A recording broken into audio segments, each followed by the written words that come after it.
down. Look at me, I'll be lying down. When I run, and I'll make a sign, I will catch you.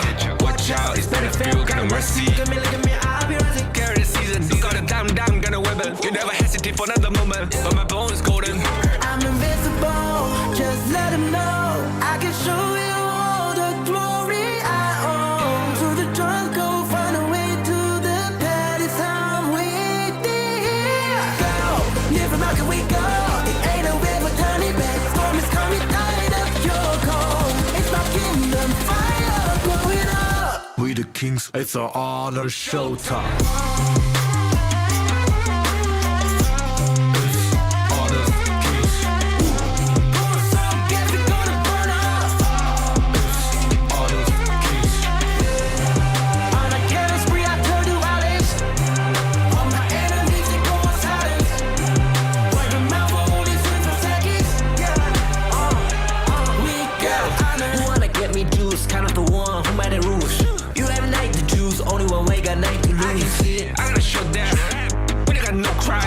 We barely fight, there's one question pieces you can cheat. First blood, double trouble, then I take a pen, I kill.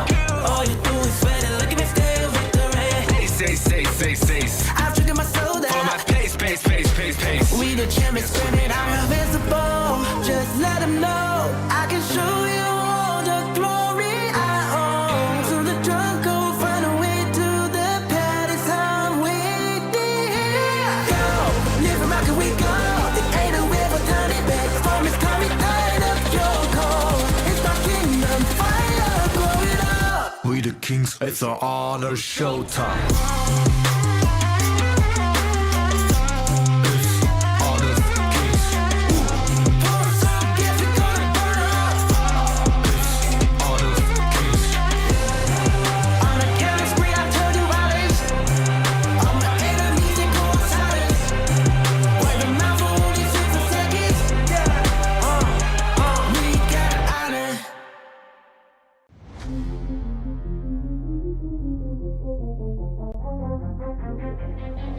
I'm born of this, I'm born this way, ayy. This is my chest and my bonus play. Can't be late, won't hesitate. What do you say? Race to find my face, scars to find my skin. I can't convince them, can't please them unless that I'm the one that you hate. H to the E-R-O, doing it for real, locked on my goal. From the ashes, I roll the game. Flow with a rumble, make them crumble, make them run. Cause baby, it's go time. Knocking you down's how I rise. An inspiration, I know I'm the one who gon' fill them up, no lie, we gon' do it. Facing up fears, we don't think we just move it. No, we the best, and we don't gotta prove it. Somebody test me, I swear I'm gon' lose it. I got a sure fuse on this boom and illuminate. The truth is there, another day, another win. You got the power to turn around. Inside a champion, to be found. It's my war cry, oh, calling out for the game. This it's on the high, oh, won't you yell out my name when I sing on top of our lungs? Where I belong. It's my ride or die, oh, won't you yell out my let us begin. Crush the foe, look at me now, ready to go. Power within, we're standing tall. Fight for your name, ready to give it all. It's prime time, gather round for everyone to see. On my grind, in disguise we bring you to your knees. We kick it, smashing down the walls of enemies. Hit 'em with the boom, then we get 'em with the beat. Punch it with the power, then we serve 'em with defeat. I ain't never missing a day, missing a night. I'm on my way, I'm holding my pride. Fill up the game, top of the show, we're not the same. Flaming the blame, same on the aim. When you reminisce on this battlefield, it's on my silhouette that you see. We gon' do it, facing up fears, we don't think we just move it. No, we the best, and we don't gotta prove it. Somebody test me, I swear I'm gon' lose it. I got a sure fuse on this boom and illuminate. The truth is there, another day, another win. You got the power to turn around. Inside a champion, to be found. It's my time to fight, oh, calling out for the game. This it's on the high, oh, won't you yell out my name when I sing on top of our lungs? Where I belong. It's my ride or die, oh, won't you yell out my let us begin. Crush the foe, look at me now, ready to go. Power within, we're standing tall. Fight for your name, ready to give it all.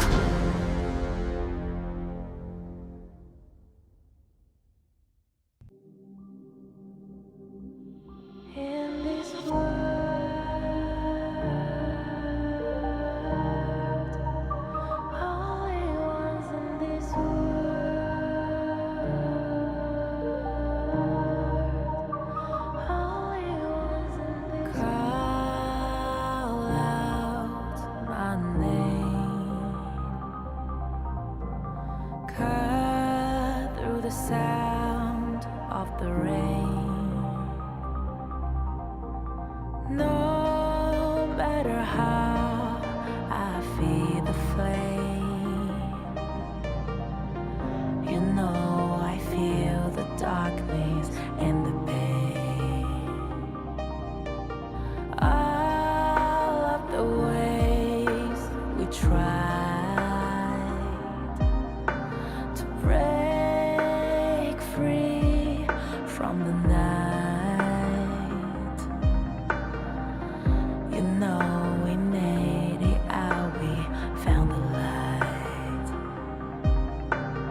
I fly so high, so high, light up the skyline. Let's do it this time, like it's a whole new vibrant world.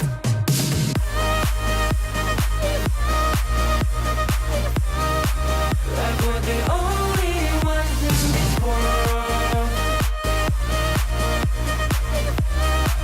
Like we're the only ones in this world. Now I see that I got everything I need. It's alright, I'm on fire, I'm alive, 'cause now I fly so high, so high, light up the skyline. Let's do it this time, like it's a whole new colorful world.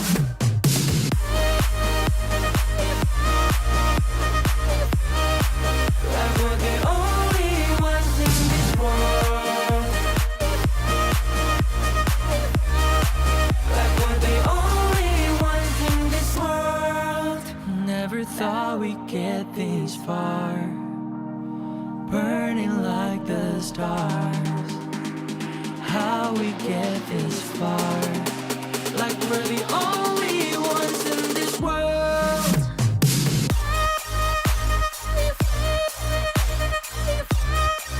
Like we're the only ones in this world.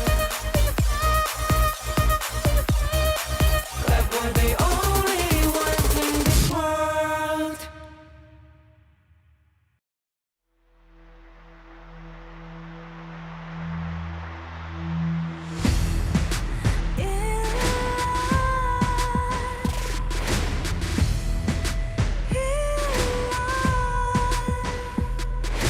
What's a life without its worth? Compromising with what hurts inside. When you let fear decide your fate, you don't choose which path to take in life. In life, I'm finally letting go of everything that still holds me. I'm against all odds, but I won't give up, 'cause it's my time to shine. Standing in the spotlight, and no one back me down. Destiny is calling highlight. I'm not afraid to fight for everything I love.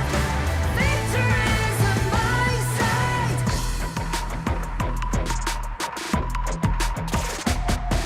The more we lose, the more we gain. The more that nothing stays the same. In time, can't love ever, can't forget. What you see is what you get. Sometimes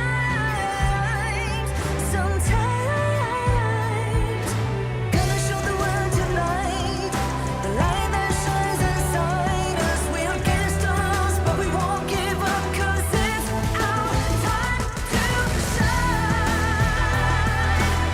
Standing in the spotlight, can no one back us down.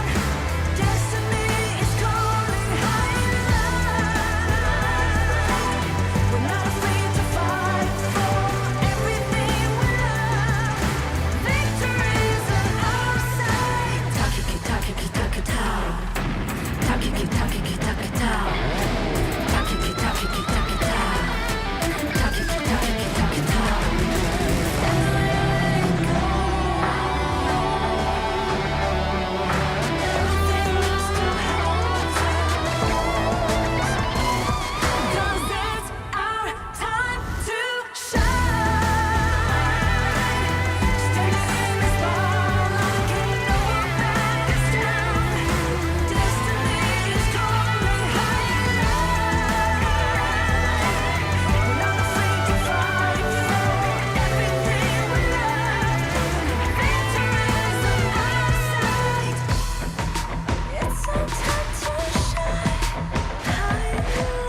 exposure to the fallout is what got us here. Ever changing, some chameleon. Blood, sweat, and tears. We'll never make it if we fall to everything that brings us down. With a comeback is now. Blood, sweat, and tears. Fight for what we want. Doesn't matter the cost. Every day, put in work. Blood, sweat, and tears. Nothing comes overnight. Strength in numbers start to line. We don't bow to fear. Blood, sweat, and tears.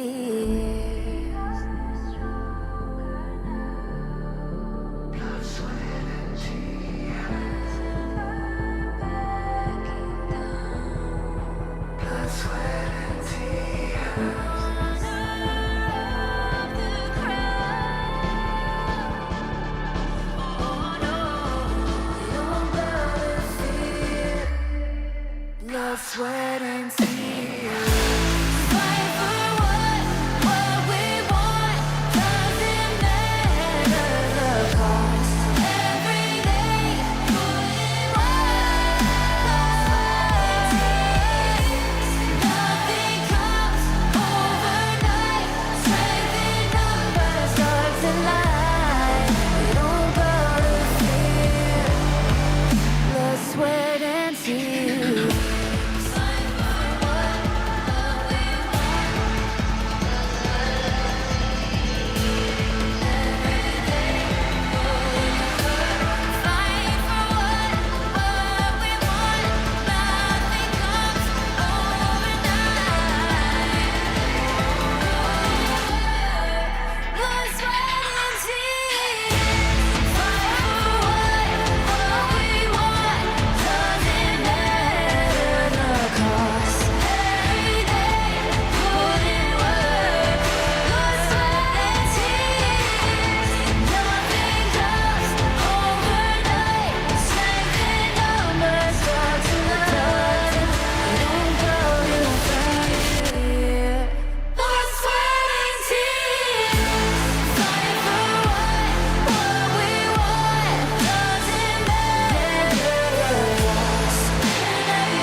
Sweat and tears.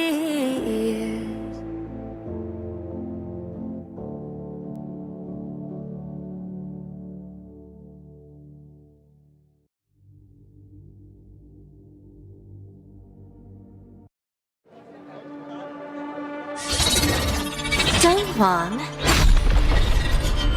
won't you come out to greet an old friend? All this noise, how unruly.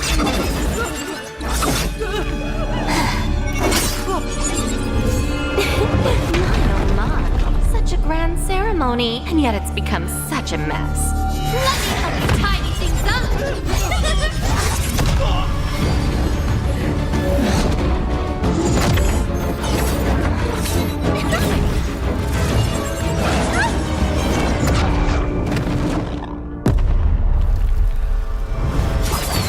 It's almost time!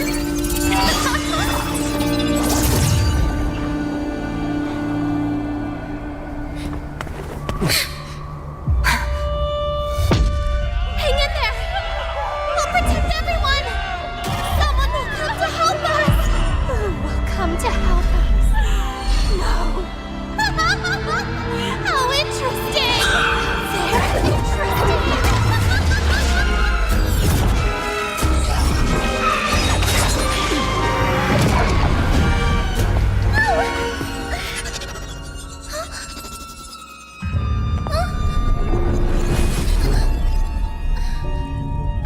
You. Why do you always cling on to him? Austrin. It's been a long time.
Donghuang. Recently, a mysterious stranger has been seen about the Misty Marshes. Oh, her. She's an old friend of mine. And she was once the seer, Austrin. Austrin, the seer who once led the bird tribe to repel invaders and protect the Wonder. But didn't she fall in battle back then? Yes, but it seems she's somehow returned from the dead, and she's given herself an interesting new name, Umbrosa. It's exciting, isn't it? Returning back from the dead. What will she bring to Misty Marshes? After all, her current self is completely different from before. The bird tribe girl I remember was pure and proud, forever bathed in light. But now, even from far away, I can sense the darkness and death clinging to her. Looking like this, it's no wonder no one recognizes her as the Austrin of old. Even the weapon she wields now is unlike those bird tribe past. Feather blades dyed in blood, sharp beyond measure. It's said the bird tribe are born war dancers. In battle, they move with a dancer's grace and agility. But from her, what I feel is madness? That's right. A reckless, all-consuming madness, unlike anything from her past. Since her rebirth, she seems to have awakened the power of the Undying. But who will face her in this final solitary dance? Umbrosa, are you friend or foe? We'll know soon enough. I'm sure it won't be long before we meet her. So this is where you've been hiding? My old friend.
Interwoven.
Caught you.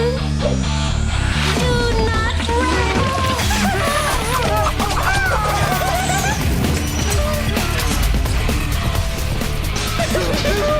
I like that. Hey! You! Hey! Stop! You!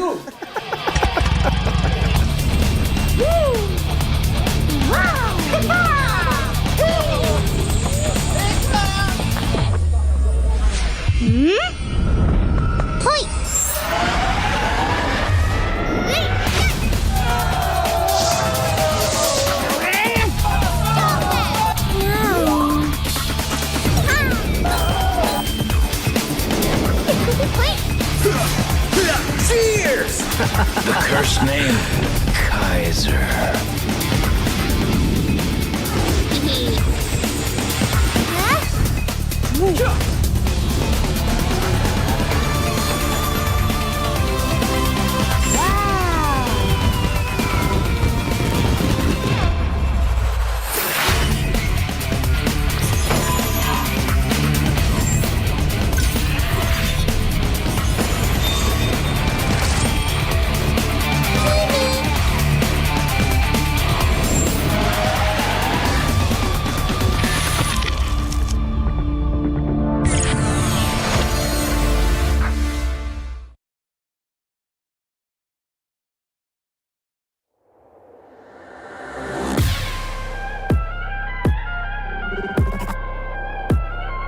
Turn it back.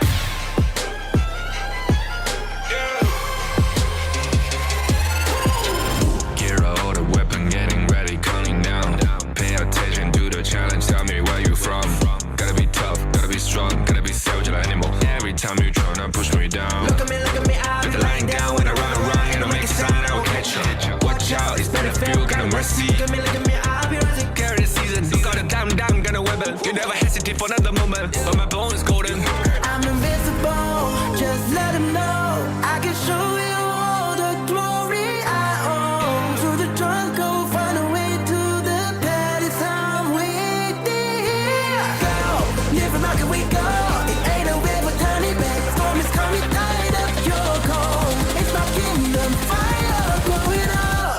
kings, it's an honor showtime.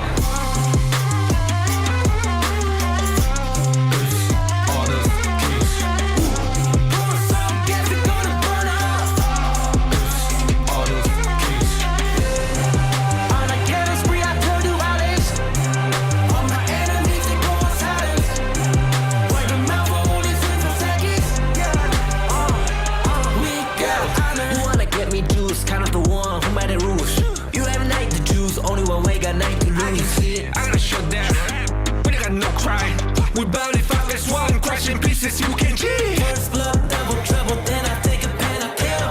All you do is sweat and look at me still victory. Say. I've triggered my soul down. On my pace. We the champions, screaming, I'm invincible. Just let them know, I can show you all the glory I own. So the drunk go find a way to the pad, it's how we did. Go, live and rock and we go.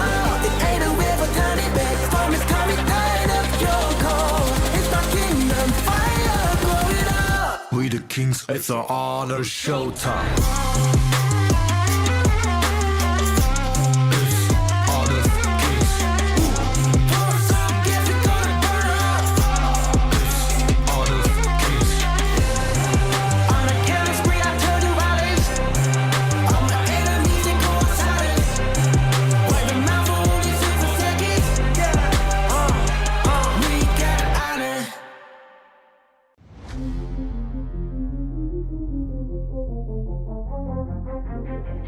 I said I'm born this way, ayy. This is my chest and my bonus play. Can't be late, won't hesitate.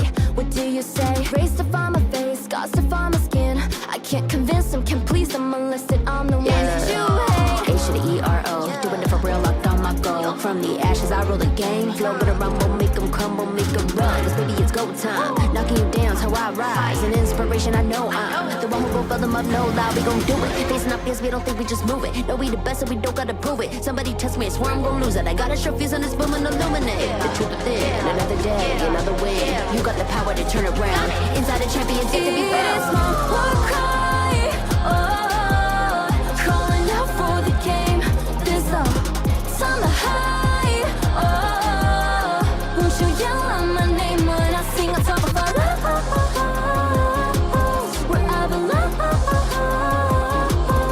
It's my ride or die, oh, won't you yell out my let us begin, crush the foe, look at me now, ready to go, power within, we're standing tall, fight for your name, ready to give it all. It's prime time, gather round for everyone to see. On my grind, in disguise we bring you to your knees. We kick it, smashing down the walls of enemies. Hit it with the boom, then we get him with the beat. Punch it with the power, then we serve him with defeat.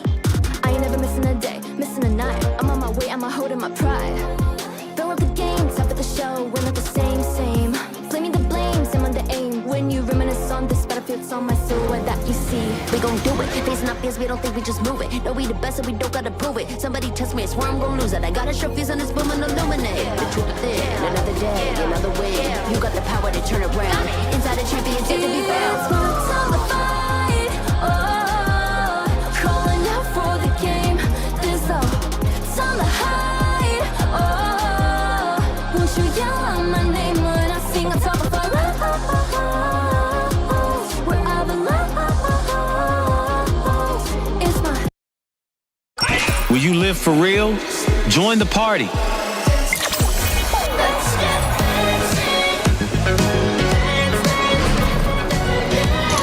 Make the whole street a party and add disco balls.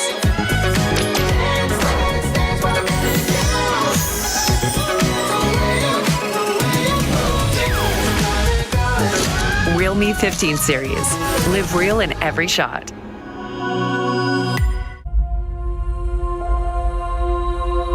어떤 이들은 침묵 속을 걷고 또 다른 이들은 천둥을 뒤에 이끌며 걷는다.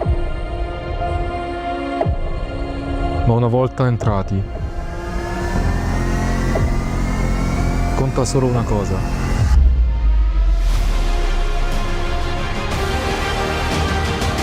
Each splash writes a legend.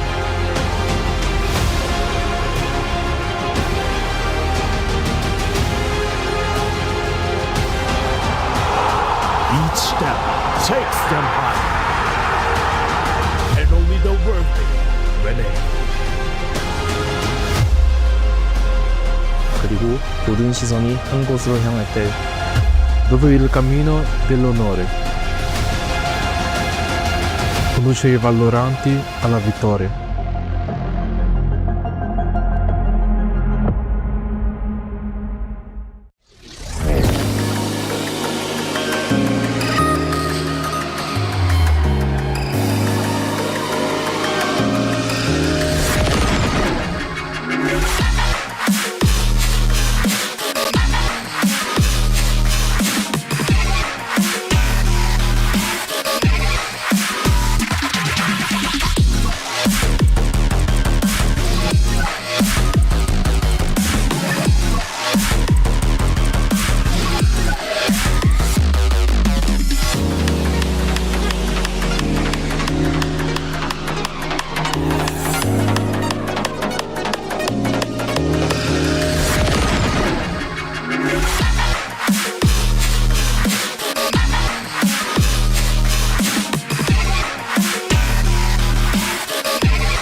Welcome back to the final day of the Kings Major West. This is where we're going to be seeing the lower bracket finals and the grand finals of the Kings Major West. We're going to be your shoutcasters for today. My name is Dash and I'm here with Phil.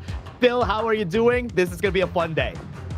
I'm doing great. This is the ultimate day on the Major West League, right? We saw all those teams there in the team intro, and now we're left with three. We have Twisted Minds, OG Esports, and now 9Z Globant. And after the end of today, there will only be one victor.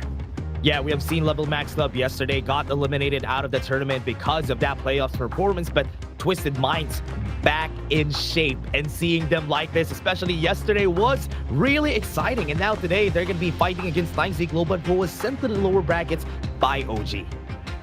Absolutely. Twisted Minds definitely got a little bit of that main character energy, right? Night League came back. They got as close to their original roster there as possible, and they definitely dished it out too, right? 3-0ing LM there to go ahead and get themselves into today here. And they're going to need that main character energy to, you know, keep going here if they want to be champions here and win that 10,000 USD. So today only, we have the champion, second place, and third place. Everything is going to be decided. And that gap there between third place and first place is 3,000 US dollars. Nothing to scoff at. Yeah, and for now, we have seen the brackets. We have talked about it a while ago. Twisted Minds won against LM yesterday. OG won against 9Z Globant. And now 9Z versus Twisted Minds. I remember during the survival week, during ranking week, 9Z was far above Twisted Minds. Absolutely, 9Z beat him. I think every chance they got in, every time they got the opportunity to, right? But this roster, no one has beaten yet, right? They just came over here yesterday. They got Nightly back in his original role, put Clean back into the jungle, and they're gonna need to win every match from here on out if they want to get to that championship there and beat OG. And this is exactly what they did in the last KMW. So a bit of a throwback, kind of, you know, iconic Twisted Minds maneuver here, where they kind of sacrificed a little bit the week 1, week 2. You know, I don't want to say sacrifice, but they have middling performances, but they always have that clutch factor and clutch it up. Can they clutch it up this week? Yeah, that's the question. Will they be able to win the most important match of all? And that was back then, last spring. That was the same thing that happened from them, and that could be an angle here for Twisted Minds. But right now, remember, one thing that I'm sad about is I'm not going to be seeing something, but I'm going to talk about later. But let's talk about the first team first. Let's talk about 9Z. So you should never give up. You gotta fight for it. Whoa, let's go. I know you want it. I see the fire in your eyes. You gotta fight for it. Let's go. The battle's calling. You better give it all you got. You gotta fight for it. The time is right for you to raise a bar. Yeah. Cause you could be the greatest of them all. Yeah. Whoa, let's go.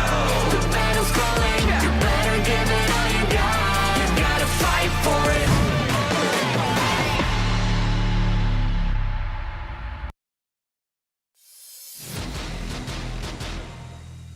Here's a look at 9Z Globant here. Now, this is the team that I say a lot of people definitely underrated, right? They have a lot of star players on their team here. Stick being known as one of the few assassin-style junglers here in the KMW. Sure, everyone can kind of play it, but Sick actually opts to pull it out. They have Win RJ in the Clash lane here, as well as Capo Saber on Roam. Everyone on this team is a superstar. They need to go ahead and bring their A game today, though, right? They're against Twisted Minds, but they're not going to be against the Twisted Minds that we know from before. This is going to be Twisted Minds in their prime. Let's check them out. So you should never give up. You gotta fight for it. Whoa, let's go. I know you want it. I see the fire in your eyes. You gotta fight for it. Let's go. The battle's calling. You better give it all you got. You gotta fight for it. The time is right for you to raise a bar. Yeah. Cause you could be the greatest of them all. Yeah. Whoa, let's go. The battle's calling. You better give it all you got. You gotta fight for it.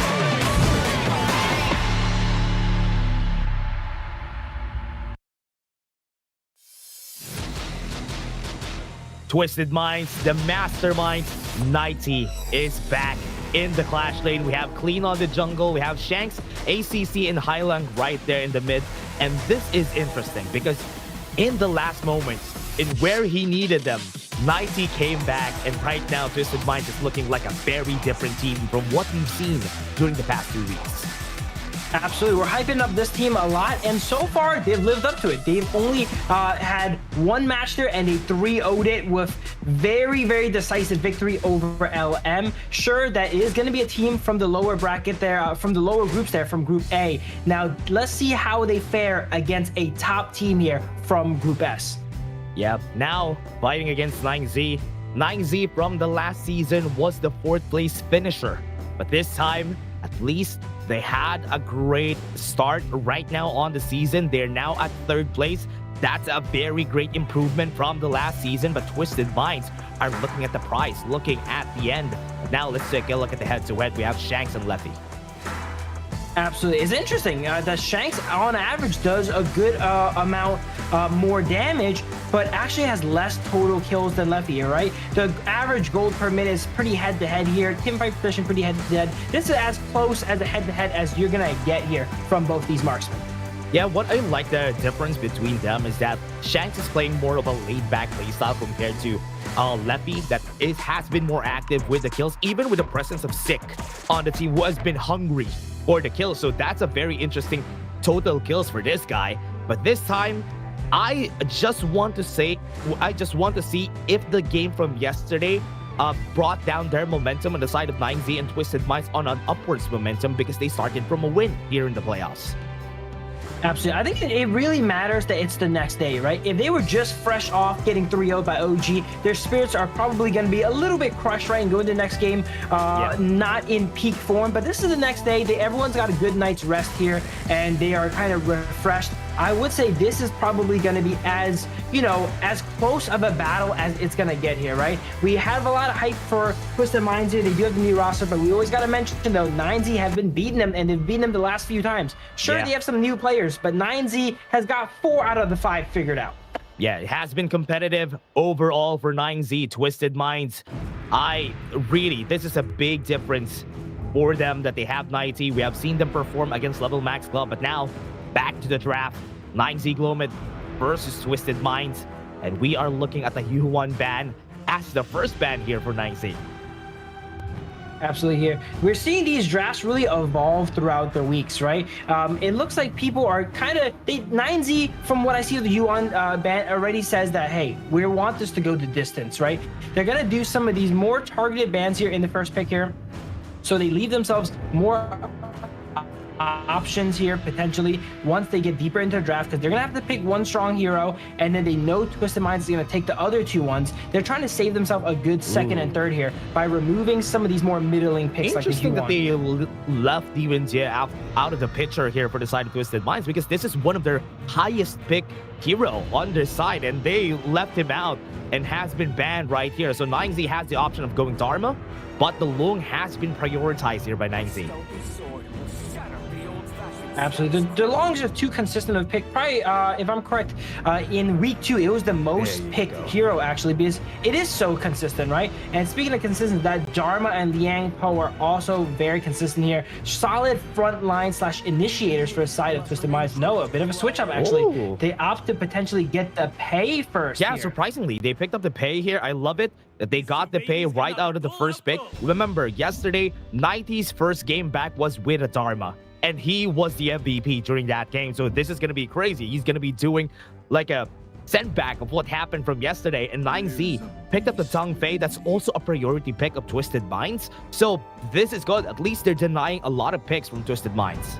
Feel my presence. Absolutely here. But once the Zhang Fei is locked in, they're not going to be able to go that all-important Liang, right? We see a lot of Peis and assassin junglers in general. They avoid kind of picking the Pei or the Luna and such if a Liang is on the field. But Twisted Minds just opts to go ahead and lock in the Pei. It seems like they understand that 9Z Globant don't really favor that playstyle as much anyway, as they lock in the Zhang Fei. Very solid drafts on both sides here. Consort you being hover here. Okay. That is a decent pick here, because everyone on the side of 9ZG so far is physical damage, and there's a good chance they might pick some more. Yeah, and what I like about this, though, for the Consort you pick is that this is usually a counter pick against a Long, especially if you don't really have anything else like an Arlie on your side. So the Consort you is a very good pick, denying the Flaming Bomb damage out of the get-go. So this is good. At least here, what I like is that they're banning up the Luna. They know that there's a possibility that they can still pick it for the side of 9Z Globant. But remember, Liang is still open. Twisted Minds could still pick it. Absolutely, and that's a solid pick, right? The Long, it is able to go ahead and escape with the infinite vastness, but that is if you can survive the suppression of something like the Liang.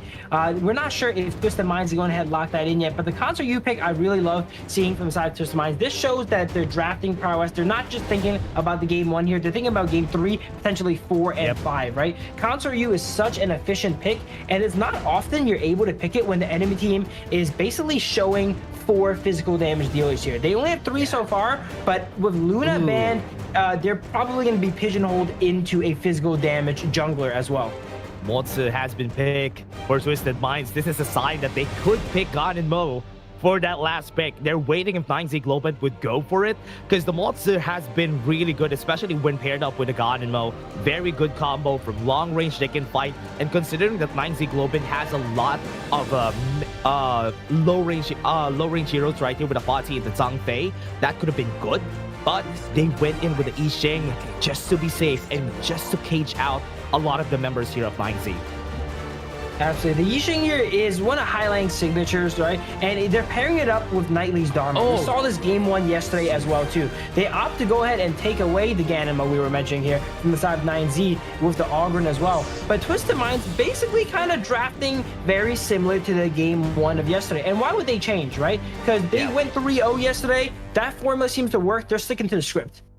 I like the idea here of Twisted Minds composition, right? They have a lot of tools to counter 9Z Globant. They have the board. They have the think inside the box if ever the Ogren and the Fati wants to go in. So they have a lot of these options that could force away the melee heroes out of 9Z Globant, so that's good. But on the other hand, because you only have the protecting winds on Concert U and you don't really have a lot of range, Ganenmo could be a problem here for them.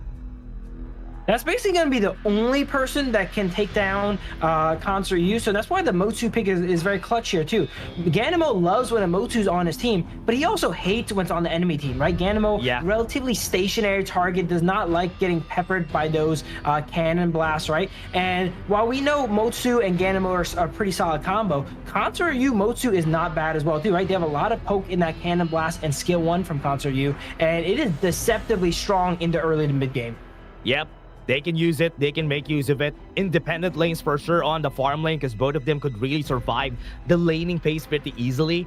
But on the other hand here, 9Z Globant, or rather Twisted Minds, could need to be a bit more aggressive because they have the pay on their side. So we will be expecting that they're going to be the ones invading, going to the other side jungle here. So it's going to be up to them to go ahead and set the pace of the game with Pei.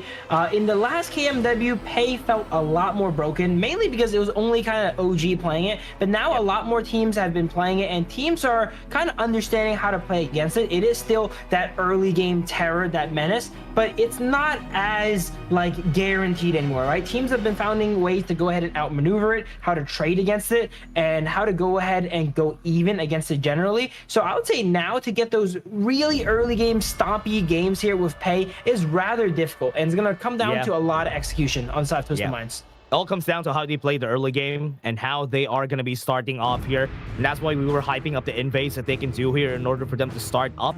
But right now, I think the players are still waiting. 9Z Globant has a lot of chances here. They can redeem themselves from the defeat yesterday. Let's take a look, a last look at the composition that they drafted for themselves for 9Z Globant and Twisted Minds. But with what they drafted so far, Bill, what do you think about this? What's the difference between the drafts? Absolutely. It seems like Twisted Minds here, they're not going to fix what's not broken, right? They know the Yixing Dharma is such a reliable composition. All they really picked up new here was clean on that Pei. The marksman was interchangeable for sure. But you know what is not interchangeable, Dash? The phones these players are playing with here. Look at this. They have the best of the best. The Realme 15 Pro official gaming phone. It is built for performance, made for gaming, smooth, cool, and reliable, just the way esports demands. Ready to level up, get yours now, and feel the difference. Yeah, if you want to be as good as this players, get the phone, and you're gonna get as good as this players, everyone. But again, this is the lower bracket finals. 9Z Globant versus Twisted Minds. OG awaits in the grand finals, and whoever wins this will advance to the grand finals. Absolutely. I'm not sure if we're allowed to make those claims here, Dash, all right? But it will certainly help you guys out to not be limited by your hardware, right? So far here, everyone playing today is going to be on a Realme 15, so no one is going to have any of those hardware limitations. If you guys want some Dragon Crystals, make sure to put the CD key when you open up your hardware in Honor of Kings to get yourself some free Dragon Crystals. There you go.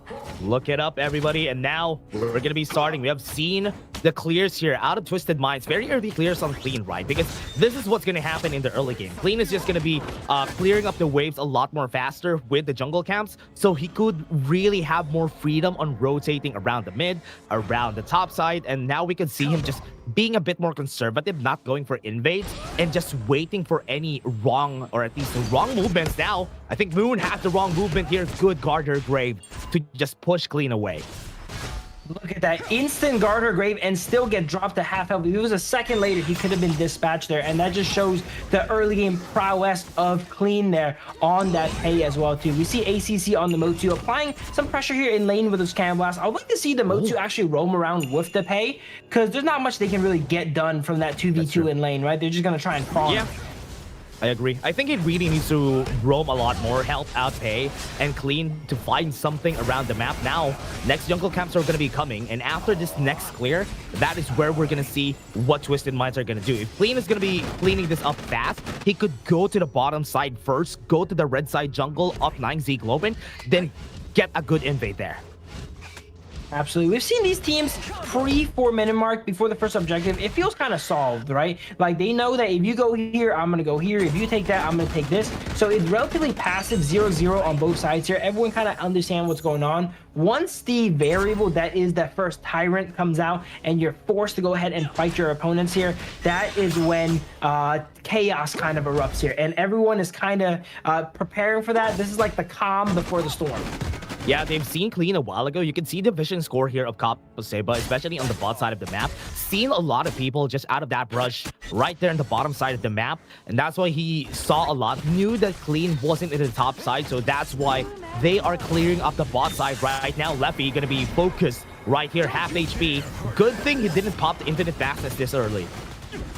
Absolutely, they were trying to bait him in there, right? They saw Sick gliding in from the side there, but they're smart to not burn any of their ultimates there, as the range on the side of Twisted Minds here just allows them so much safety. They're able to just poke with the Cannon Blast and Skill 1, as you can see there, and be super non-committal. And 30 seconds here, teams are going to fight for that positioning. They want to be ready for that Tyrant.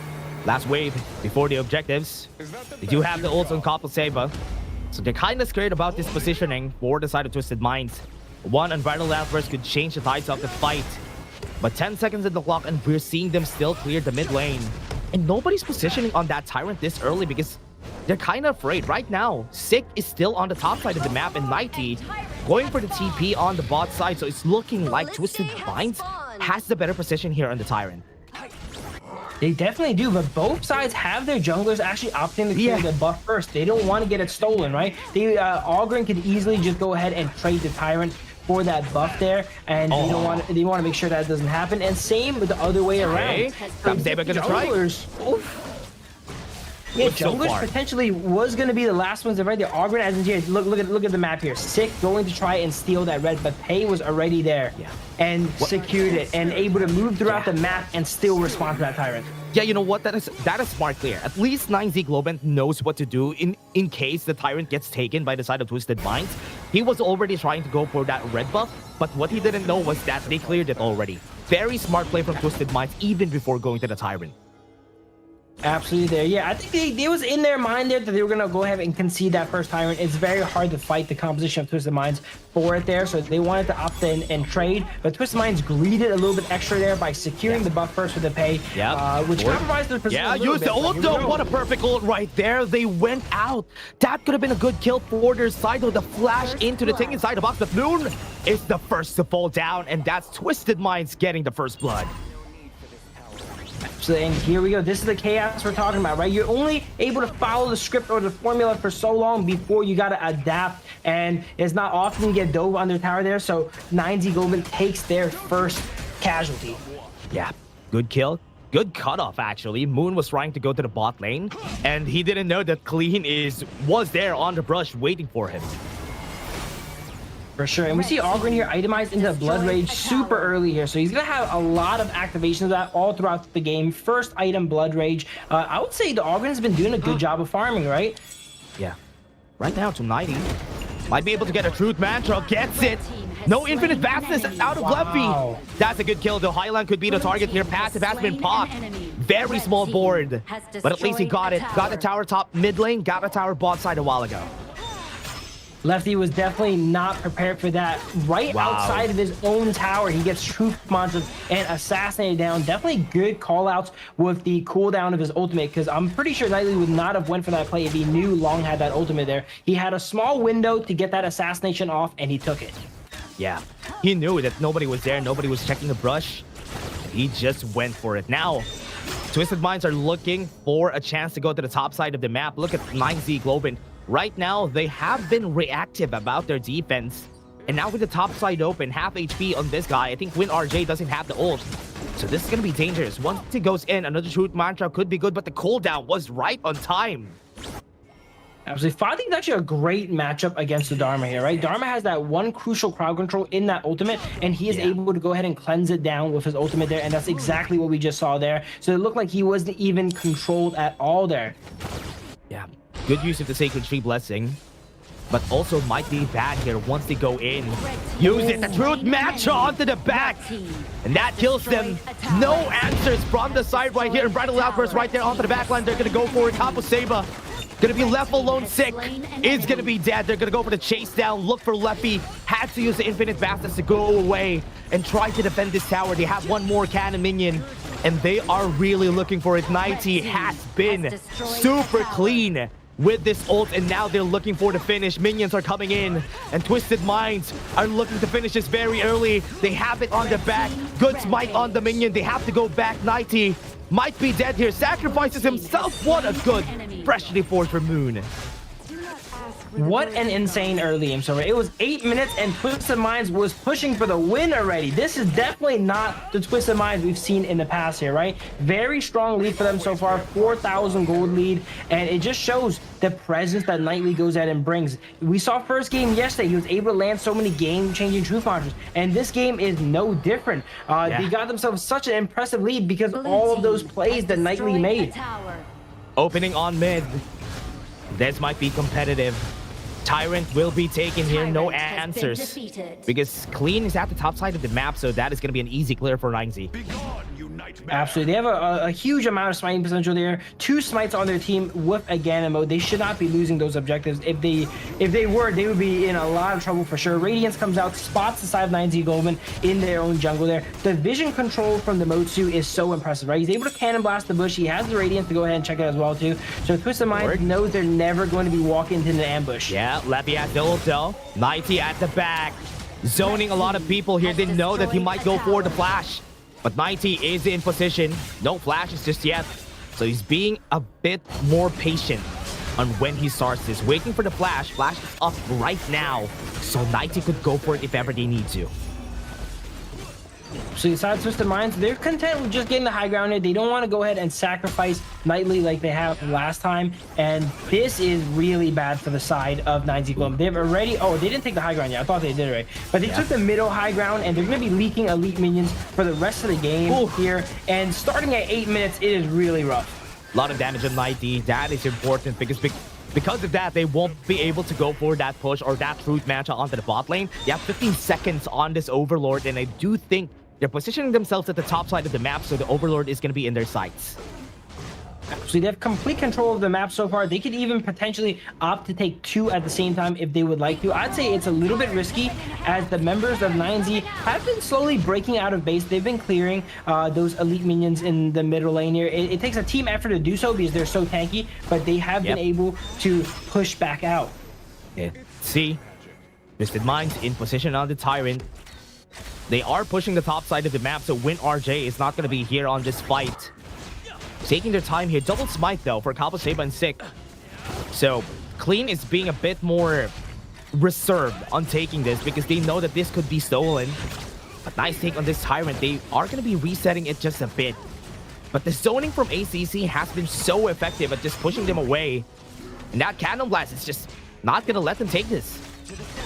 And Twisted Minds trying to drag out the Tyrant outside of the range of the Zhang Fei there, and potentially the Ogren going over the wall. Yeah, they were just waiting for someone to go ahead and jump in there and contest them. 9Z Globant is smarter than that, though, as they don't opt in to doing that. But if we look at the levels here, Clean a second ago was 3 levels ahead of Sick here. And this, we were mentioning that teams have kind of understood how to play against the Pei now, and they've been able to neutralize the early game.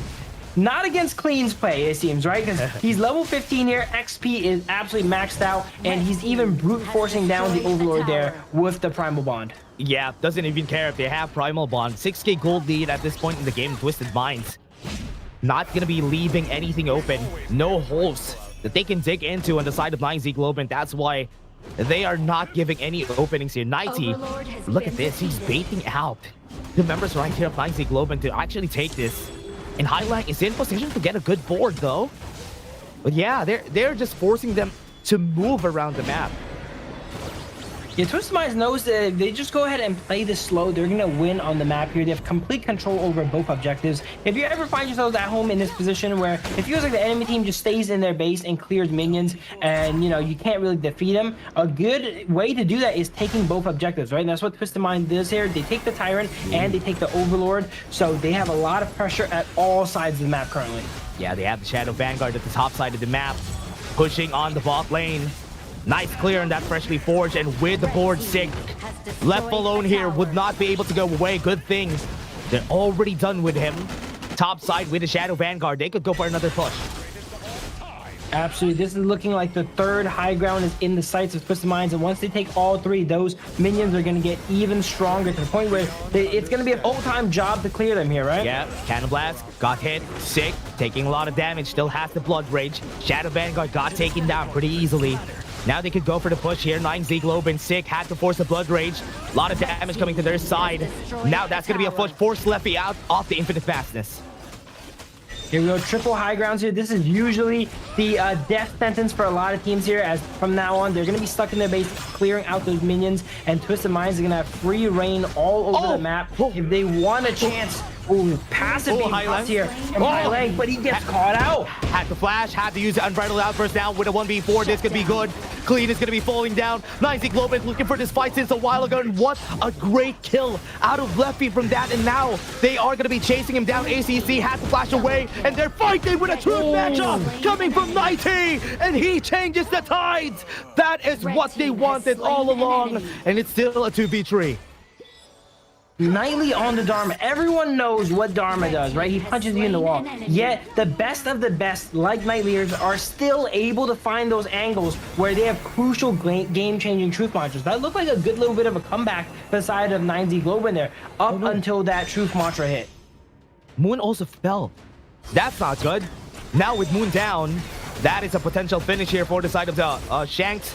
Gonna go in, protecting wins available right now. Leffy's gonna fall down sick. Oh no, they got baited, and Twisted Minds could go for the finish. They do have Win RJ, they do have Kapu Seba up, but they have 5 members up right here on the side of Twisted Minds. They're gonna go for it. They have the board, they hit everybody. Kapu Seba doesn't have the ult. This is gonna be it. Twisted Minds gonna look for the finish. Moon is still alive.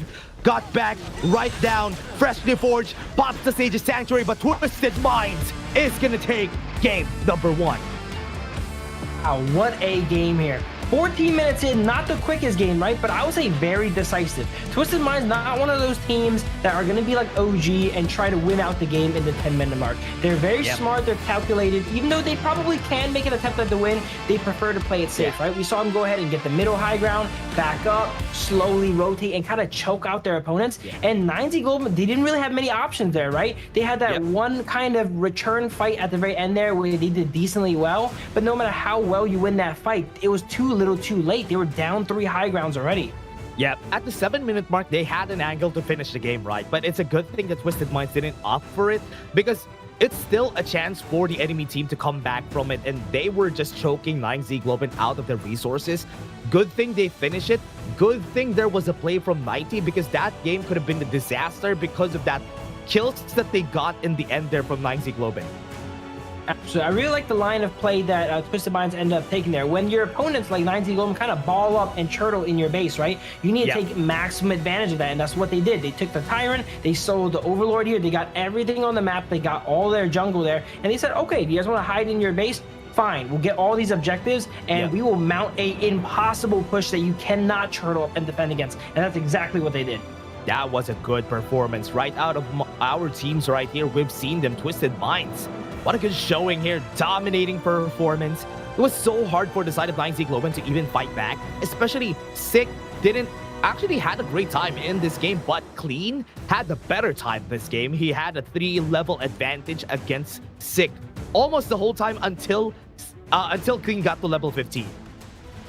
Absolutely. Oh, until the game didn't allow him to level up anymore. yeah, exactly. He was so ahead there, and we were mentioning it was hard to execute on pay nowadays. You see how the pay game picked a lot. It's not 100% win rate. It's right at that 50-50 mark, right?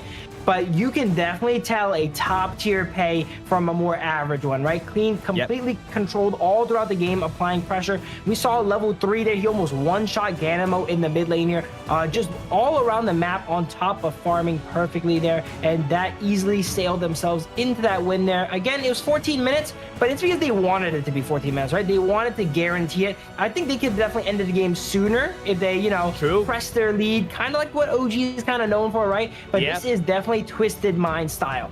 Yeah, usually whenever that happens, whenever they want to finish a game, on the side of OG, Kaka is gonna go in just so they could finish the game. That's why I'm expecting here. But that could be a mistake that could actually turn the game around, which is what Twisted Minds isn't known to do. So I do like this safer playstyle, but still considering the fact that they would be able to win the game. They took like 7 minutes more, but it's still okay. At least they won the game. Absolutely, and look at these stat lines here. Beautiful stat lines for everyone on the side of Twisted Minds here. It looked like 9Z was holding in the very early game, but the second that first Tyrant went down and Sick opted to go ahead and try to re-invade Pei and remove his red buff, it all went downhill, right? He wasted so much time doing all that, and they lost the Tyrant, and from there, their momentum really got halted. Oh man, Shanks, look at the damage from Shanks. 155k on a concert year. What? And this is an amazing spot to pick the Concert U as well too, right? Not often you get to play against 4 physical damage dealers. We were mentioning in drafts, Ganemo is literally the only hero that could kind of deal damage to Concert U there. And Concert U is a pretty nimble and decent at dodging those Ganemo blades, right? She's going to be able to go ahead, use that ultimate there to jump around there, right? And look at that, 42% of team's damage for the first game here. This is not like rankings week anymore. This is the final day here. And my boy Shanks is dropping 42% of his team's damage. Of course he gets MVP. Of course, because he has 155k damage in this game. But if I'm going to be having a second MVP in this game, it's going to be 90. 90 played so well this game. Look at this play that he did here. Crazy. I've seen this play yesterday, and he just did a repeat of it. Absolutely. Dharma, not known for his early to mid game, but Nightly basically carried the early to mid game for Twisted Minds, right? He made all those plays. He was the first one to get a kill on the board on Lefty when he got that assassination off. And then in the mid game, he was churning so many fights. Yeah, this was the fight that he turned again. The reason why they won this was because of him again, because everybody was chasing down. ACC had the tank inside the box, and boom, oh my God, he hit 3 people with a Truth Manja. Man, this guy's crazy. Absolutely here. Yeah, well, Shanks definitely did a lot of damage. We got to give our flowers here to Nightly as well, too, because he enabled a lot of this, right? He allowed for Shanks to get so strong, and look at that. That is the power of Concert U there. When you're against 2 physical damage dealers, you have a 2-second button that goes like, hey, you cannot hit me, you cannot hurt me. And when you're a full damage marksman, not many people can survive your DPS for 2 seconds. Yeah, if God and Mo is not there, nobody could kill him, actually. That's why the whole time he was just okay with just moving forward, getting damage, getting in range. But again, everybody, before we head into game number 2, we're just going to be taking a short break.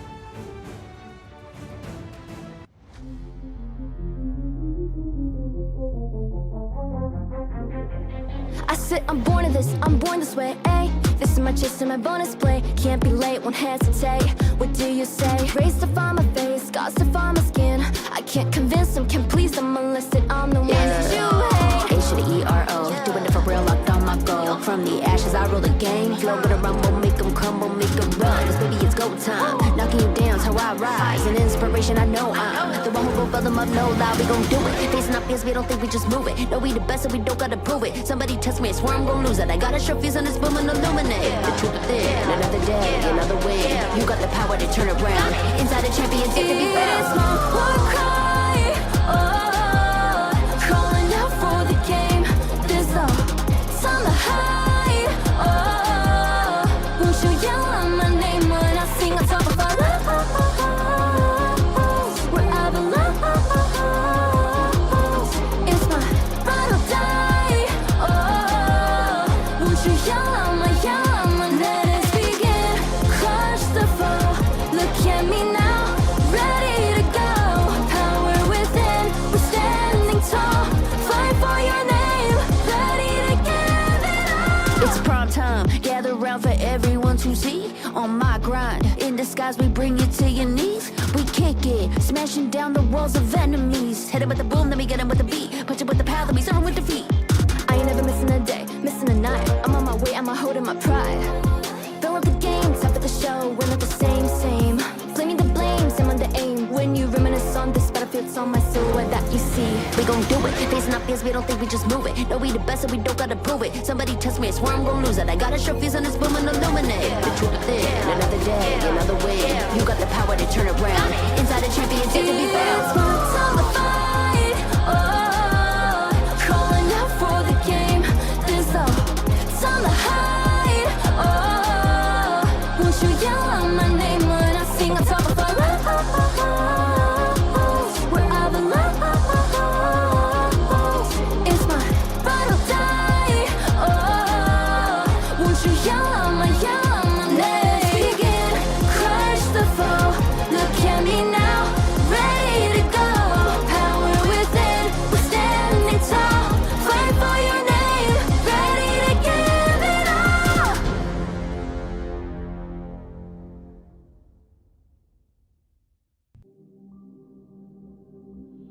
In this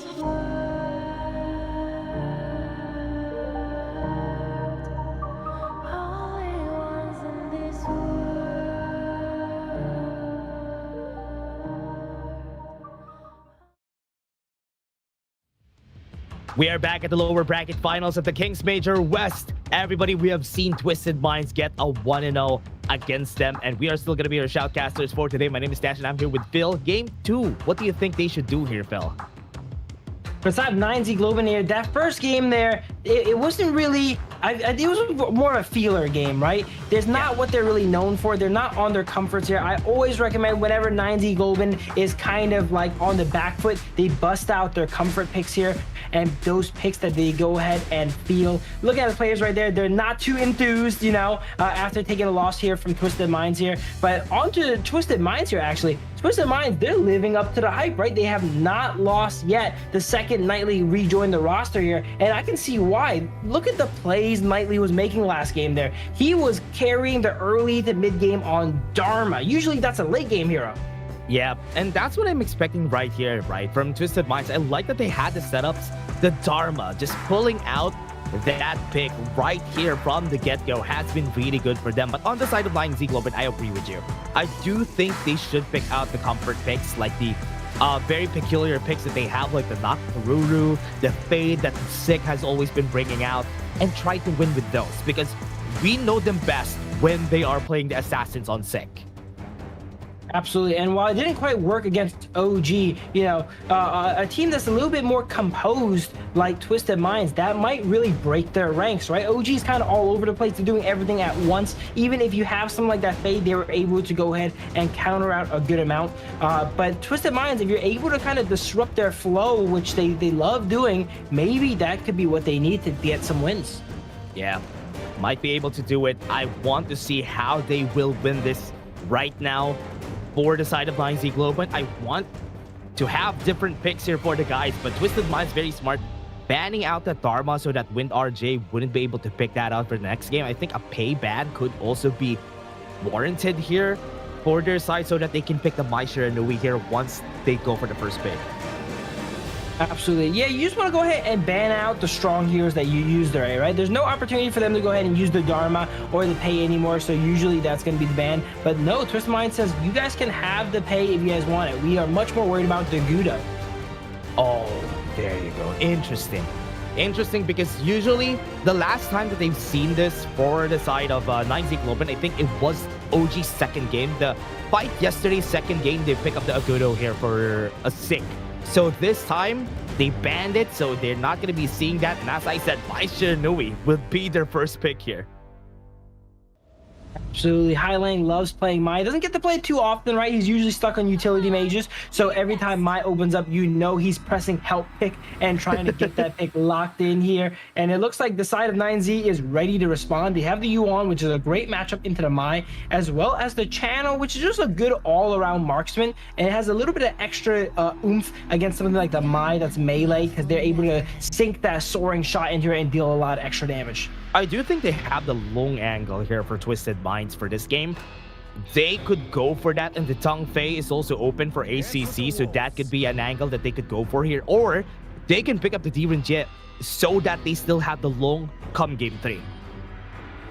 Absolutely. I would say since they're up a game, maybe just get the long off the board, right? If it's such a powerful pick that you can go ahead and get a win on it, go ahead and lock it in. But ooh, a lot of magic damage so far for the side of Twisted Minds here as they potentially lock in the Luna and Guan Yu. Okay, that's not what we were really thinking, right? This is like kind of a melee dive composition now they're going.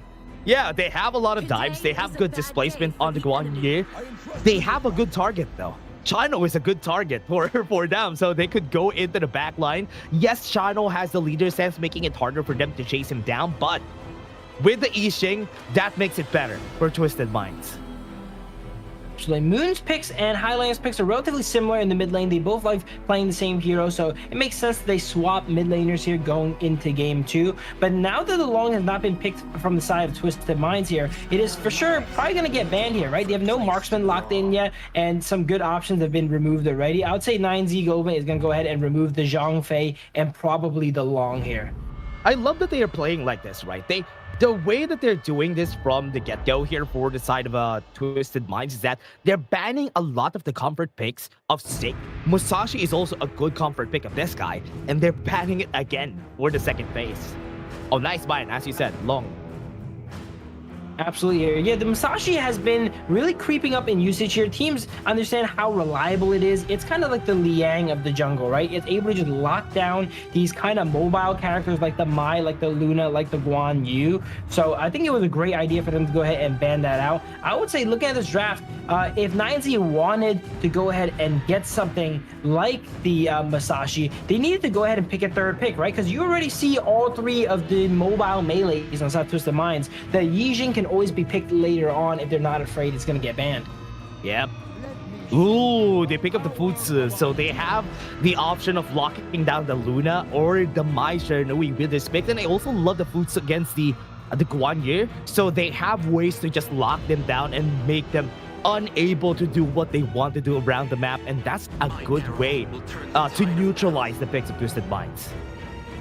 So that Futsu ultimate ensuring that for 4 seconds they are stuck in that circle with the old man there, and all these mobile characters like the Guan Yu, Luna, and Mai are gonna really struggle against that. But it's the thing about, can Futsu make it to the late game? And wow, look at that, the last pick of the pay. That should really help the side of 9ZG go ahead and transfer their strength through the early game and potentially get into the late game where that Futsu really shines. Looking at Twisted Minds, they have a lot of dives, right? 4 people are going to be diving here for Twisted Minds, and they have artillery on the backline on the form of the Flowborn Marksman.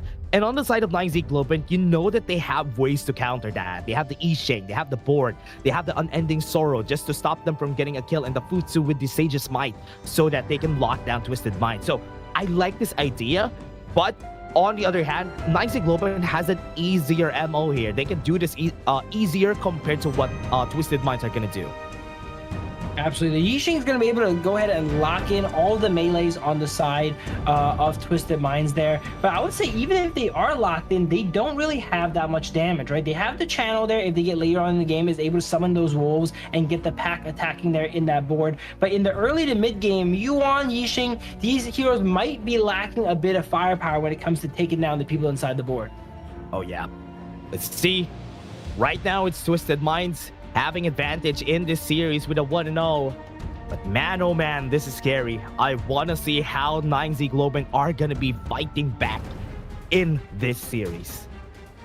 Absolutely. They need to go ahead and shift that momentum, right? They are now 4 losses in a row if you count yesterday. They need to do something new. They need to get out of this rut here. And if they don't, they only got 2 more games here left in the knockout stage.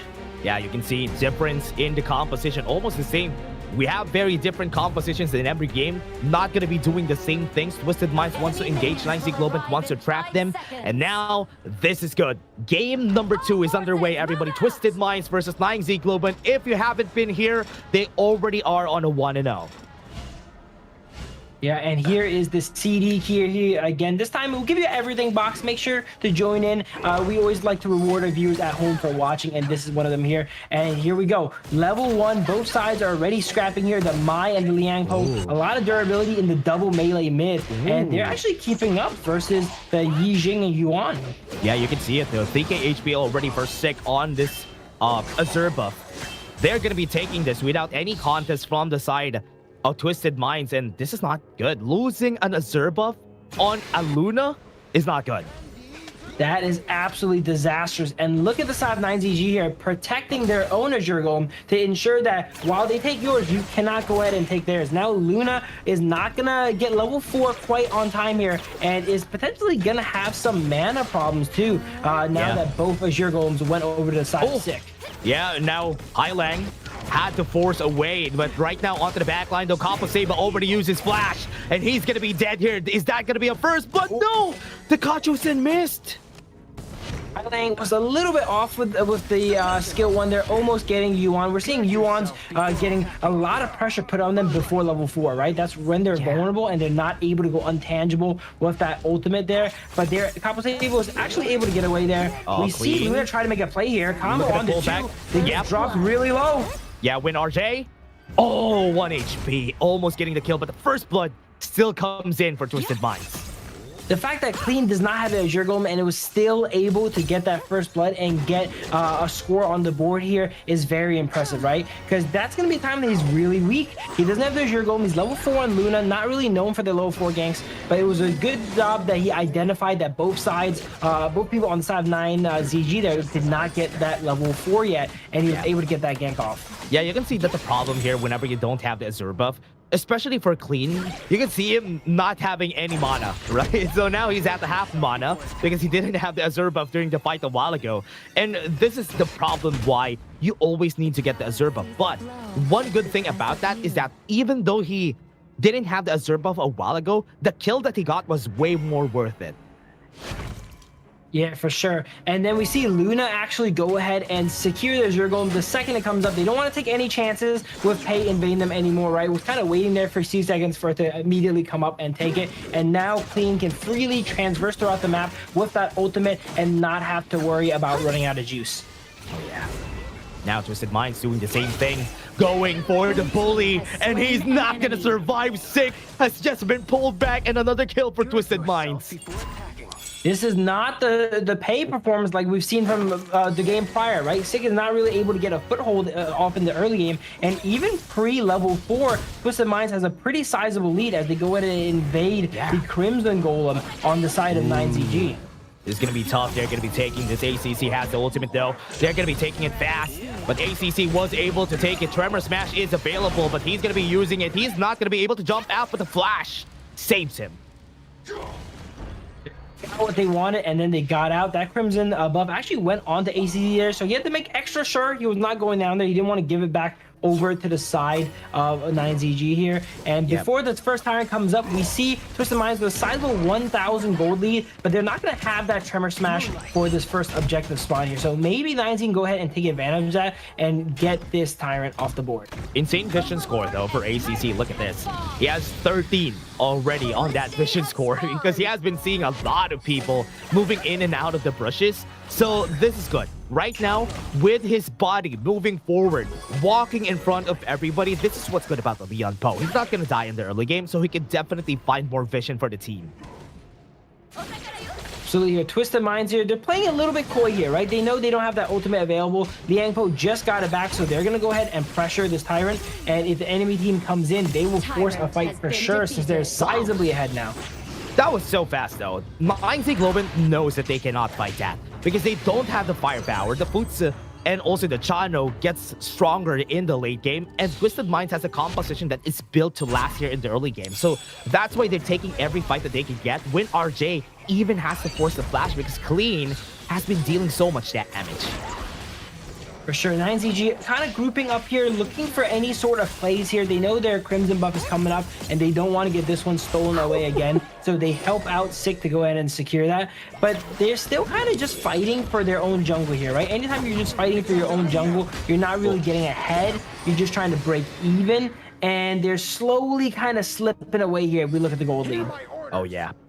Right now, onto the bot lane, you can see a lot more people there going for the invade. Do they know that Clean is around? I think they don't, right? They don't know that Clean is around, but WinRJ is going to be knowing. Right now, he has the ult with the Sage's Might, but the damage is still going to be there. WinRJ is not going to survive this, but no, Highland got trapped, and this is good. 5 people right there. Clean will be able to get the kill, but at what cost? It's going to fall down. But right here onto the backline, Tremor Smash is going to hit too, but they don't have enough damage. That is a big mistake from Twisted Minds. They didn't have enough follow-up there, right? Everyone on top of 9ZG was ready for a fight. We saw them grouping up to protect their jungle there, so all the members were there and ready for action. Whereas, look at Shanks on the side of Twisted Minds here. He was busy pushing down that bot lane. He got the tier 1 tower, but he was not able to help in this fight. Look at the push from 90. Has to get away. Good thing he has some speed. He could have been trapped in that ward. Very, very close there. 9Z opting to actually just stay around, try and see what they can get here. Tried to make a play onto Nightly there, but as you mentioned, they were very nimble, barely escaping the board from Moon there. And just like that, 9Z has kind of clawed their lead back into here. You know, they were before down 1,000 gold. Now it's only 300, and a few more fights like that, and they are going to be ahead. Looking really great for the side of Twisted Minds. Everything has been good here for the team. But I like that both junglers are really close when it comes to the gold.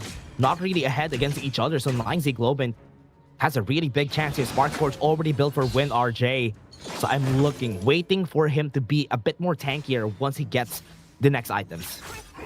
WinRJ is going to be pivotal in this game because they sacrificed a lot of their early game presence for the Futsu pick, whereas Nightly can still maneuver around the map and help out his team. Futsu's just kind of stuck there split pushing, and is that going to get value? We're going to see later on.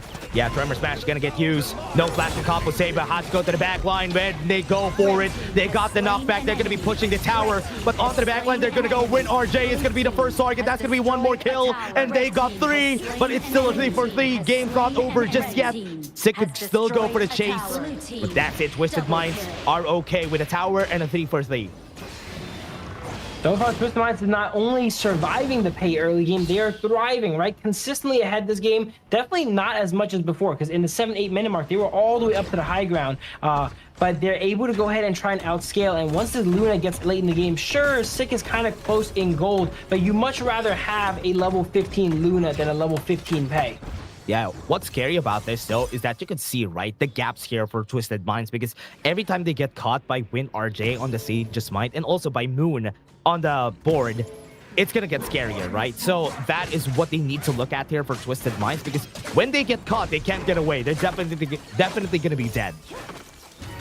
For sure, they're stealing some more of the jungle on the side of 9ZG here. And this is what I was mentioning before, right? They're just trying to defend their own jungle. So they're not really ever able to contest the side of Twisted Minds. That's big, though. They force the Unending Sorrow. He can't tank anymore. Capo Saber has to go back, and that is good. Second tier tower to the top side, but the bot lane has an answer. 9Z Globant doing a good job at this macro game. And now onto the back, though, Capo Saber looking for the fight, but 9T just tried to go for the backline. ACC is going to be the sacrifice here. That is such damage from Shanks' Aerostorm. We gotta understand, Shanks the entire game has just been farming. He's not been helping out his team and such here, but now he just got a red buff given away to him here, and he is ready for action. Daybreaker acquired. If we look at the gold here, Shanks should be nearing the top here. Oh man, it's so scary, right? You have the Daybreaker already on Shanks. This is the start of the game. Right now, Shanks is just gonna destroy everybody. And now, it's gonna be a problem also because Clean is also... What is that? What can they do whenever he does that? That's the power of Luna, right? Once you have the itemization in there, you're able to dart in and out of the map here, and you don't have any real lockdown on them. If the Futsu is not ready there to go ahead and grab her immediately with that ultimate, there's not much counterplay. She's able to just dart around, get some vision, get some damage off, and retreat safely. Yeah, Twisted Minds now getting ready for this Shadow variant. 9Z Globant's also in position in the Tyrant. I like that they have pushed the bot lane tower, right? And Sick is doing some housekeeping so that Twisted Minds would need to think about this wave incoming onto the bot side. 9ZG, if they want to go ahead and win a fight, they need to handle the two biggest threats on the side of Twisted Mind. They need to lock down that Luna and remove the Flowborn Marksman from the back line. Look at the gold, 9,000 for Shanks and only 6,000 for Lefty. He has almost 50% more gold than enemy Marksman. Crazy at the back line though. Here it comes, 90 on the back. The Sage's Might denies him, but at the back line, Highlang was able to get the kill on Sick. Both the junglers are down. This is going to be good. Win RJ goes into the back, was able to get the kill on Shanks. No more damage onto the side right here of Twisted Minds. What a play coming in from 9Z Globant. Lefty still alive. They could still go for the push here. Topside tower could get taken down here. Even with all that advantage, Shanks was unfortunately able to get caught there and go down. 9Z Globant, they just find those angles to get him here. A 2-for-2 is really not that bad against Twisted Minds since they were so ahead at that time. Yeah, what I like about that though is the top lane minions, the bot lane minions from the side of Twisted Minds are pushing. So 9Z Globant can't go for this Tyrant take because they have to defend. If not, towers are gonna fall.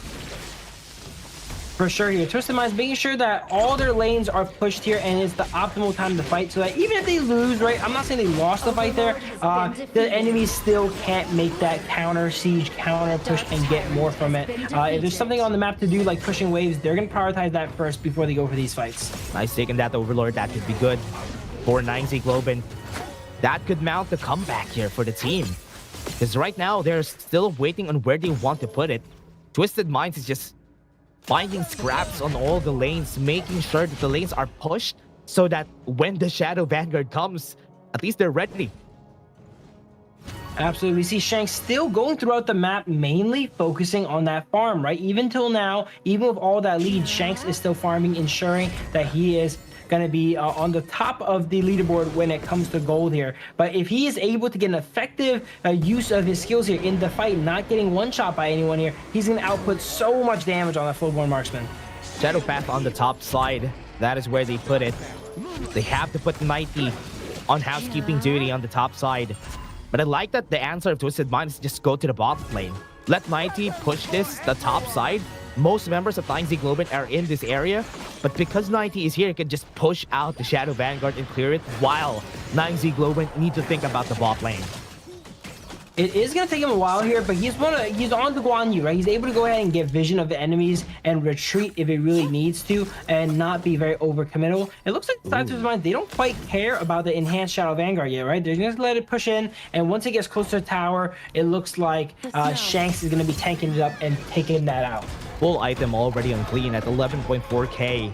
So he's just going to be waiting for the Sage's Sanctuary later on. He's going to be switching for sure. But also on the side of Shanks, Shanks is already at that point. One more item and everything is complete. And his Arrow Storm are going to hurt. Yeah, basically all of the gold on South Twisted Minds is on Shanks here, so it's very important that they keep him alive because every other member, I'm looking at the gold here, 9Z Globant kind of is ahead on, right? The mid laners ahead, their Clash laners ahead, jungle is down a little bit here, but the support is ahead too. So if 9Z Globant's able to shut down Shanks, they're actually not behind in the fight. Yeah, look at this, no vision on some of the members of Twisted Minds. Everybody's at mid. And on the back line, they have to be aware of 90. If 90 gets an angle at the back, everybody's going to be in danger here. It's a good thing that Win RJ has been keeping a pinpoint, keeping a check on this guy. Goes in for the flash, goes in for the play. That's going to be 90 dead. That's big. And now 9Z Globant has advantage here, but the tower mid lane has been taken down. Sure, oh, what is that? He's going to kill that him. Bottom as well. What was that kill from Shanks? 2 Arrow Storm and he's dead. They're going to be looking for it. Right now, Capo Sabo is going to be next.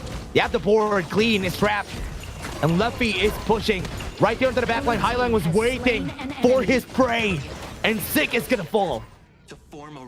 Shanks is doing so much damage at that time in the game here, and we saw WinRJ actually invest his flash ultimate to get Nightly there. So when Shanks got his hands on Futsu there, was able to go ahead and obliterate him with that ultimate. Not much he can go ahead and do. Twisted Minds here, they're coming up on full build on Shanks here. They need to start thinking about how they're going to close out this game because they got themselves a sizable lead, but they do not want to take it to Tempest for sure. Yeah, the longer the game goes, the scarier the Futsu and the Lefty is going to be. So that is where they need to think about what they have to do here. High ground towers are still up for the side of Twisted Minds.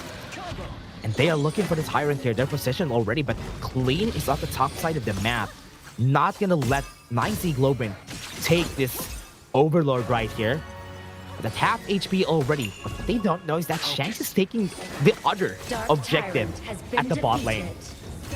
Shanks has been operating on his own all game, right? Wow. Okay, wow. Moon is just going to be taken down very fast onto the backline, though they go. 90 has been able to get to the rear guard. They're getting pushed back. The displacement coming in from 90 was able to put a sign in this game. Twisted Minds. What a play. Clean. Starting it. Now 9Z Globant is out. 20 seconds on the clock. This game is over. And game number 2 is gonna go to the hands right here of Twisted Minds. I was saying, wow, Luna's engaging a fight there without Shanks, but they don't need him, right? You see them go ahead and win that fight.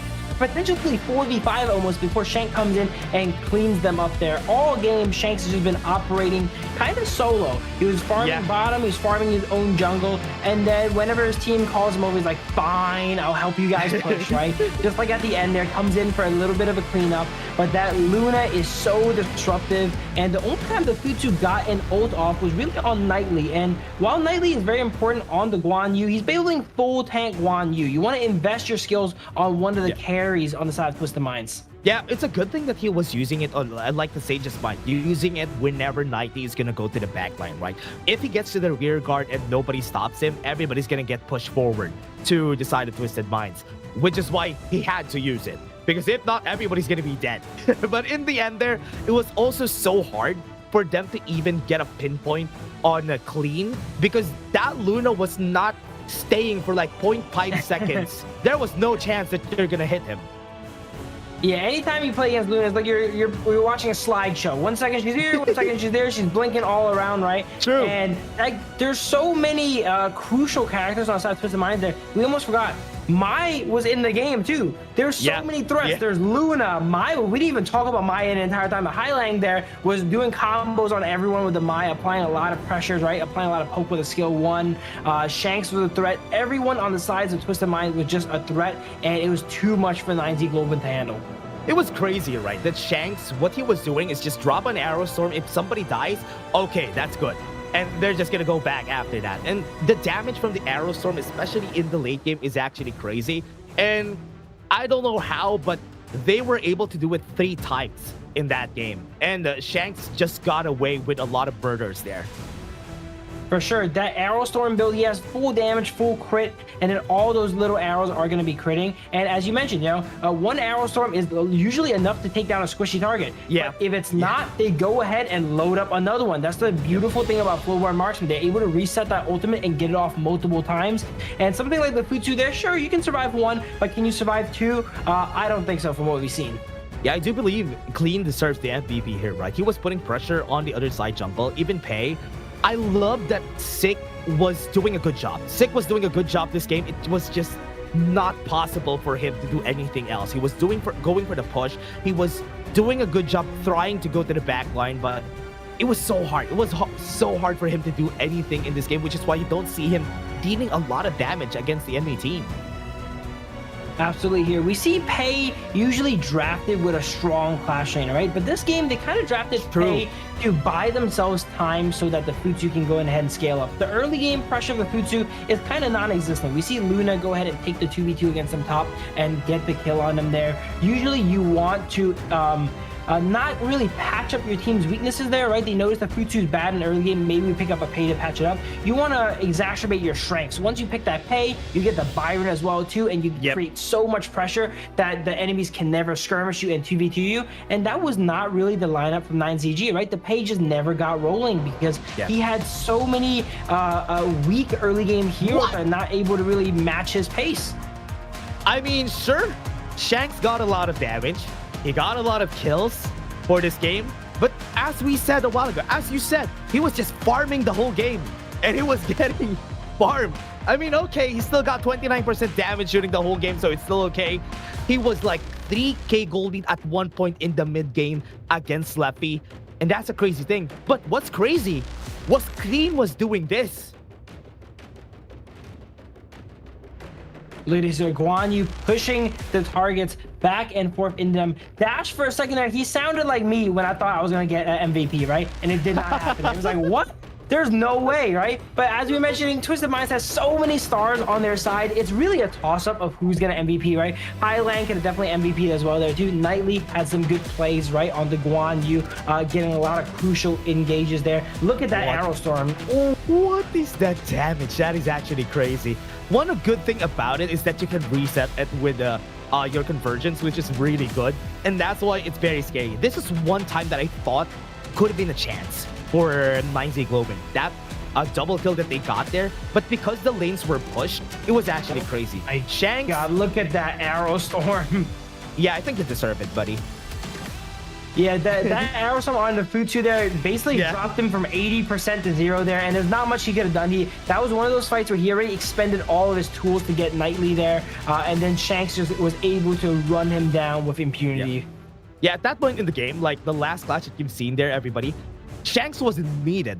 Everybody was just destroying everybody. He was a bit too late in the fight, but again, everybody, that was just game number 2. After this is going to be game number 3. It's match point for Twisted Minds. Let's see if they're going to win. We're just going to take a short break. In this world,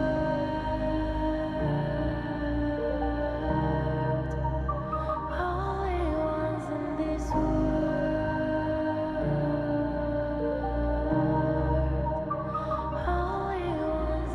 call out my name, cut through the sound of the rain. No matter how I feed the flame,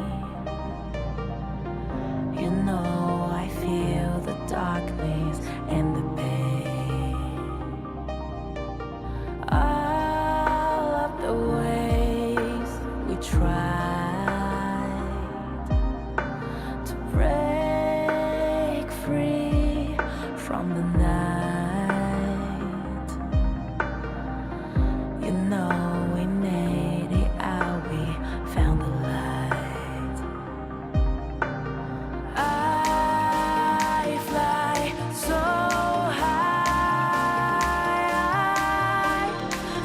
high, light up the skyline. Let's do it this time, like it's a whole new vibrant world.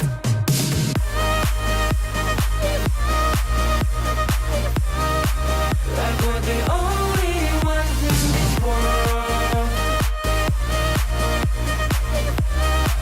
Like we're the only ones in this world.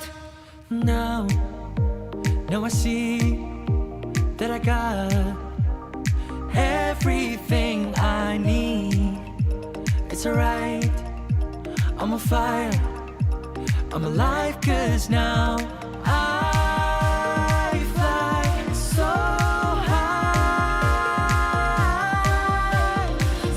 high, light up the skyline. Let's do it this time, like it's a whole new colorful world.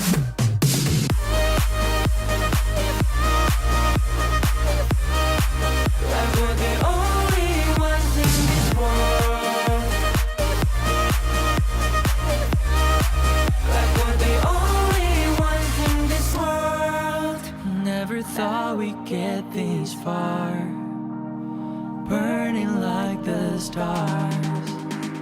How we get this far, like we're the only ones in this world.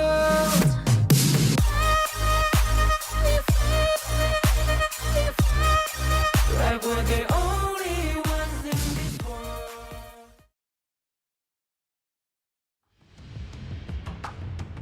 And we're back, everybody. Game number 3, match point for Twisted Minds. We'll see if they will win this, or will 9Z find a way to clutch it out and maybe come back from this whole series. We're still going to be your shoutcaster for today.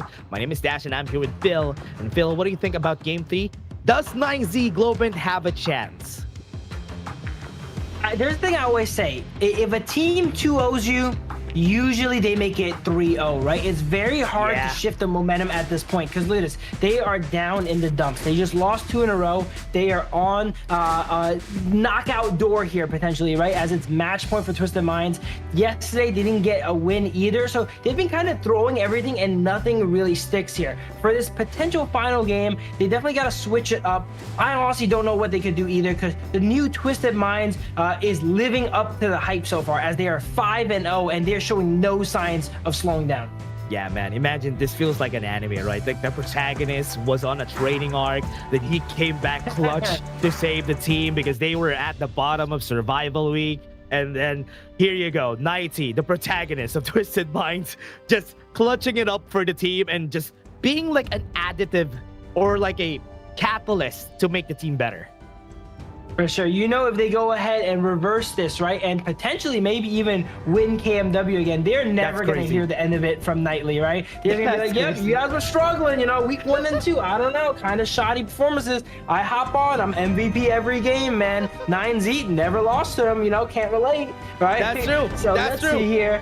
It is potential match point. The Liang gets removed over from inside 9ZG. I think we got some assassins coming out here. When you ban that Liang, usually the Fade, the Lamb is probably what we're going to be cooking here on Sick. I believe so. I think it's going to come in this game. The Assassins are going to be picked. And because the Luna is available, they can even go for the Luna first pick here for Sick so that they would have the safetier option. But Twisted Minds, they still have a lot of options too. So it's still going to be hard for 9Z. Absolutely. I would think Luna might be a decent ban here, though, but they actually choose Guan Yu with the Liang off the board and Luna on the table. Oh, maybe not, as they go ahead and hover something like the Agudo. Agudo was banned last time. They didn't have the opportunity to pick it. Maybe that was the true target here for Sick, actually, as they're thinking about it. What are they going to go for here? First pick on the Agudo for 9Z Globant. I mean, Agudo has been really good so far. But Twisted Mind still has a lot of options. Direnji Zhangfei supposedly, but because the Zhangfei has been banned, still an option of a U1, very flexible pick. There we go. Pretty solid flex picks overall. Twisted Minds here showing nothing really from their hand here. Direnji and Yuan, these are picks that are good against really anyone, right? So they're saving up some of their later picks to go ahead and try and counter out what 9Z is going to go ahead and pick up here. They've already expended a lot of the powerful picks, so there's no need for them to rush anymore. Now they're opting to go for more of the counter pick strategy here, it seems. Yeah, what's interesting about this, though, is that they still have the long, but they still haven't picked it for Twisted Minds. It's not bad, and they're not even picking that up. But they're okay with just letting this out without the Guan Yu. This is a good pick. The Lady Sun Ming doesn't really have a good counter. If you don't have the Guan Yu, you don't have the Dharma. So this is a very strong laner on the side of 9Z.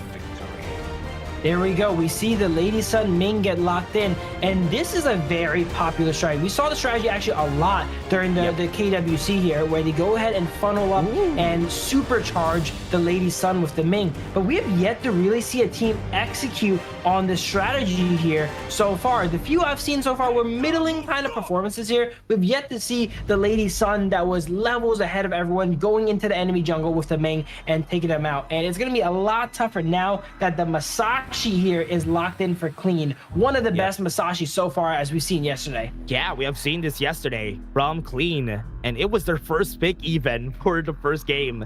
And it's crazy. Now, the Twisted Minds are looking into it.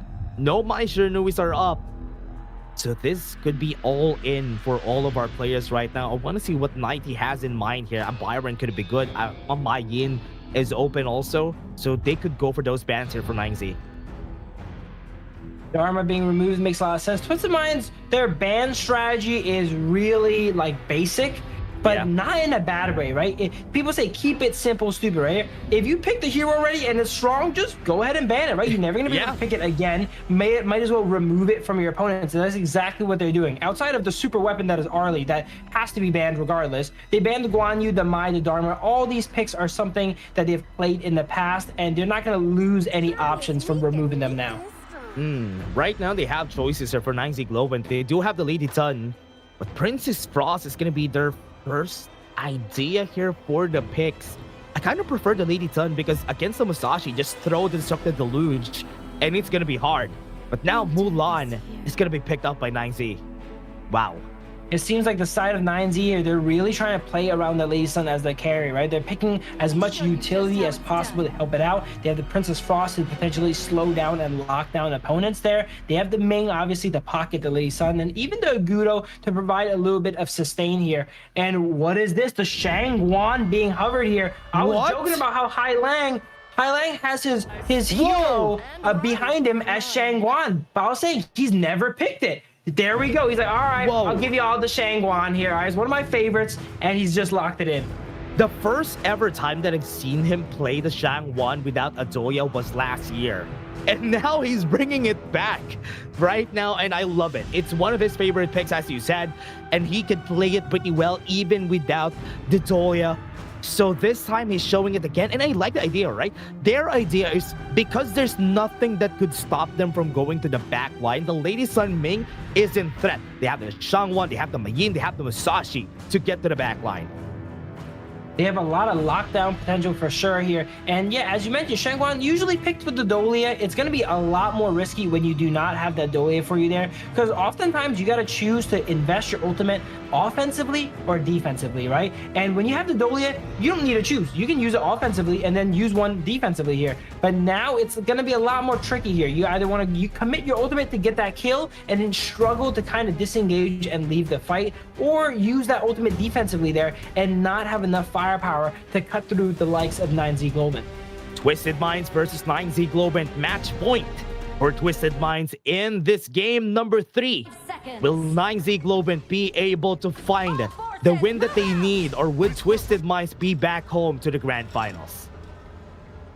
Let's see what happens here. You're going to see the side of 9Z Globant. They're going to walk all around the map with the Lady Sun and Ming, right? They're going to go ahead and start middle here and claim that wave, and then immediately go into the jungle, go into the bot lane, and give this Lady Sun as much farm as humanly possible. Their whole composition hinges on this Lady Sun getting super strong to the point where they can just kind of walk in and just take everyone out, right? Lefty trying for a little bit of an invade here on the Musashi. It was smart to take the board camp first, so they're not able to go ahead and get that from him. But wait, look at this. A bit too far forward, right? 90 had to force the flash here.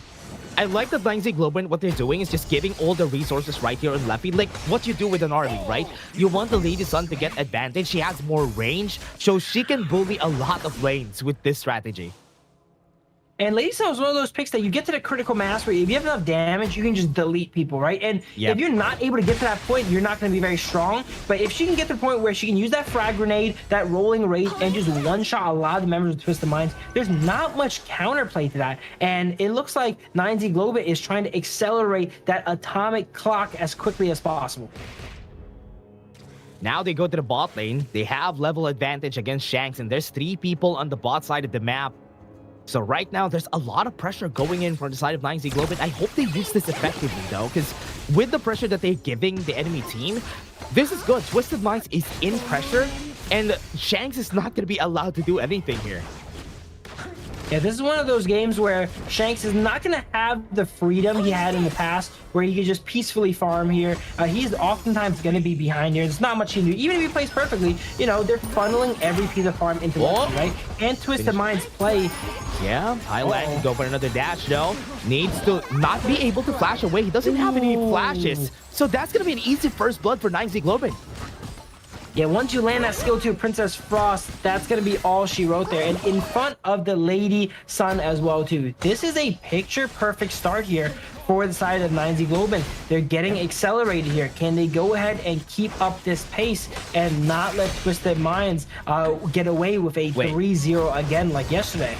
Yeah, it was a finishing stroke right there, but not enough damage because he doesn't really have enough items here in the early game.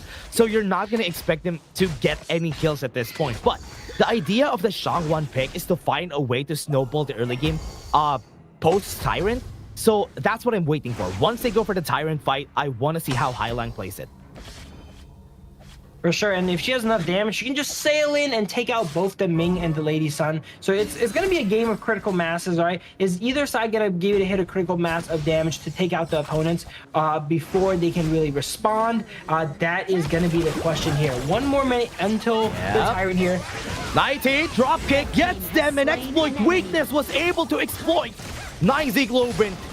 What a good answer right here from Twisted Mind. Double kill comes in for Twisted Minds. Wow, that was an amazing dropkick flash there from Knightley. He burned that flash so early, 50 seconds in the game, that at 3 minutes, you know, around the time you usually want to expend your skills there, he has it back up for that skirmisher. Another 2v2. We're seeing that Twisted Minds here, they don't lose those 2v2 skirmishes in the Clash lane. Yeah, the Frigid Prison right there almost got the hit on Hai Lang. And as you said, whenever that hits, it's gonna be scary. Opening onto mid lane, nobody's pushing. Every member right here of 9Z Globant are ready to go for this Tyrant at 5 seconds.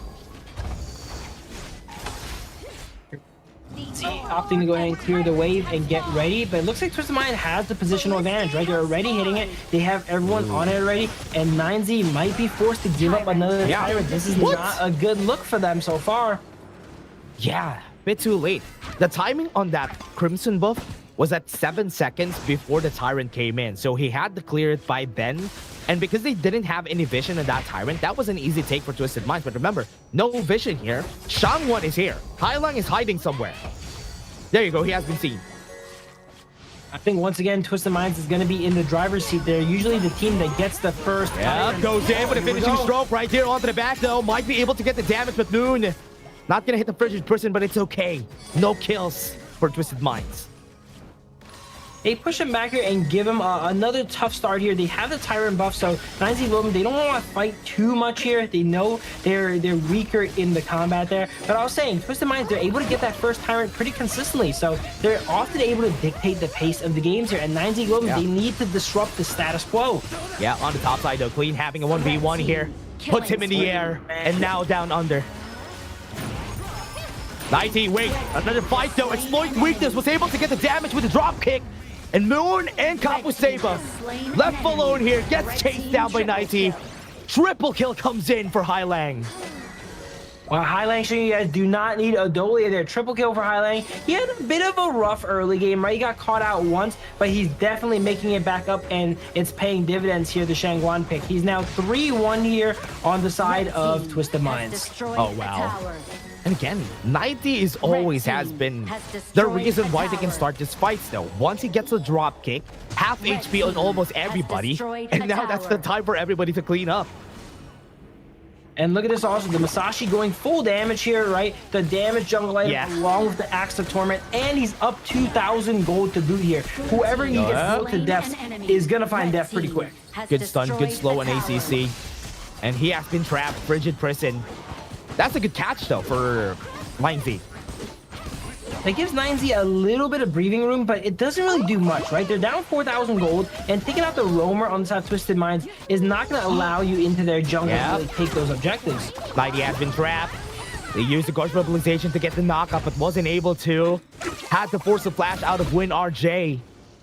Still not a kill. All right, they're showing some signs of life here, right? 9ZG. It is potentially match point. They need to give it their all. They're playing this death ball composition we were talking about, right? Everyone's going around and protecting the Lady Sun. They have the Gudo to help out. But wait, look at this. Win RJ trying. Left. Yeah, he has been left alone. He could be killed here. Win RJ was able to dash away, but Hai Lang is there to cut him off. And that's another kill. One more for Twisted Minds. That's blue. They were 4-man walking up there as a unit. Everyone backed off. Win RJ did not get the message, kept walking forward there, and then he got himself in a bit of trouble here with Twisted Minds. But it just shows first, second game, and now third game here. Twisted Minds is able to dictate the game and control it. Yeah, good knockup though. But Hai Lang was just baiting them out, not letting them move forward with a finishing stroke, just to put a sign on it. Goes in for the flash, got the knockup for stun on 3. And this is going to be clean, is going to be killed right on the back. Good shutdown for 9Z Globant. So he was definitely feeling himself a little bit too much there, right? That was a very ambitious dive there, diving the tier 1 tower of 9Z there while everyone was around. We know how 9Z likes to position with this composition. They're all going to be grouped up. It's not going to be easy for Clean to get those isolated kills that Masashi kind of wants to get there. Yeah, we've seen it. I think Win RJ has been struggling in this game. You can see him looking, finding opportunities to get kills on 90. But look at 9Z Globant. They're playing a death ball. They've been together the whole time. One thing that could be bad here is that it's a good thing that Twisted Minds is here to cut them off at the back line. There's an option here for 90 to find the kill, but he has been discovered. The thing about these death ball style compositions is it's very easy to outmaneuver you, right? We see ACC in the shadows here getting vision, and once you know where the death ball is, you know where all the enemies are, right? If you just go ahead and split the map and do other stuff, look at this. Look at the South Twist Mines. They have someone here, someone there, right? They're all around the map. They're getting farm everywhere. Whereas the side of 9ZG, they can only get farm from this one lane. Everyone there sharing all that experience, all that gold. Whereas the side of Twist Mines, everyone's getting their own gold. Yeah, and while they're taking the time, there's nobody here. They can't even move forward because the towers are already down. With the second tier towers down, makes it easier for them to just take it. Top lane though, look at it. The minions are just taking down the tower, and there's nobody there to defend. Yeah, this game really mirrors game 1, right? Where 9Z Globant was just trapped into base, and Twisted Minds, you know, they're not going to over-aggress and push them too hard here. They're just going to opt to play the map and take the safe guaranteed win. They already have that 5,000 gold lead, and they're like, okay, you guys want to go ahead and turtle up in your base? That's fine. We'll take every piece of jungle. We'll take every piece of objectives until you cannot stand it anymore. Yeah, now, Twisted Minds, it's a good thing that there's a good amount of wave clear though for 9Z Globant. That's why Twisted Minds can't push it just yet. Right there onto the back, they go for the dropkick, didn't hit it. Good timing for the side right here, right now. Twisted Minds just gonna be going back away. They got the tower, they got what they wanted. They're just gonna back off. Winter is here, gonna slow them down, but Shanks is just pulling them out of the way with his cards. What a flip of the switch here, right? We were just mentioning how they're probably going to leave him in base, right? And that's what they did in game 1. But this game, they switched it up a bit. Everyone immediately flashed in and flipped that switch and engaged there. Sure, they got no kills, but they were able to buy enough time and pressure for that high ground tower to be taken out. So now that high ground, that clash lane there is going to be spawning elite minions for the entirety of the game now. And this is going to be the beginning of the end. Yeah, it's going to be starting. High ground tower down. 9Z had to force a tyrant fight. Win RJ is being baited out of the way, but Thailand just forcing them out of the picture with a finishing stroke bait so that nobody could move forward. Sick doesn't have vision here. This is just an easy take on the tyrant. Nobody's stopping them. On the side, Twisted Minds, super healthy here. Now taking the Crimson Golem. This is what I mean. When you have that Death Ball style turtle, you know, composition here, you're forced to everyone play together. And if the enemies don't play you at your game, Twisted Minds are like, okay, we're just not going to fight you. You know, we're going to play for these objectives. We're going to push this lane, push that lane here. It's really hard to respond because your team is made to be all together. What was that Imperial Order? I thought WinRJ is gonna get killed there. That was kind of scary. But here you can see that Shanks is still trying to go for the push here. Winter is here is up, so Moon is just gonna be pulling the trigger right here clean. In front, just pushing them away, even with the finishing stroke. He doesn't even use it to get kills. The finishing stroke is just there to zone out 9Z. For sure. Yeah, Masashi's just so ahead at this point in the game. Look at the gold. 9.7k on Masashi to Agudo's 6.5k. He's just up 2.5 items here. So he is able to go all this damage and still be so durable. He's level 15. He's had consistently 3 levels on his counterpart all series. Not just this game. All series, it feels like. True. And also with a Primal Bond, they're just taking it. They don't even care at this point. Because they can. There's no way that 9Z could challenge this. Yeah, this is exactly the same as game 1 here, right? They say you're going to stay in your base. Cool. We're going to get every single objective. And every time they mount a sizable push, you see a high ground go down. And they've already got 2 out of the 3 down already. Once they summon that enhanced Shadow Vanguard, likely in the bottom lane here, it is potentially going to be the final push. Yeah, final fight. 90, Highlang in front, Shadow Path in the bot lane. They're waiting for the last push here. 9Z Globant. It's just so hard that nobody is here. Nobody is made to face check on the side of 9Z Globant, which is why they can't move forward. Yeah, their composition does not really play that well from behind, right? If you death ball in the enemy base where they're forced to react to you, it's amazing. But if you're on the back foot here, no one can really walk up and get vision for you, right? If you go everywhere, you need to bring your whole family here with you, or else you risk getting caught out. True. But now that that Shadow Path is in the bottom lane there, they're going to be taking reduced damage. They're all higher level. They're Win RJ being the wall onto the back line, though. Last fight that they're looking for, Rampage. That is done. Lefty's over. This game is going to be on their side. Everybody's falling down like flies on the side right here of 9Z Globant. From the bottom of Survival Week to the peak once more. Twisted Minds are back in the grand finals where OG awaits. Once again, I've seen this before, right? I've played these games before. Twisted Minds making their way through the lower bracket here. And once again, they're going to meet up against OG exactly the same as last season. But this time, will OG go ahead and blunder? I don't want to say blunder, but they beat Twisted Minds every other time, right? It's just that they lost that one time. Will it be a repeat of last season? What a performance from Twisted Minds. And as you said, that's the question that has been looming in our minds. This could be the Twisted Minds that destroyed OG last season. Remember, it's the same thing. What happened here in this season is that OG had a perfect run. And then, in the end, Twisted Minds just got them out, just sweep them under the rug in the last and the most important fight. Absolutely. They had a perfect run, and then Twisted Minds happened, all right? And if I was OG right now, I'm probably thinking like, uh-oh, we won every single match this season, you know, again. We cannot let this happen again, boys, all right? They know their opponents. They know not to underestimate them this time, and it is even Knightley's back in here, right? And Knightley was a huge reason why they actually took down OG there in the first season. But there is going to be our lower bracket match there, so that goes ahead and solidifies 9Z Globant in the third place position, and Twisted Minds here is minimum second now. Yeah, Twisted Minds, what a performance. Highlang bringing out the Shangwan in this game. And even 90, man, I cannot discount the fact that 90 has been the reason why they win these clashes. Even the whole series, he was doing that. Not even getting MVP, it's okay. As long as we win. I'm gonna have to give props to someone we don't talk about too often in this game as well too, right? Twisted Minds ACC. We were identifying that 9Z Globant, they have that death ball composition, right? How does Twisted Minds always outmaneuver them? How do they always know where to be and when?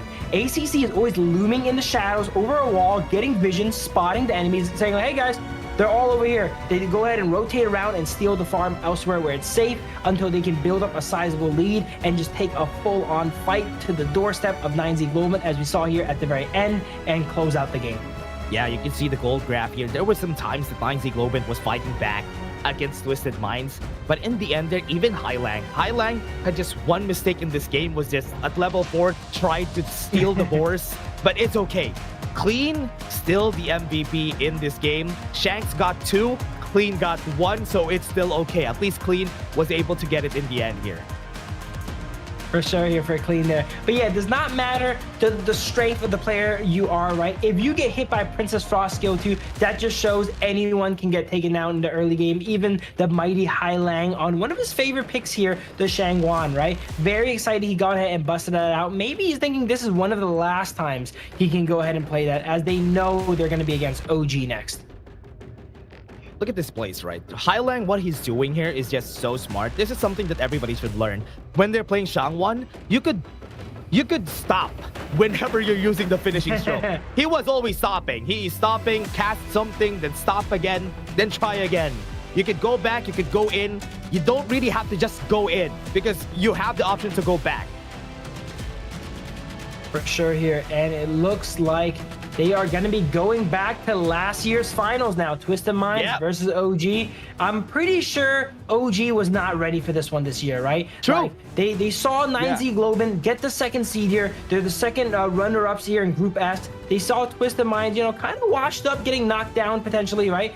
And then out of left field, Knightley comes back, roster reforms, and they're getting hyped up to good reason. They're 6-0 right now. They're probably surprised that he's back. The hero is back, and now they are in this form. Got a 3-0 on the first part of the lower brackets, then in the lower bracket finals, got them back to here in the grand finals, a rematch. A very different, not really very different, Twisted Minds with City Boy not here anymore for the support. ACC being the substitute here for the team has been different. And I hope this same formula would be able to topple down the strength of OG. Absolutely. They're OG. They're going to have a best of 7. The victor is going to be pretty decisive, right? It's a best of 7 match. If it goes the distance, it will go ultimate battle. So those are going to be enabled as well too. But we're going to have to go ahead and take a break here. When we come back, it is going to be the final match in the Major West League.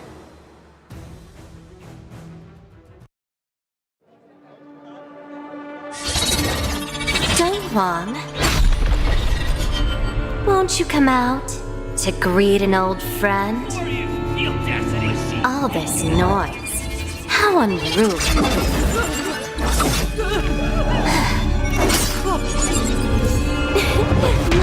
My, such a grand ceremony, and yet it's become such a mess.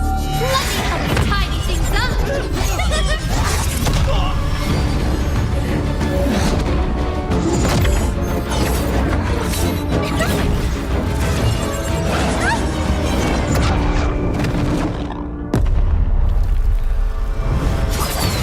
It's almost time.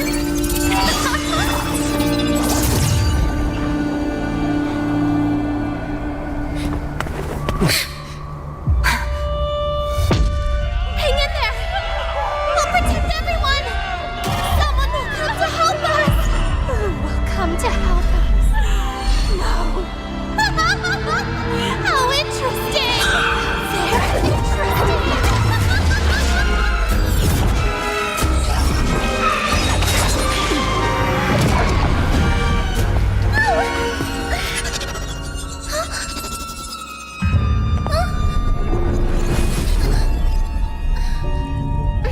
You. Why do you always cling on to him? Austrin. It's been a long time.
Donghuang.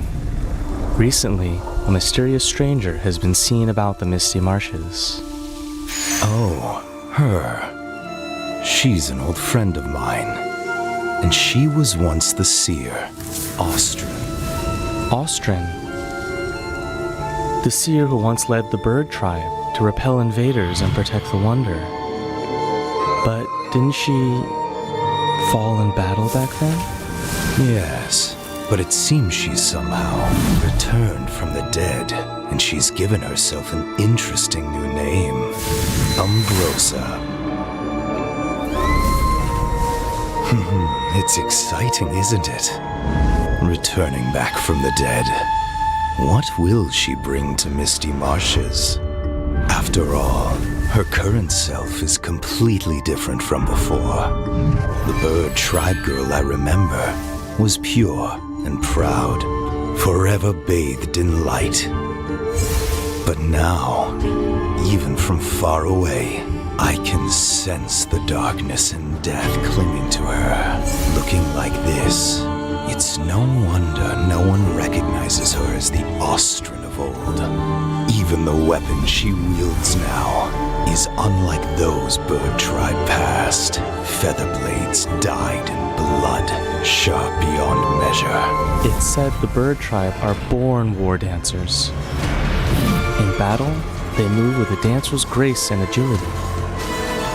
But from her, what I feel is madness? That's right. A reckless, all-consuming madness, unlike anything from her past. Since her rebirth, she seems to have awakened the power of the undying. But who will face her in this final solitary dance? Ambrosa, are you friend or foe? We'll know soon enough. I'm sure it won't be long before we meet her. So this is where you've been hiding, my old friend.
Caillou!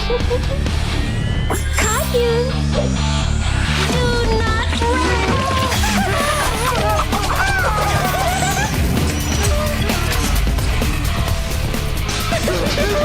I like that.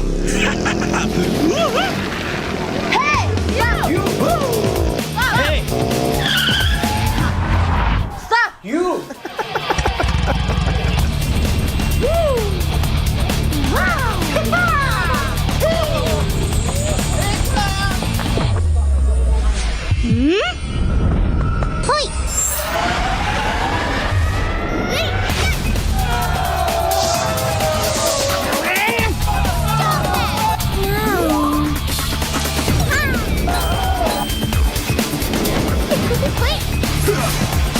Cheers! The cursed name, Kaiser.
The elders say the seers have guarded the misty marshes for generations.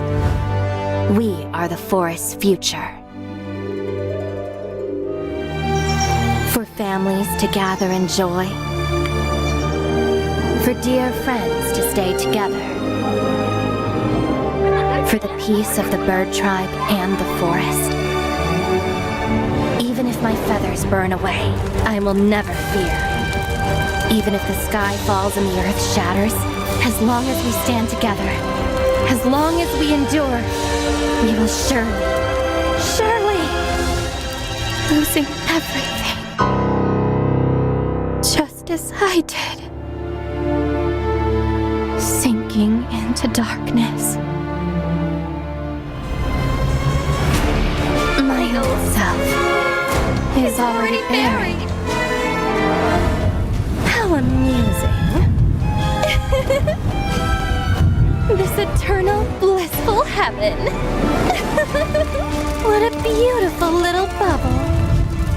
I can't wait to pop it with my own hands.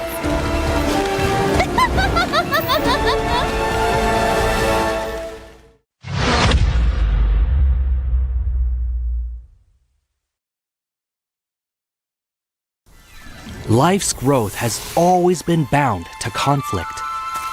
How long can today's peace truly last? 1,000 years ago, from a single seed sprouted the misty marshes' first wonder. Born of wood, growing into a forest, gathering countless living beings within. Growth, cycles, fates weaving endlessly together. With the deities came the first enforcers, becoming the Misty Marsh's first protectors. They took form as the 9 seers, each with their role sheltering this hidden land. All things eventually come to an end, and a new beginning does not always follow the old path. Today's inheritors of the seer's legacy long for a different future. Their followers, too, drift further apart. The Order of the Seers and Omniscients are like 2 branches growing in opposite directions. The Misty Marshes watches quietly as it all unfolds. For from the moment that first seed sprouted, the deities already knew the life they nurtured would one day choose its own future.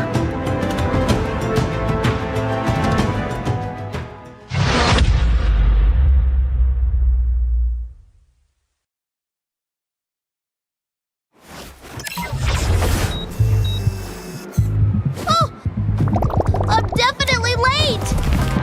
Woo!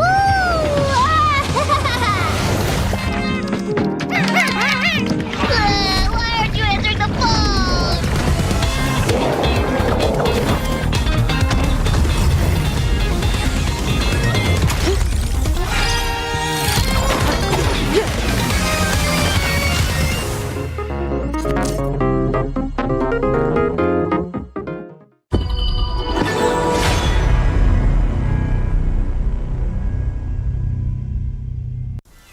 Life's growth has always been bound to conflict. How long can today's peace truly last? 1,000 years ago, from a single seed sprouted the Misty Marsh's first wonder. Born of wood, growing into a forest, gathering countless living beings within. Growth, cycles, fates weaving endlessly together. With the deities came the first enforcers, becoming the Misty Marsh's first protectors. They took form as the 9 seers, each with their role sheltering this hidden land. All things eventually come to an end, and a new beginning does not always follow the old path. Today's inheritors of the seer's legacy long for a different future. Their followers, too, drift further apart. The Order of the Seers and Omniscients are like 2 branches growing in opposite directions. The Misty Marshes watches quietly as it all unfolds. For from the moment that first seed sprouted, the deities already knew the life they nurtured would one day choose its own future.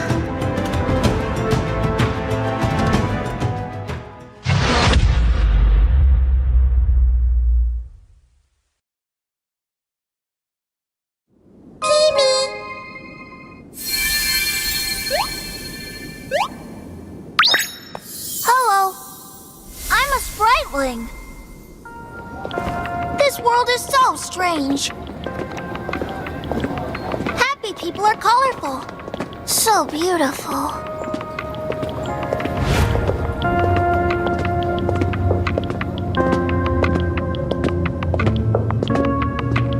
Are those their negative emotions? Ah, so scary! Huh? Oh, let me chase away the unhappiness! Sprite-laying strike! Ha!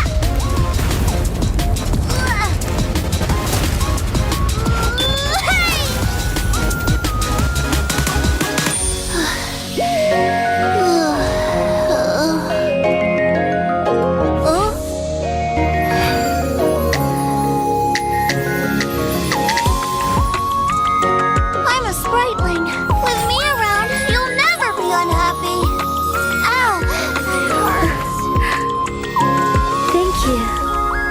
Let's be friends. Get him! Get him! Pitch blind, let's play another match. Charge! Welcome to the world of Spritelings. I'll take you to our annual Spriteling Festival. Enjoy HOK and release your unhappiness. The world can't be without Spritelings.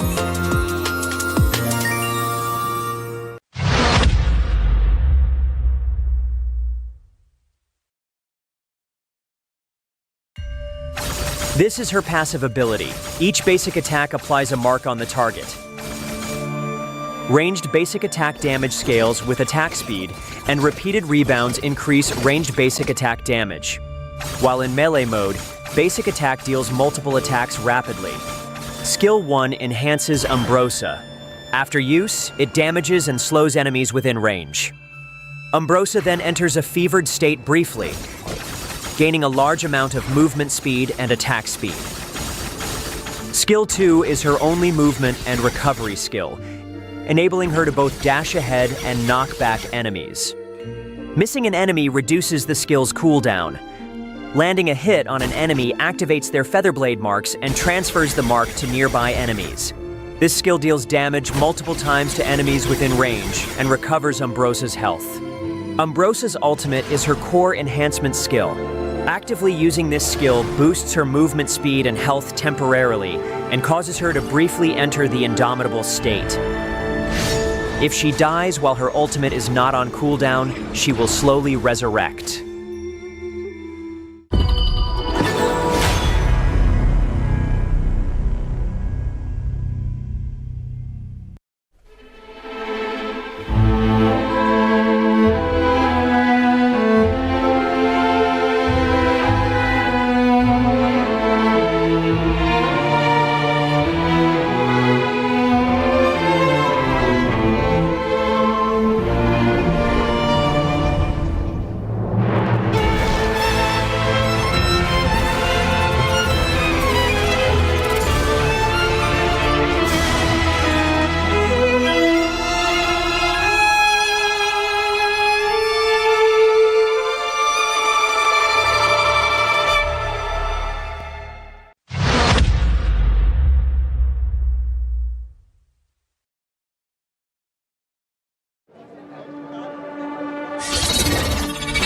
Dong, won't you come out to greet an old friend? All this noise, how unruly.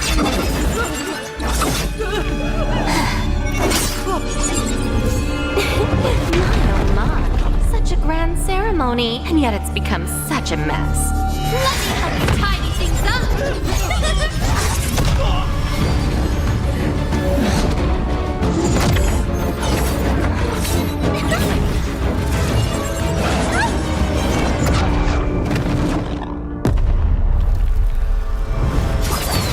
It's almost time!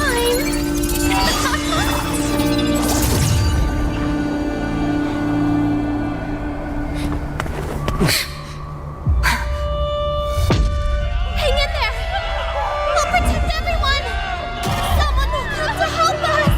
Who will come to help us? No. How interesting! Very interesting.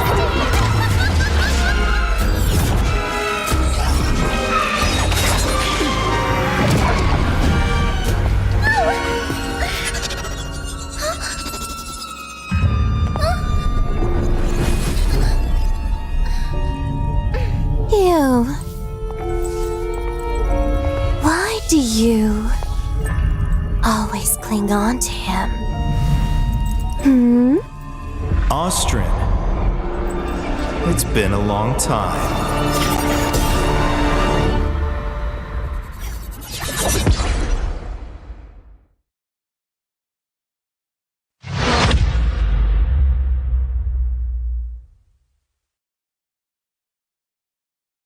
Donghuang. Recently, a mysterious stranger has been seen about the Misty Marshes. Oh, her. She's an old friend of mine, and she was once the seer, Austrin. Austrin? The seer who once led the bird tribe to repel invaders and protect the Wonder. But didn't she fall in battle back then? Yes, but it seems she's somehow returned from the dead, and she's given herself an interesting new name, Umbrosa. It's exciting, isn't it? Returning back from the dead. What will she bring to Misty Marshes? After all, her current self is completely different from before. The bird tribe girl I remember was pure and proud, forever bathed in light. But now, even from far away, I can sense the darkness and death clinging to her. Looking like this, it's no wonder no one recognizes her as the Austrin of old. Even the weapon she wields now is unlike those bird tribe past. Feather blades dyed in blood, sharp beyond measure. It's said the bird tribe are born war dancers. In battle, they move with a dancer's grace and agility. But from her, what I feel is madness? That's right. A reckless, all-consuming madness, unlike anything from her past. Since her rebirth, she seems to have awakened the power of the Undying. But who will face her in this final solitary dance? Umbrosa, are you friend or foe? We'll know soon enough. I'm sure it won't be long before we meet her. So this is where you've been hiding? My old friend.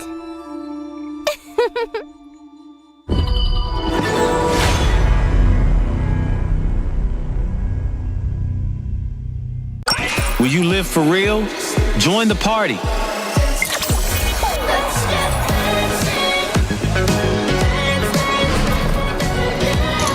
Make the whole street a party and add disco balls.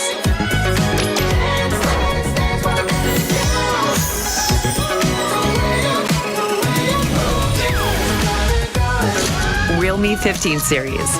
Live real in every shot.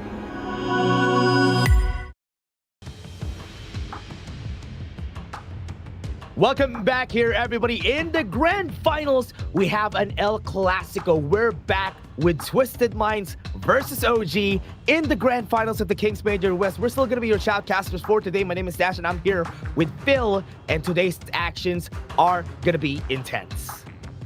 For sure. We have, once again, Twisted Minds versus OG. Exactly the same story as last season. Twisted Mind coming in from the lower bracket here. Is it going to play out exactly the same here? OG is definitely going to be worried about that, right? Because even though Twisted Mind, I would have to say, though, what is different, though, is this time OG didn't really get a chance to prepare for this, roster of Twisted Minds. Last time, they played 4 times, right? First time, OG Godez and, 3-0s them. Second time, it was like a 3-1. Then it was like a 3-2, and inevitably, Twisted Minds eventually come out on top. This time, they never really had that shot, right? Every time OG was against them, it was very, very decisive. I think Twisted Minds was only able to take 1 win off them in one of the matches here. So they were never really able to build up that momentum against OG, but that could either play with or against them, because OG now doesn't have that training against Nightly. They've never played against Nightly this season. Yeah, they played... they have 1 day to prepare. Yesterday was the only time that they had to prepare when they saw 90 back in the roster. So with him back in the roster, this is going to be a challenge. How are they going to fight them? How are they going to answer this fast? Because they didn't know how things have played out for Twisted Minds. Maybe this was part of the master plan. Well, once we get to the playoffs, we're going to get 90 in. We're going to get OG surprise again. Because even during the Kings World Cup, Twisted Minds with 90 look really strong. Oh, for sure. They got 4th place there in the world, right? And this is versus the best teams in the world. There's even 2, teams from the KPL coming into there as well too. So, those guys claimed spot number 1 and 2. There's not many other spots left for them to go ahead and claim, right? So they did excellently there. And this is going to be, once again, the test. Even though Twisted Minds has all these accomplishments, they're the former champions. OG, they have the momentum factor. They've been winning every single match. It's so hard to root against a team that has won every single match, even if they did the exact same thing last season and lost. They look really clean. They look really smooth compared to last year's performance from OG. I do think this is a better performance compared to that. And as we said, everybody in the global scene has been accelerating, has been getting better. And OG, even if they're the best of the best, they're still getting way better than we expect from these guys. For sure. I think the OG from last season, they played in a way, they played really cocky, they played really aggressive, and it makes sense, right? Because they deserve it. They're the strong team, they're the #1 team. But they got humbled a little bit by Twisted Minds there, right? I'm thinking here, coming into this finals, they're not gonna, make as many of those flashy plays that they're really known for, not gonna play as confident. Not saying they don't want to play for the win, but they don't want to give their enemies a chance now that they know TM is very capable of taking a series away from them. Yeah, TM could actually try and win this, honestly. With how they performed during the last games that we had against 9Z Globant, they look really dominating. And being very dominating in almost the same fashion as what OG did yesterday, we're up for a series. A long series here.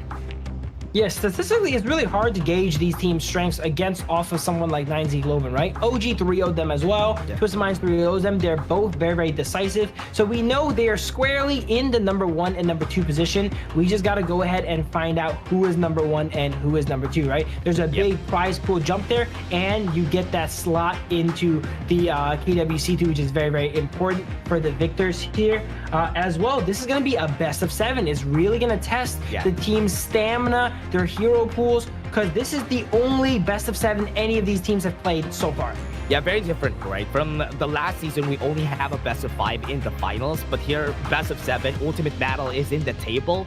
So this is going to be tough, especially when it comes to Ultimate Battle. One great thing whenever I see an Ultimate Battle being run is that the teams only have a few minutes or even just a minute to think about their draft. And with that, that's the most clutch thing that you should think about. And I hope both of them are ready when the Ultimate Battle comes in, because some teams get shaken up when it's Ultimate Battle because they don't know what to draft.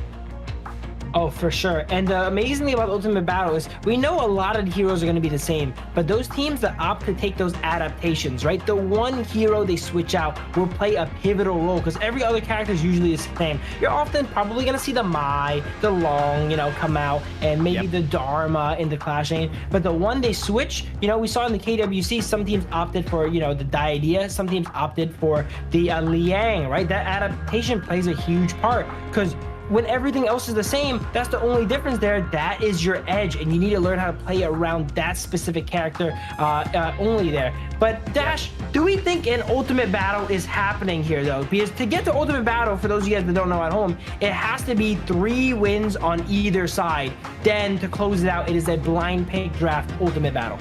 It's actually still possible. Honestly, because of their performance, it's possible. But before everything else, everybody, let's take a look at this intro first. So you should never give up.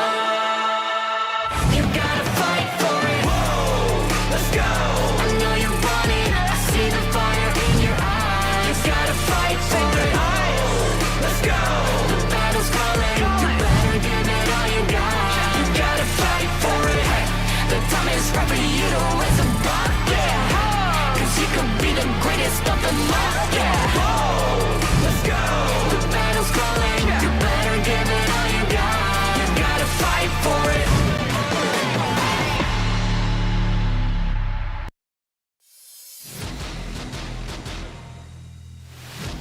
Here we go. Here's a look at OG Esports. We have Keke in the Clash lane, Dao Dao in the jungle, Wen in the mid lane, on Marksman and Nuchin on Roam. You guys have definitely seen this team. You've definitely heard this team name before because they've been dominating everything. They are flawless up until now. They've dropped games, but they have not lost a single set. They have the dream right here for OG is to conquer their demons, which was Twisted Minds from last season. And it's going to be a challenge, yes, with the hero of the story from Twisted Minds back in action. And as I'm saying that, let's take a look at Twisted Minds. So you should never give up. You gotta fight for it. Whoa, let's go. I know you want it. I see the fire in your eyes. You gotta fight for it. Let's go. The battle's calling. You better give it all you got. You gotta fight for it. The time is right for you to raise a bar. Yeah. Cause you could be the greatest of them all. Yeah. Whoa, let's go. The battle's calling. You better give it all you got. You gotta fight for it.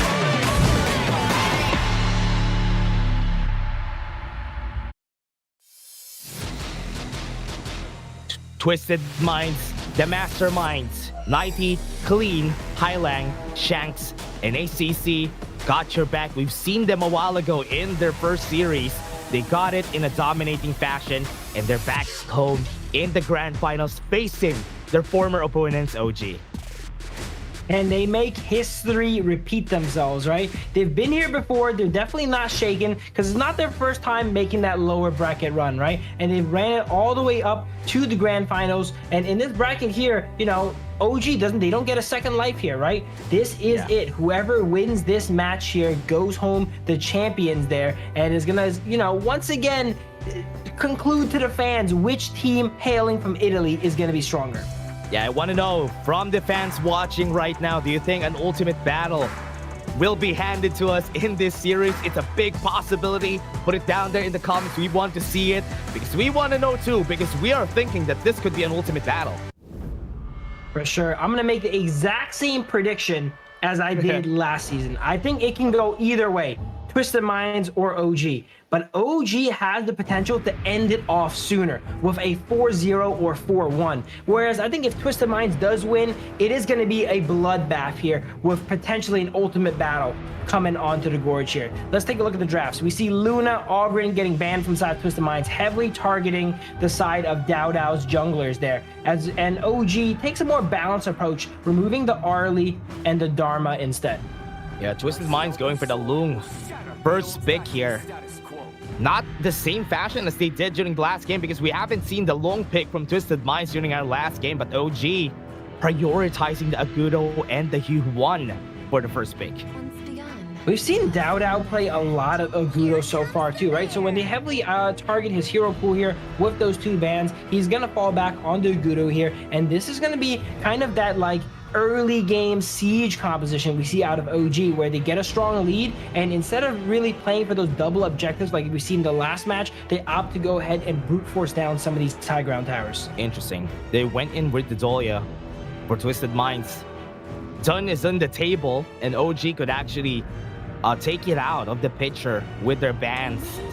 But for now with the Guanyu, they need something to stop the Guanyu from just snowballing the backline or at least have a very flexible marksman that could go in and out of the fights.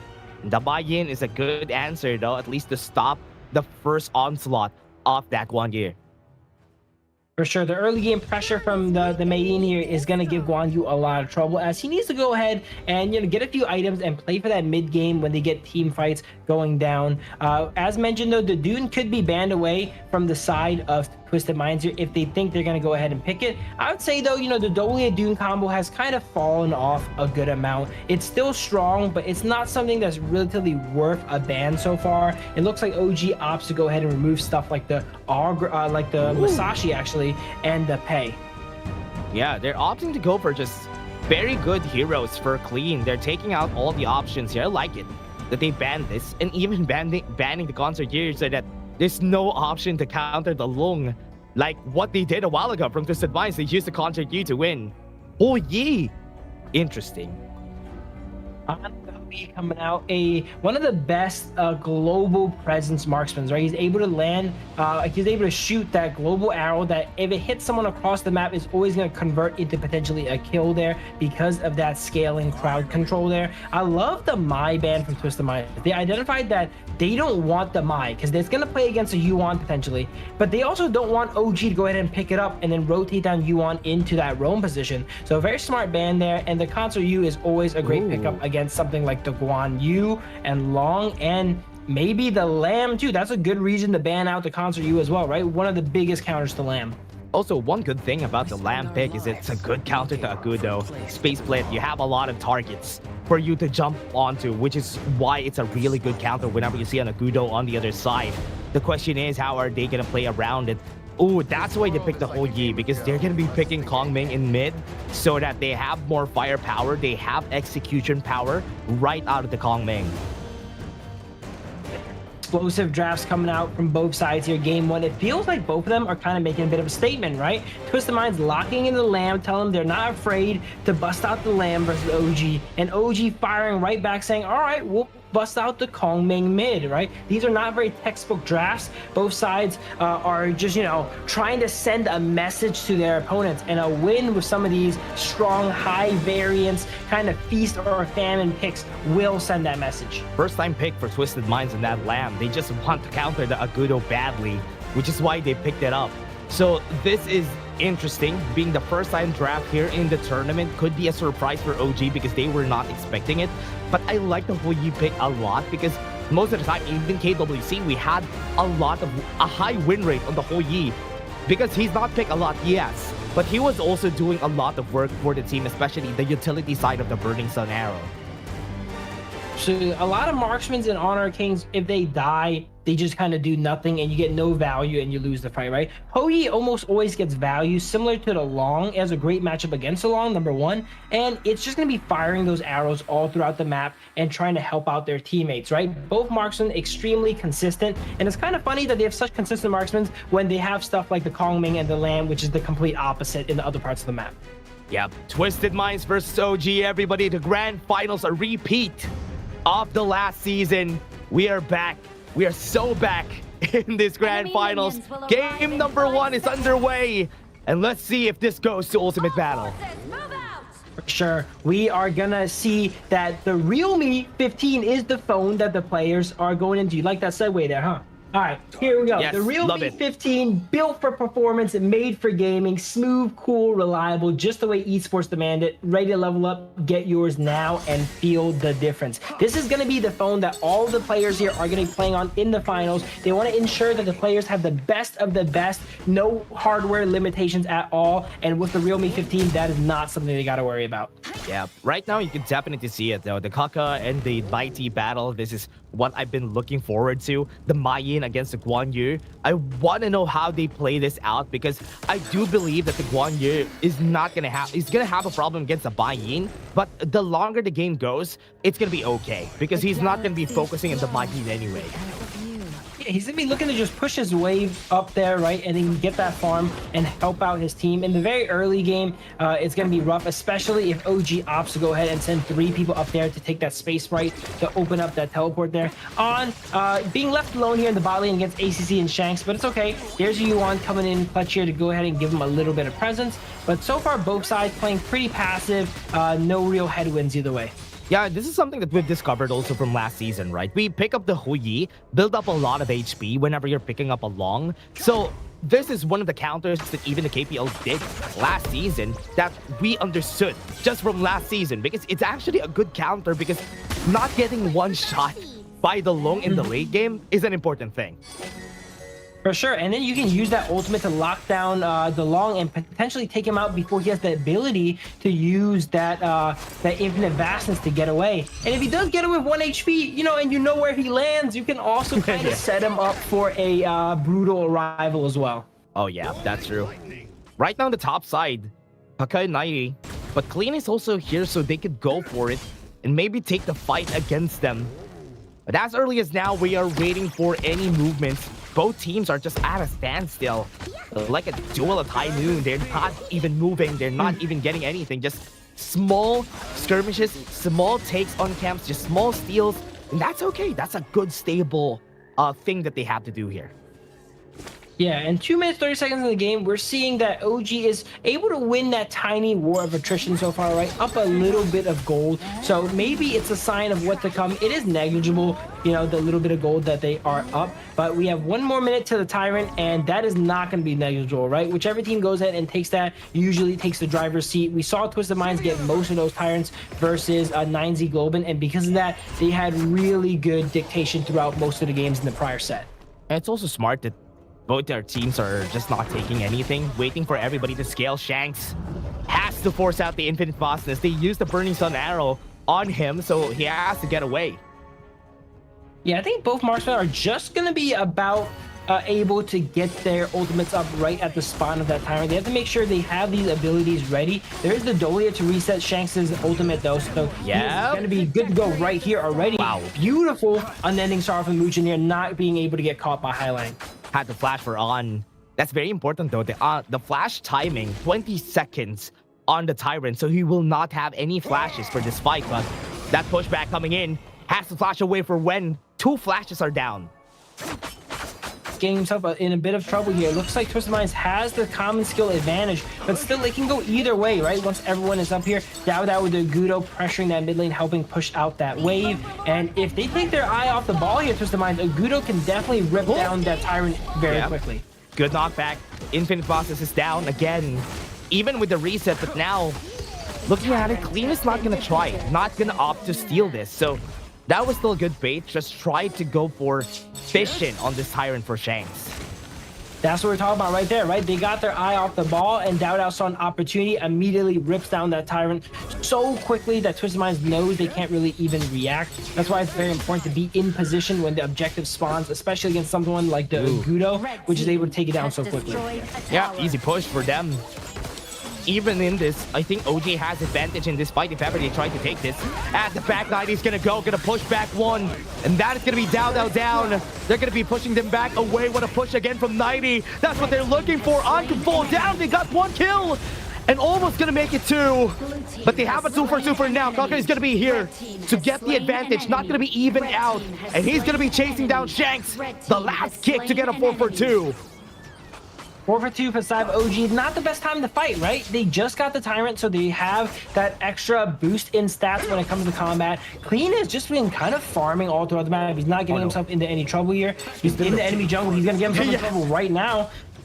He's in the wrong side of the jungle though, Clean. The good thing he still has a lot of dashes to just get away from it, right? So very safe. But that big fight, right? OG, I thought they were the ones losing because 90 had a great position there.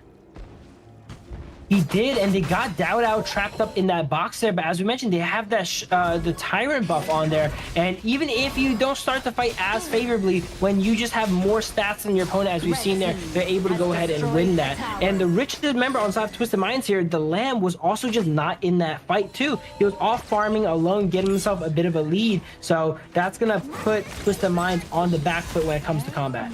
Yeah. Still a good try there for Twisted Minds.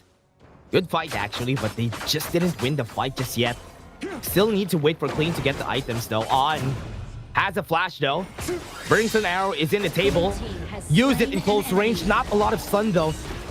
Right now the World is My Board is gonna be here. Muchen tanking up a lot of damage. They saw Clean on the top side, so they have to take what they can. Destroyed a tower. Yeah, you can tell On was not quite prepared for something like that Lamb pickup, right? He got caught out a little bit there.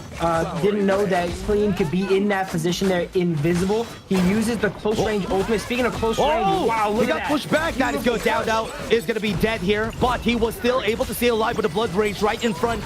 One doesn't have any mana, and he was in front of everybody there. Muchen doesn't have the ult. But what a good pickup for Twisted Minds. Pretty sloppy fight from both sides there, but it looks like Twisted Minds will come out on top. Highline almost going down there, Dao almost going down, but they were able to clutch it up. We see Nightly now all around the map, now pressuring the bottom lane of the side of OG, and this game is looking very, very even. That's big. Clean at level 12. Just like in the same fashion, they're having a hard time against Clean. Having advantage here, but the stun was able to lock him down, and they're going to be chasing him over. The push right there for Nike to save them out. They have the World Spy board, got used.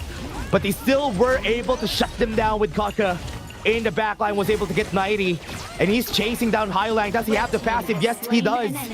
But it doesn't matter. They still got the kill. Pops that passive here and gets the kill as well too. OG, you know, if you're not monstrously ahead, they always feel like they're so good in the fight, right? The gold was dead even. The kills were dead even. Crazy. But they still come out so on top. It feels like gold is worth more on them sometimes, right? And this game is not going to be the game where Keke goes and, you know, distracts all the enemies, you know, and he has kind of a bad KDA. He is 3-0 on the main here, and he's looking to keep it that way. Yeah, look at the items here of On. He's getting ready to get all those HP items after this because he knows that Shanks could definitely kill him once he gets the third item. Second tier tower got taken down the bot lane and the Tyrant is on the table. It's just gonna be waiting to be eaten, but off the back though, they have one shot. One kill On, has to flash away. Good kill on their side, but OG gonna be chased down. Got the kill already good. One is down again, and that is good. Already for Twisted Minds. Twisted Minds do get win there, but they lose the objective once again, right? Tyrant goes over to OG again, and now they have another 1 minute period where they gotta take an uphill battle if they want to go ahead and fight the side of OG. Wen not really finding his footing into this game here, but it is kind of, you know, typical to OG strategy to kind of sacrifice Wen in a lot of positions here, right? He doesn't have the best score line so far. It's much better you sacrifice someone like him and On than Keke, which has a big shutdown on his head. Yeah, right now, already starting on this objective, easily going to be taken here by Twisted Minds. Got the Overlord. So far, they have been caught always by Clean on the back, and there's nothing to help the rear guard. Every time they try to go there, that's an opening. On is going to get caught. He has to force the flash. So they need to find a way to find Mighty and Clean first before they fight. For sure, Clean is going to be pivotal to this game. The entire game, Clean has just been kind of farming, getting himself ahead, and you can tell in the levels, right? He was level 14 a second ago, whereas Dao was only level 12. He had a 2-level lead, even though his team as a whole is down 2,000 gold. He himself is really strong. So every time he enters the fight here, OG needs to have alarm bells. Yep, Kaka getting ready for it. And Clean was just able to get the death from below. He has been doing that since a while ago, just dashing away from danger. Burning Sun Arrow got the hit on one, but they're not going to be chased down. Muchin has to use the ult right here, and now in front is 90. He's not in the back anymore to use displacement against the other team. And right now with the ult death from below in front, and that is him. Clean gets a double kill. Gets the reset as well too, right from Dolia, and gets the ultimate back.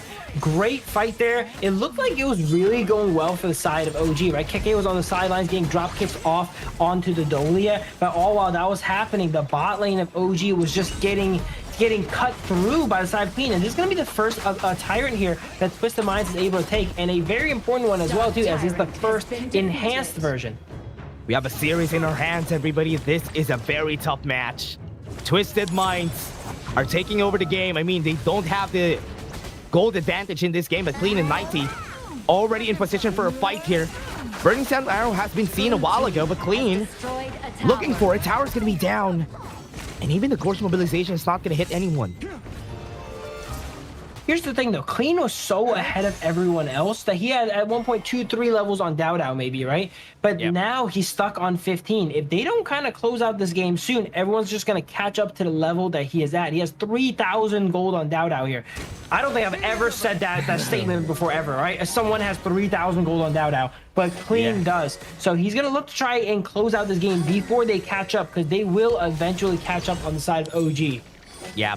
They know their priorities, right? This is what's good about Twisted Minds. They know who to get the gold share, get the bigger gold share on the team, and it's Clean at this phase of the game. But the longer the game goes, the less effect the LOM is gonna get in this game, so they have to finish it. As you said, they need to find a way to finish it. Mu Chen has to force an Unending Sorrow. 90 now down to low HP.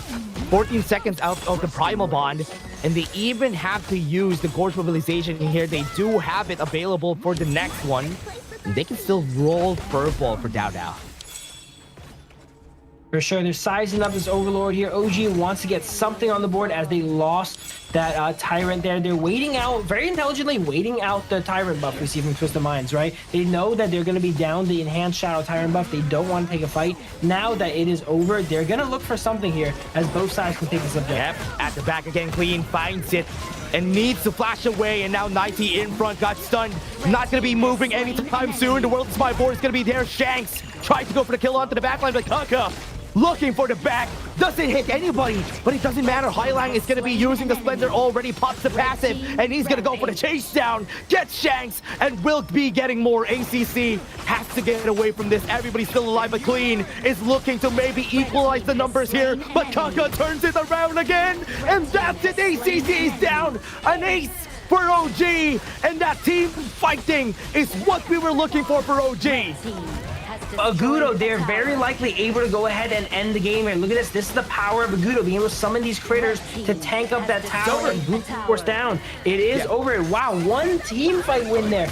And it is so pivotal that Keke, wait, hold on. Nightly's out. What? He got the pushback though. It might be time. Highland has to ult. Could use the taking liberties, but OG right now trapped, and that's it. OG will take first game. An explosive finish here. I hope they show it in the highlights there, but Clean could have easily cleaned up all of the side of OG if Keke was not there to perfectly combo out and CC chain down Clean while his team focused fire there. Look at that. The teams were literally neck and neck there, and it just takes one poor fight there and they immediately push to win. This is a game of fractions, of hairs here. A tiny mistake will be capitalized on. Close game. It was a very close game. I thought they had it in the bag here for the side of Twisted Minds, but as we said, the longer the game goes, the less effective Clean is going to be in this game. He tried to go for the backline push, but everybody had flash on OG, and when they flashed away, that resetted the fight, and that started the comeback of OG in that battle. I was ready for the Clean Lamb montage there, right? Everyone else on OG was low. I'm like, oh, I see the line. He's gonna go here, here, and take them all out there. But Keke also knew that was a possibility, perfectly CC chaining up Clean there. And while he did not have the damage to go ahead and take him down here, it was really tanky. He was going tank Lamb there with the Frost Scar and the Giant Script. He was able to communicate it, and everyone on OG was on the same page. They were all low. They're like, you guys, we can all die to Lamb here. I'm going to out control him for a second here. I need everyone to focus fire. In that 1 second that he was controlled, everyone focused fire on the side of OG. And from then on, it was game. Getting him out of his tempo was the most important thing, right? Once he's out of the tempo, Clean is not going to have the best time. And as we said, Yi building like this, after getting the first 2 items, Kiras of Savagery, the extra health that you get here will let On survive 1 Flaming Palm, which is the most important thing. For sure, and he can also survive a potential Lamb dive too, right? Maybe not survive, but really waste a lot of his time while he's doing that. We were just mentioning why Hou-Yi was so strong, right? He's one of those marksmen that's always going to get value. In a game with a super fed Lamb like this one, you're going to want a marksman that's going to have some value even if it goes down, because it's not going to be easy to survive. Oh yeah.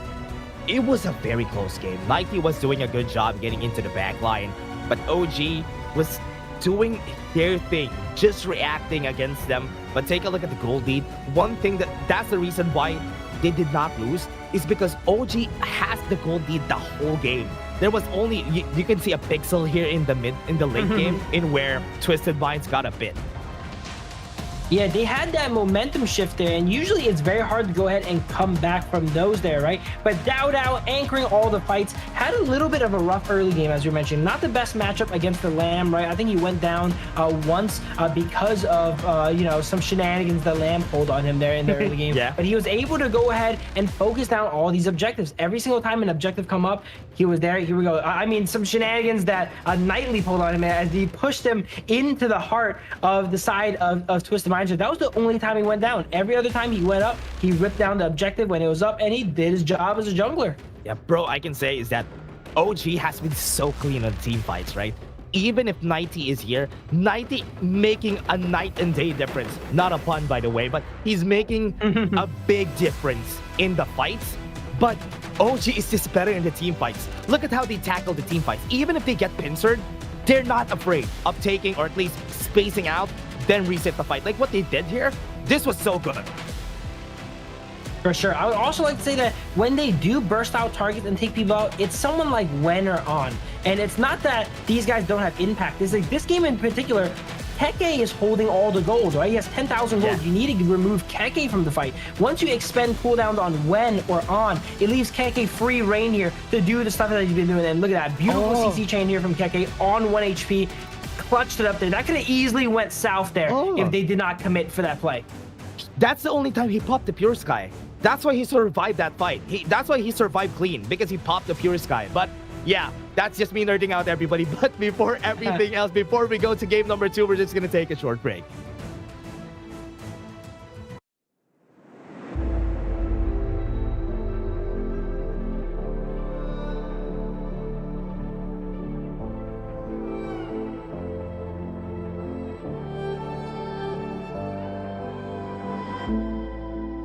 Strangers to the fallout, it's what got us here. Ever changing, some chameleon, blood, sweat, and tears. We'll never make it if we fall to everything that brings us down. With a comeback is now. Blood, sweat, and tears. Fight for what we want. Doesn't matter the cost. Every day, put in work. Blood, sweat, and tears. Nothing comes overnight. Strength in numbers, start to line. We don't bow to fear.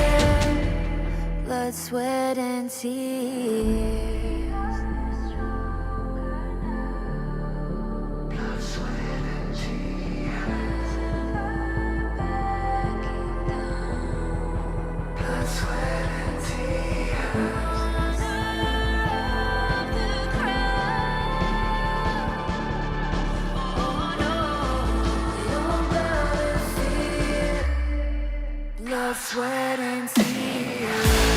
Fight for what we want. Doesn't matter the cost. Every day, put in work. Blood, sweat, and tears. Nothing comes overnight. Strength in numbers, stars align.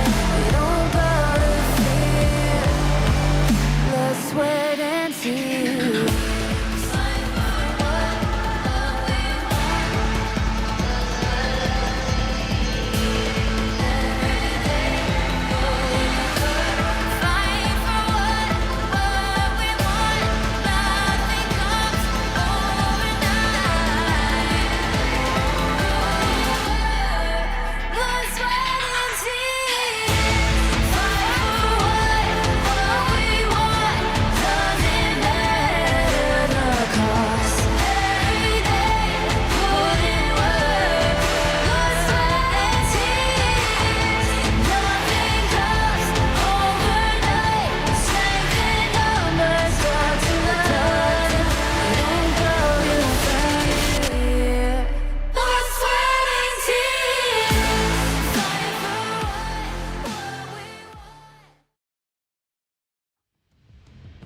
And we're back in the grand finals, everybody. Game number 2 is underway. We're still just waiting for the players, but OG versus Twisted Minds. It was a close game, but one fight just turned it all. We're still going to be your shoutcasters. My name is Dash, and I'm here with Phil. But what do you think about game number 3, Phil?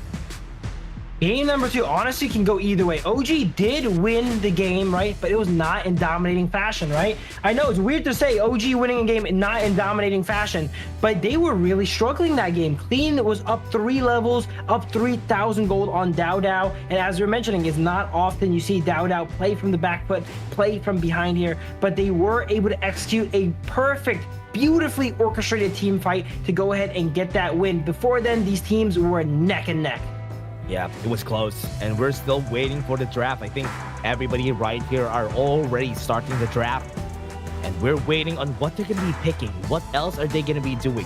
Nike has been a very good catalyst for the team here to activate, but wasn't enough against OG, the Kings currently. of the Major West. They have been dominating the Survival League, even Ranking Week. But it was the same vein that they did during last season. So Twisted Minds, we should still not count them out. For sure. I would say outside of the final team fight, they were right there along with OG, if not ahead at some of the times here on their carries, right? I wouldn't say they should switch up their strategy, really. That game honestly could have went either way. If they won that final team fight, they would have won as well, too. It just came down to just the execution at the end of the day here. And, speaking of execution, Mai is going to be locked in here for side of Twisted Mind, and that's going to require a lot of execution. But this is going to be one of Highline's favorite picks here, though, so it's not going to be an issue. Pay, there you go. Yes, sir. There we go. Pay, the classic, the combo that you use whenever you go in the second game and you're on the red side. Pick the Pay Byron, and you're gonna be okay. And that's what they want to do: dominate the early game, take out a. The only problem that they're gonna have is that My Shiranui is good in the early game, could go for the rotation if they try to go for an invade.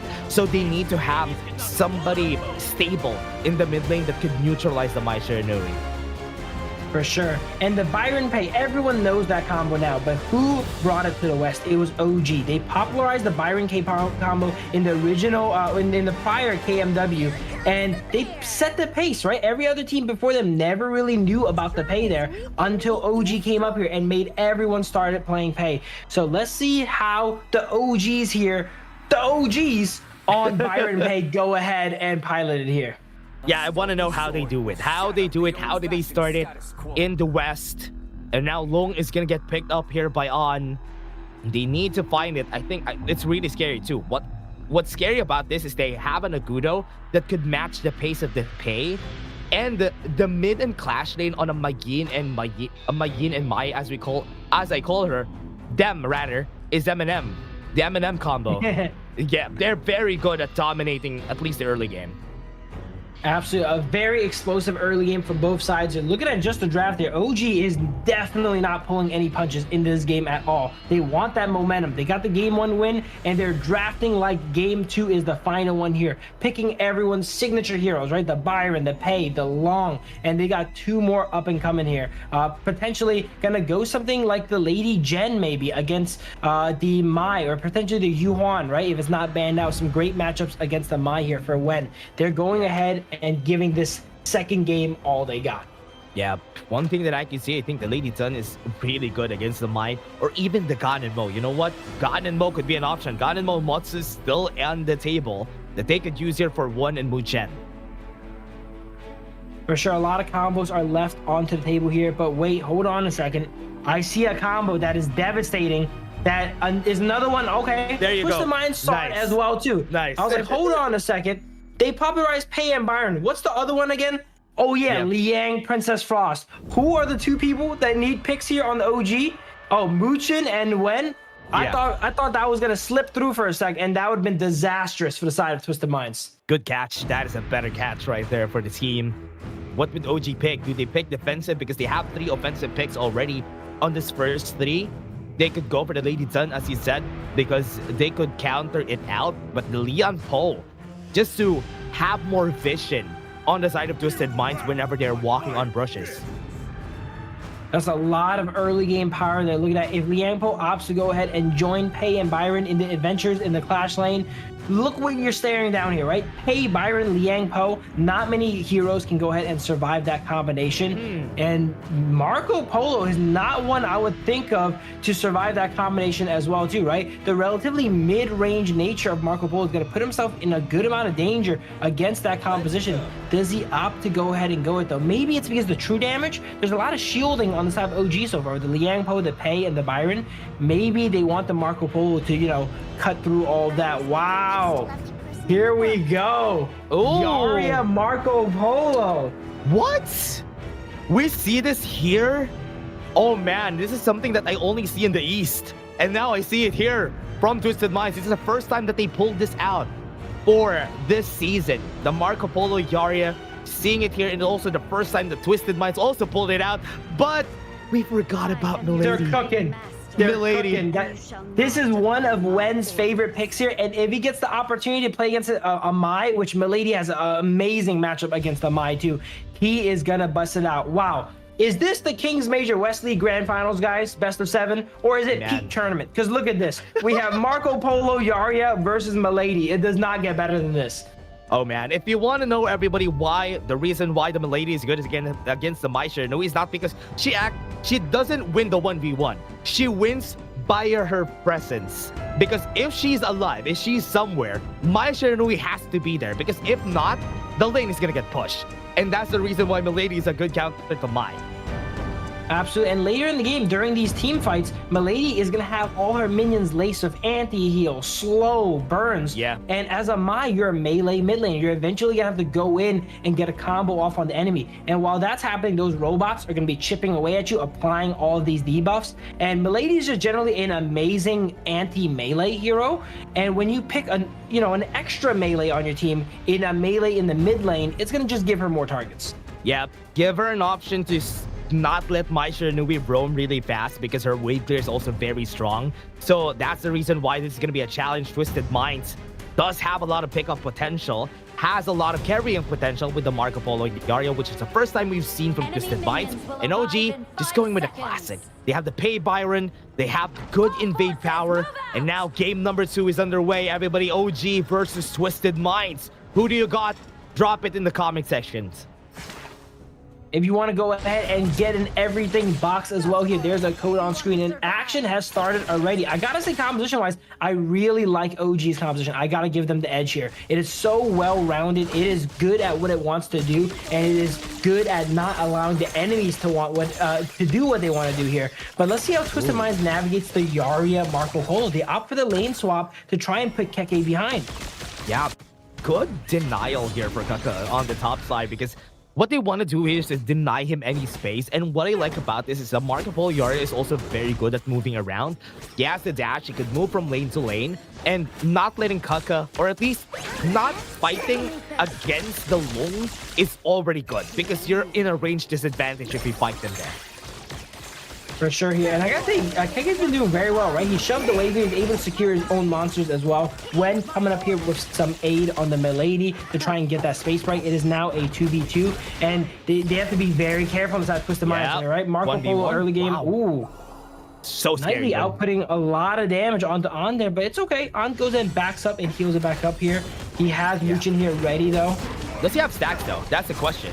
I think he doesn't really have a lot of stacks now. He has to just run away. And now just got the bullying back against them.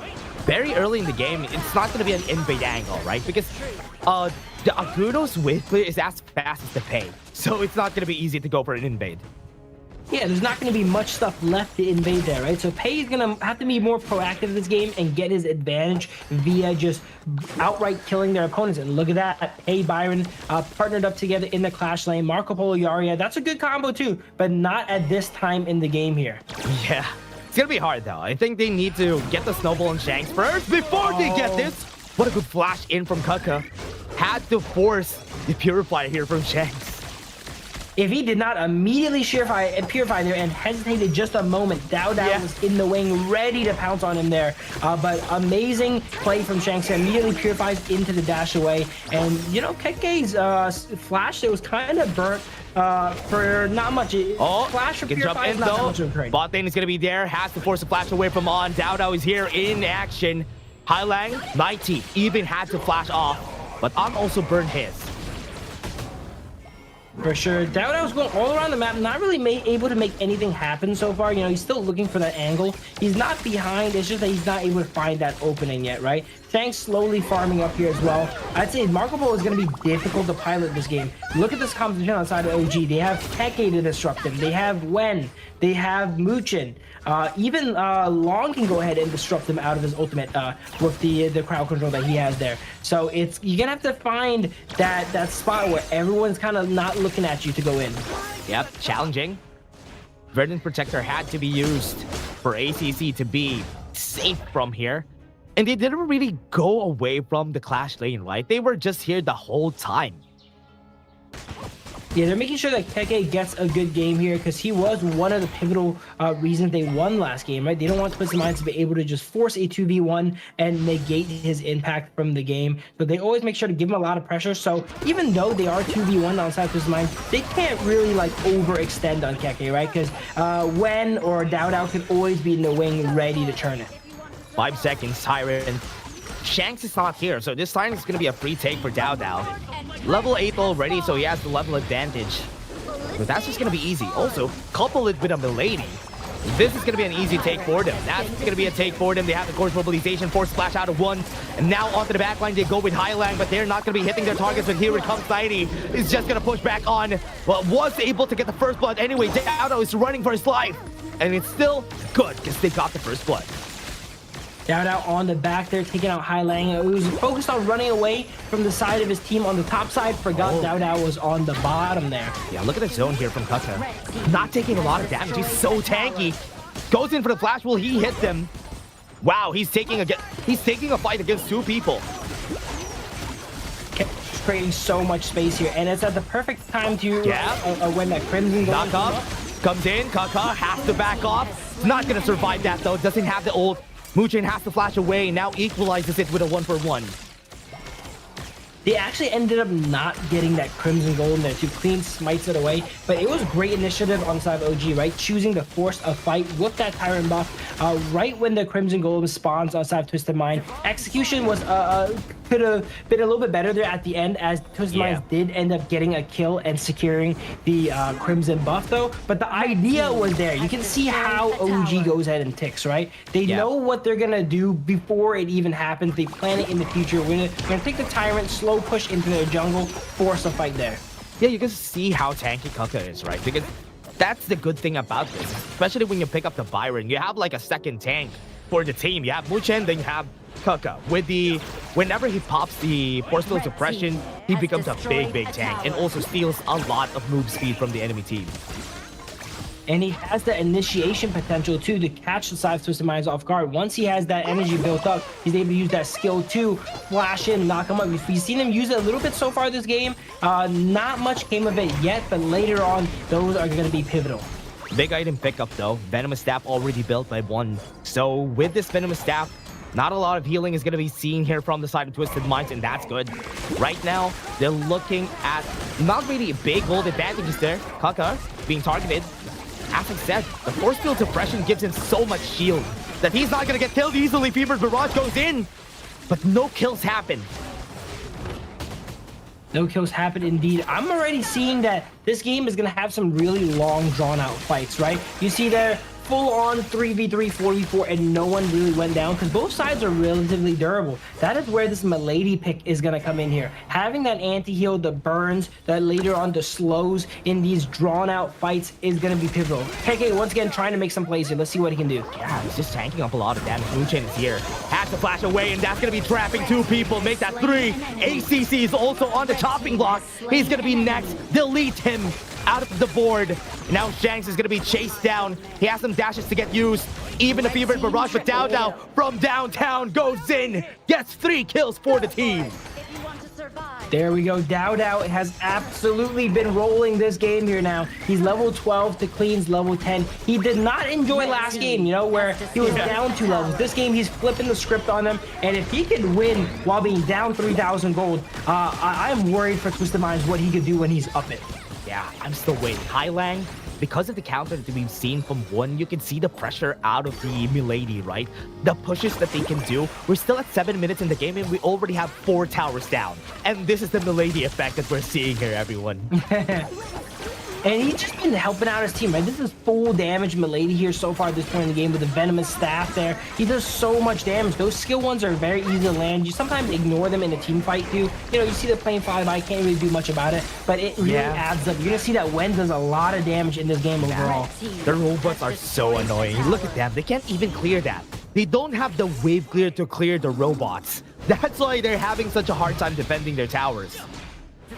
On top of that as well too, their objective presence is so high. The Milady robots are not affected by something like the Primal Bond, so they could potentially go and get this Overlord here even with that Primal Bond up, and it looks like that's potentially what they're going to do here.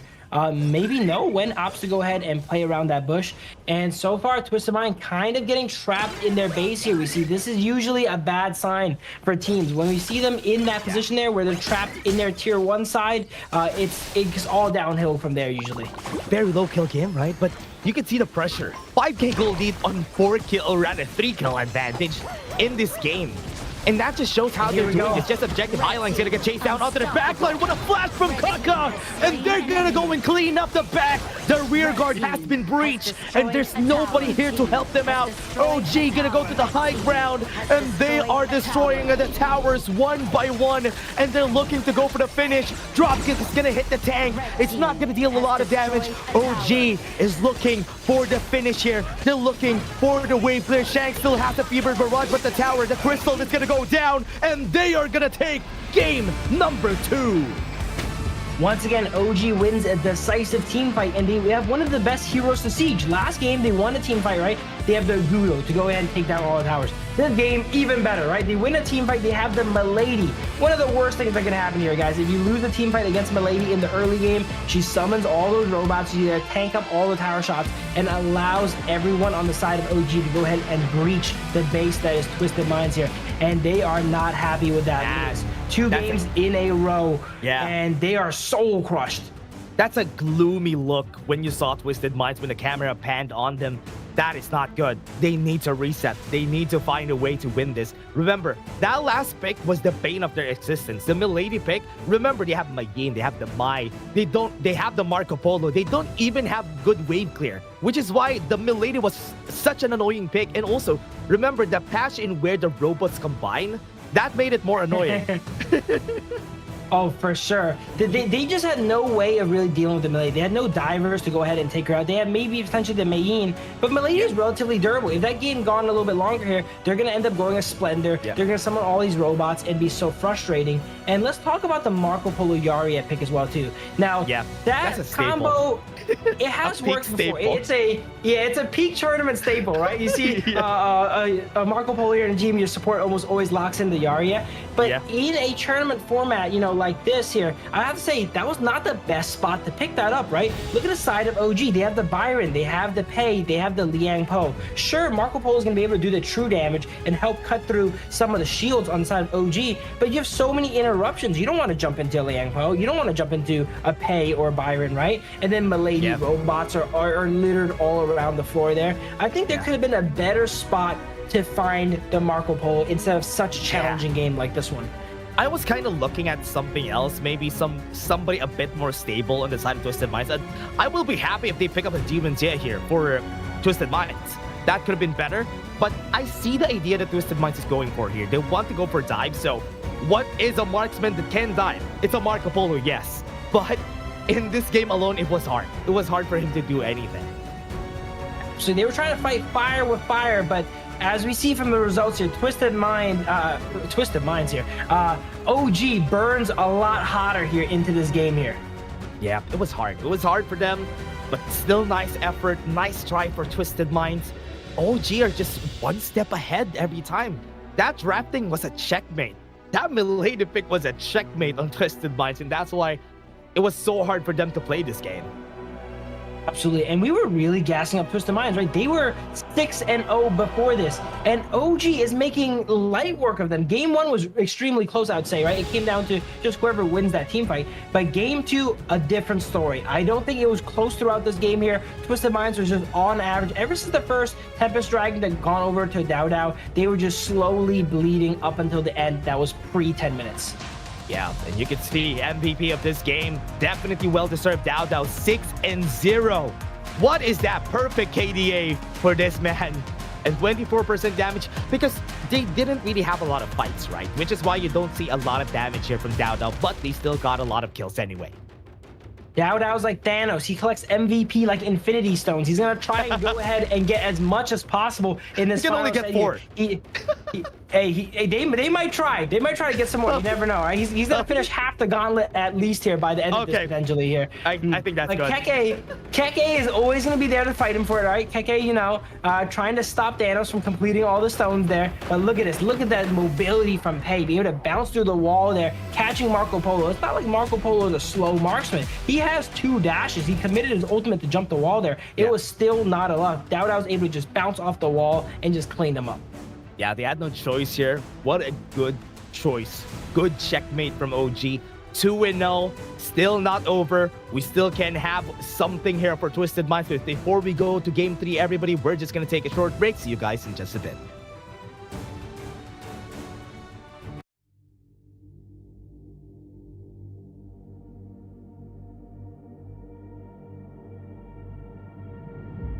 I feel it deep flowing through my blood. Rising up to become someone. And taking it all on my own. What a sweet victory. And taking all of my control. Awaken something deep in me. Like flames, feel it burning inside. Take a hold and pursuit of the prize. I've been told, ain't no way to survive. Keeping all of this fire that's locked up inside. When this is the time, enter the ring. All those mental chemicals doing their thing. I got flashes of battles inside of my dreams. I was made for this moment. At least now it seems like it's time to come face to face with your fear. But battling reasons for all of the years, and I learned how to fight them with style and grace no one's ever encountered. You say it's amazing. I'ma come out swinging when they open the gate. Go ahead, call passion, I'm calling it rage. I'm taking what's mine like I already own it. Watch but don't blink, going here to the moment. The sky rained down. Here's to the madness that's all around. Go on, tell them who you are, you are, you are. Go on, tell them who you are, you are, you are, you are. Here's to the moment. The sky rained down. Here's to the madness that's all around. Go on, tell them who you are, you are, you are. Go on, tell them who you are, you are, you are, you are. My name is honor, my name is king, my name is champion, my name is strength. Tell them who you are. My name is Pentakill, you think it's strange? My name keep ringing inside of your brain. I hear it every night. Here's to the moment the sky rained down.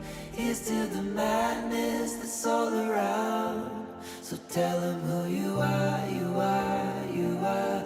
Go and tell them who you are, you are, you are. Here's to the moment the sky rained down.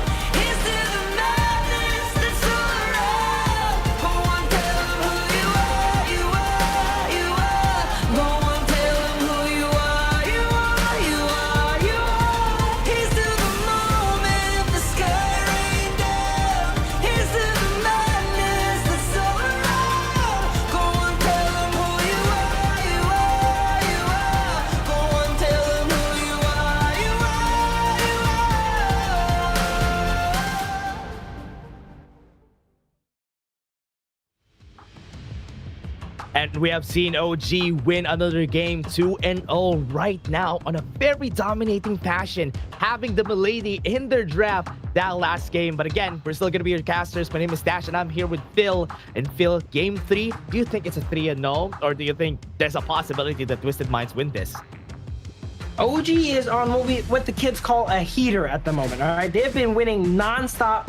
If you keep counting back to the previous weeks, they're probably like 10 or 11 matches in a row right now. They have not tasted defeat in a while, and it looks like they are not tasting it anytime soon, right? Look at that game 2 draft there. Amazing draft, super strong, and once again, like in standard OG fashion, as the set goes on, it feels like they get stronger and stronger. Game 1, relatively even for both sides here, you know? We saw Dao struggling a lot in the early game versus Clean there, and it was still anyone's game coming down to the final team fight. Game 2, a lot more clear. It's decided on the side of OG. Twisted Minds really need to switch things up right now and get themselves on the board and stop OG's momentum. Team has been good. OG has been great. And ever since the start of the season, they have been flawless. They have been perfect so far. And they haven't dropped a single match again. So whatever happens here, whoever wins goes to KIC in the Philippines, and whoever loses still has a chance at least, which is good. They can still go for last chance. Of course, and yet last chance is going to be a battle as well too. They're going to be battling between 3 teams. Either of these teams here that are going to go to last chance are strong competitors for sure.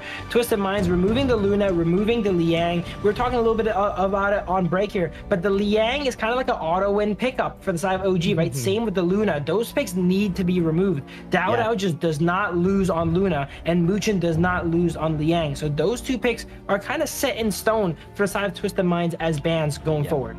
You can see the respect, right, on Shanks, on his Arlie. And that's why we're not going to see that in this series for sure. We're not going to see the Arlie, everyone. That is going to be banned every game because they don't want to see Shanks picking that up. Unless we go to Ultimate Battle, yeah, very rarely do you see the Arlie go ahead and come out. It's just too dangerous, right? The teams, though, they don't want that pressure, that weapon there on the battlefield. But if it's going the way it's been going there's not going to be an Ultimate Battle. Twisted Mind needs to switch things up here. They pick up the Zhang Fei, but they don't have the Yi Jing anymore. In Game 1, they already expended the Yi Jing. So that combo is off of the table there. What a good deny, though. Usually, whenever Zhang Fei gets picked by Twisted Minds, you usually expect the Demon Jet get picked up, and then they deny it this time around, and OG picks up the Demon Jet themselves. But Twisted Minds, Pei is open, Lady Tun is there. They can ban the Byron here for OG once they go for the second phase. For sure. OG have already used that Byron, but they're going to opt to pick their Guan Yu now here. But OG, as you were mentioning, could potentially ban the Byron on the side of Twisted Mind. They already have their 3 picks. They haven't picked it up yet. And it's going to be a tough act to follow here on Dao's Pei last game, because he absolutely decimated the side of Twisted Minds. Yeah, and now Twisted Minds has to do that in the same fashion, in the same vein, especially against the Ogren. It's possible because Ogren doesn't have the fast clear as a Pei would have. So maybe there is a gap there that Twisted Minds can exploit.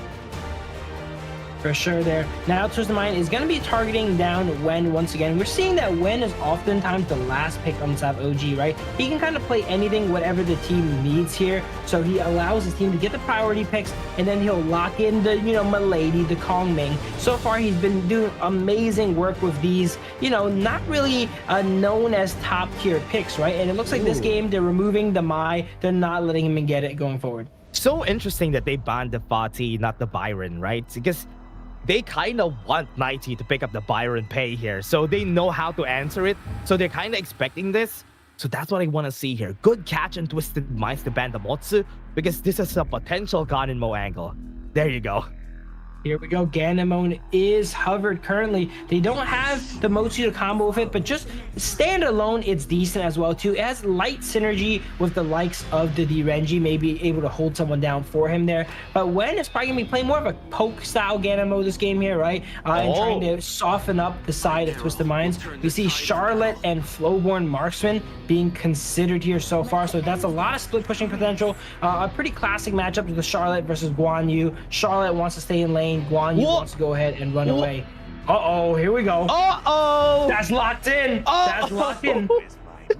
Muchin says, you're going to take away my Liang? Fine. All right? I don't need the suppression from Liang. I'll just get the suppression from Da Huang, which honestly could really work out against the Pei if he grabs him in the fight. Let's get the melee suppression, not the long-range one. At least we still have suppression, right? So that's what they want here for OG. They got something. Whoever gets suppressed, definitely dead. Because Wen is just going to hit them with a couple blades. So whoever gets suppressed has to be careful here for the team. But Twisted Minds, Charlotte, 90 is targeted here. And with that Dongwang pick, it might be hard to play the Charlotte in this game. Absolutely. And then the Lady Gen is a pick that's known for being able to output so much damage. That might go actually to hurt them here, right? Once Dahuan gets that ultimate on you, if he happens to be inside of, your destructive deluge here, you're going to be killing him and whoever he's going and setting that binding with as well too. So as you mentioned here, in the mid to late game, no one is really going to survive that binding. Yeah, right now it's going to be scary for the team. It all comes down to also how one plays this, because he's going to be the carry for the team here. And on the other hand, the Flowborn Marksman that we've seen from the 9Z Globant versus Twisted Minds series is brought out, so Shanks could be pretty scary in this game. I really like OG's drafts, all of them so far, right? They have pretty solid picks, 3 good core picks, and then every now and then they have that wild card, right? This game they had the Da Huang, last game they had the Milady, the game prior they had the Kong Ming. It's like you show up to work in a suit and tie, but you have like duckies on your tie, right? That's how their compositions are looking here, and let's see if they're able to make it work here once again. Game number 3, everybody. OG versus Twisted Minds. And they are looking really sharp here. Twisted Minds are looking to get a counter attack here against OG. Is OG going to go ahead and invade with the Da Huang here? He's known for having one of the most disruptive early games, being able to solo out a lot of junglers here. And it looks like everyone on the side of Twisted Minds is opting to just play defense here, trying to help out the Pei clear his bus. But here it is. This is the disruption we were talking about coming out from Da Huang, being able to solo out their Zhur Golem. He has Wen to also support him. Can Pei make it in time? He can make it in time, but he does not have the smite potentially. Oh! Was able to get it though. That is going to be good. First blood on their side though. OG now trapped. And that is a punishment from Twisted Minds right here, right now. Double kill comes in to clean.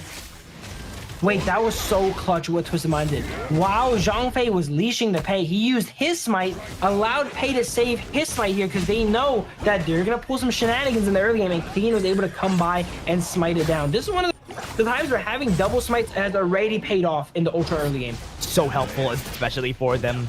Right now, even with the invades that happened a while ago, still very good. Delayed a bit of Clean's rotation because it's going to be awkward. The jungle camps are going to be awkward now because they went to the Azure buff first. So he has to clear it on, he's going to go to the bot side and he has to clear some on the top side. So that's going to be the case here on their jungle camps. While they had some casualties, they didn't lose anything on their side, right? Dada was just able to safely farm up while everyone was just, messing around in Clean's Azure buff there. So nothing really lost on their side. They did get 2 KOs taken down, so Twisted Minds is up to an early lead. But farm-wise, not too bad for the side of OG. Yeah, it's still going to be okay. Still not bad for what happened, but I love the Twisted Minds now have the advantage in this game. On still has the flash. So he saw Clean in the bot side, so that gave them a signal to just clear out the mid side. I am giddy waiting for Da Huang to get this ultimate and for them to go ahead and make plays with it, right? One of the least played roams here. This is probably the only time it's been played in this tournament here, at least, right?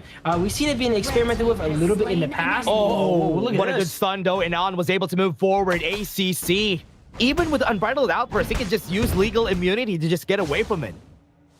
Yeah, I'm surprised they had enough firepower to take down that lane 2v2. Once Zhang Fei gets that ultimate, usually they win most 2v2s, but they're able to sneak a kill onto Shanks there, even before Muchin gets his ultimate.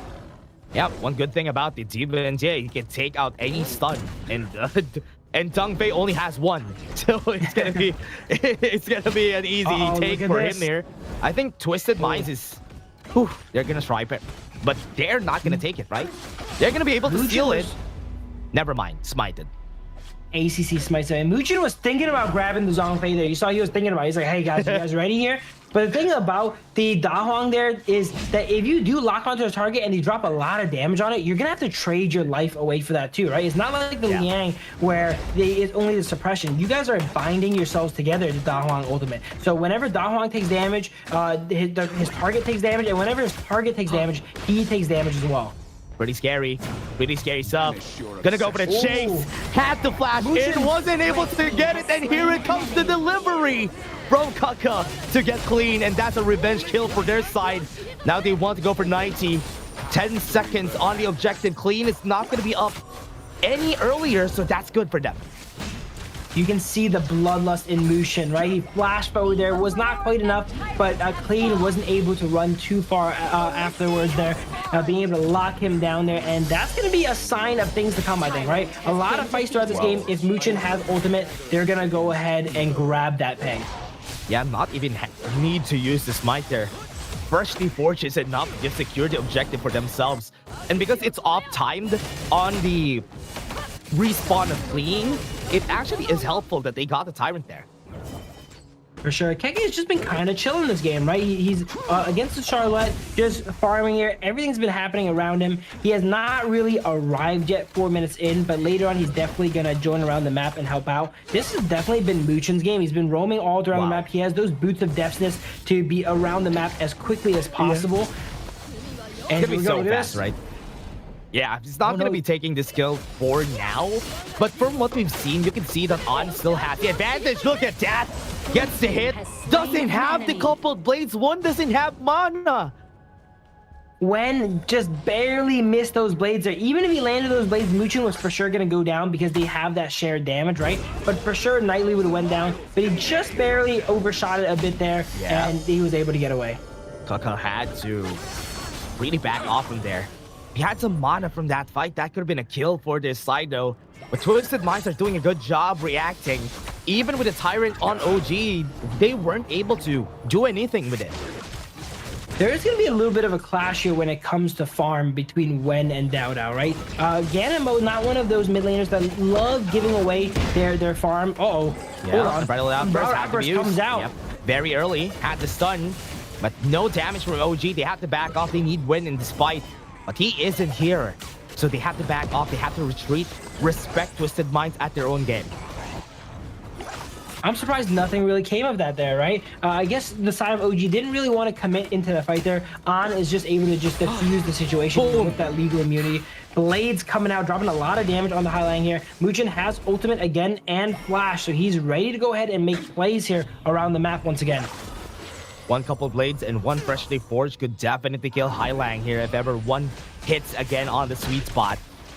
But for now, Twisted Minds are still on a standstill. Neutral on the gold, so this is good. It's so dangerous for the side of Twisted Minds clean here, right? Muchin is always lurking in a bush somewhere, waiting for the second he shows himself to go ahead and flash forward and grab him with that forbidden contract. Keke, once again, just chilling out top, farming up, right? Is not the team fighting phase of the game yet, so he's just kind of biding his time. The Charlotte has a good amount of momentum on him and actually opts to take down the tower with Pei's help. And it looks like Twisted Minds is starting to go ahead and break ahead in gold. Yep. Unbridled Outburst had to flash. They do have Dao Dao at the back. They're starting to overload right now. Forbidden contract has been used. ACC was the target. But do they get the kill? They're going for the chase. Kaka going to the back line. Shanks is his target. Does he get the kill? He misses. That's not good. Right now, he goes for the chase down. Double kill already onto Dao Dao. They got a 2-for-1, and that's good enough. Dao Dao is just so strong right here. Who is there to kill Dao Dao? Thanks does not have the itemization in this time in the game here. In the mid game here, Dao Dao is just able to be so tanky. The Pei is up in levels, but look at the itemization coming out from Dao Dao here. Ominous Premonition first item with that giant script. He's so durable that the Pei is going to have a really tough time of cutting through him, especially with the threat of the forbidden contract always looming around the corner. Yeah. And it's so hard, right? Because even Charlotte can't even go forward because the forbidden contract is always there. Like the threat of it is always there and you can get killed anytime. Which is why it's kind of definitely hard for Twisted Minds right now to find that opening to start the fight. That's the downside of running melee carries, right? Especially against the Da Huang. It's just so tough to find an angle to go in. If they do go in, though, they need to get in there at the same time. Both Clean and Knightley, so that one of them at least gets to play the game. Yeah. Right now, mid lane still open, still not killed. Tyrant will be taken by OG here. Still equal when it comes to the gold. Forbidden contract is going to be there. The freshly forged gets the kill on him. But at least Muchen got killed too. Yeah, that's the downside of the Dahua compared to the Liang, right? Oh, no, that's when not you good, are though. able to one-shot his target. Speaking of Clean one-shots, is going to Keke get is chased getting down, though. onto This Clean. is good. Yeah, this is going to be a good chase down, though. One heroic charge in, he's dead. The tower in the mid lane was open because of it. Still not enough damage from Shanks. Still waiting for that third item for him to get damage. Clean is not quite able to keep up with the pace that we've seen from Dao Dao last game on the Pei, right? At this point, 9 minutes in, the game was basically cracked open by OG already. But right now, Dao Dao is he's not ahead. He's 3-0. He's down about 1,000 gold against the Pei. But if he was on the Pei like his last game, it would have been over. Right? Nice, actually. Not able to get it, though. Still went forward to the side of OG, even with the smite from ACC. You can see that Tome already built by Win, so his damage is gonna go crazy here. So whoever gets hit has to be scared. Once he builds his Savant's Rod, you have to be very scared because you can get one shot by your first reforge. Absolutely here. And it's interesting, the Auburn actually respects the Lady Gen damage so much that he goes the magic resist boost for tenacity, but also the succubus cloak. The only person that does magic damage on Side of Twisted Minds is Hylang. So that item is specifically just to counter him alone. Yeah, just so he could walk through the Destructive Deluge, right? That's why he built that, because he needs the extra magic shield in order for him to move forward. Now Dowdo in position here with a Path of Passing, not even caring about the presence of Twisted Minds here, because Tyrant is just going to be taken for free. He has the space though. He can slow down Shanks and push them away, because they can't fight this. And on the bot, you get the top side though. Look at the position right here of Kaka. He's looking for the Overlord take that Twisted Minds is doing here. And he's going to be trapped for sure. Damage going to be there. Goes to the back line. And he's able to run away even after all of that. He was able to stop Twisted Minds' Overlord trade, right? They know they're doing there, so they opt to go ahead and trade. Oh, look at this. Yeah, nice Unbridled Outburst. Just denies Muchen. Even using the Flash and the Howl to just get close to Shanks. She's just set up in the jungle of Twisted Minds here. Again, this is how it begins. Once they control your jungle, they're gonna slowly accumulate up that gold lead, right? Keke being able to, going back to the previous point, Keke being able to stop that Overlord trade is so impressive. He was the only one there up against 4 members of Twisted Minds. Not only did he stop them from doing the objective, he got away unscathed. Okay, I thought Nairi is gonna, I thought An is gonna be dead there. A 1v1 against the Demon Jit and the Charlotte is not going to be a fun time for the Demon Jit. So right now they're going to go for the push on the top side. Daybreaker built for Shanks. So now his damage is going to be scary. If he gets on the range of Wen could be dead. Clean, getting chased down, slow down, not tough, not able to move. And that's a kill again for OG. OG just has so much momentum here. It's getting really rough here for Side of Twisted Minds. They're not able to find any weakness in OG. They've already lost 2 matches here, and they lose this one, it's gonna be match point. But they have not figured it out still. OG is still dominating. So hard. Twisted Minds, look at how they struggle. Right now, they're having a hard time doing anything. Even against An, 1 marksman on the top lane. They can't even fight him. For sure, and they always have to worry about the looming threat that is the Hao Da Huang. They're able to just speed in and make a contract of anyone and just take them out. But there's the first high ground going down at 12 minutes. I have to say, that is a bit of achievement, though, compared to last game. Last game was over already. Twisted Minds is holding out stronger now, but are they able to scale up and drag the game long enough to something like the Tempest here to have a chance? Overlord's going to be taken here. They don't have any Primal Bond anymore for the side of OG. They could go for this. And on the side of Twisted Minds, they can't even get vision in their own jungle, so this is not a contest for them. Because Keke is always there getting vision for his team, calling out where the enemies are, as well as holding up a lot of people's time here, right? Allowing the other 4 members of OG to basically just do whatever they please here. They're going to farm the jungle. Ganamo's going to go get blue. They're all doing their different stuff. While look at Keke here, always keeping an eye on the enemies there. And if they see him, if he sees them go past a certain point, he's going to go ahead and pull the trigger. Yeah, what's crazy about this is that Kucker has presence on the opposite side of the map whenever an objective is getting taken, right? So he's on the opposite side so that they won't try to take the other thing. But here, Kucker has been so effective at doing that. The Twisted Minds is so afraid of getting out of their own jungle. And even Shanks here, the damage is there, but not enough to even push An away. An is just gonna take this. That's a tower bot side. An is melting towers from afar here, and it comes down to vision, right? OG has great vision control this game, so they always know where the enemy's at. They know how to position themselves. Twisted Minds, as you saw there, Knightley could have potentially killed An, but they didn't know what was behind him there, so he opted to go ahead and retreat. Yeah, they just don't have the information in this game. True, they can't even. Howl is available. Muchen has the flash too, but they are gonna opt to go for that Tyrant first before they finish this game.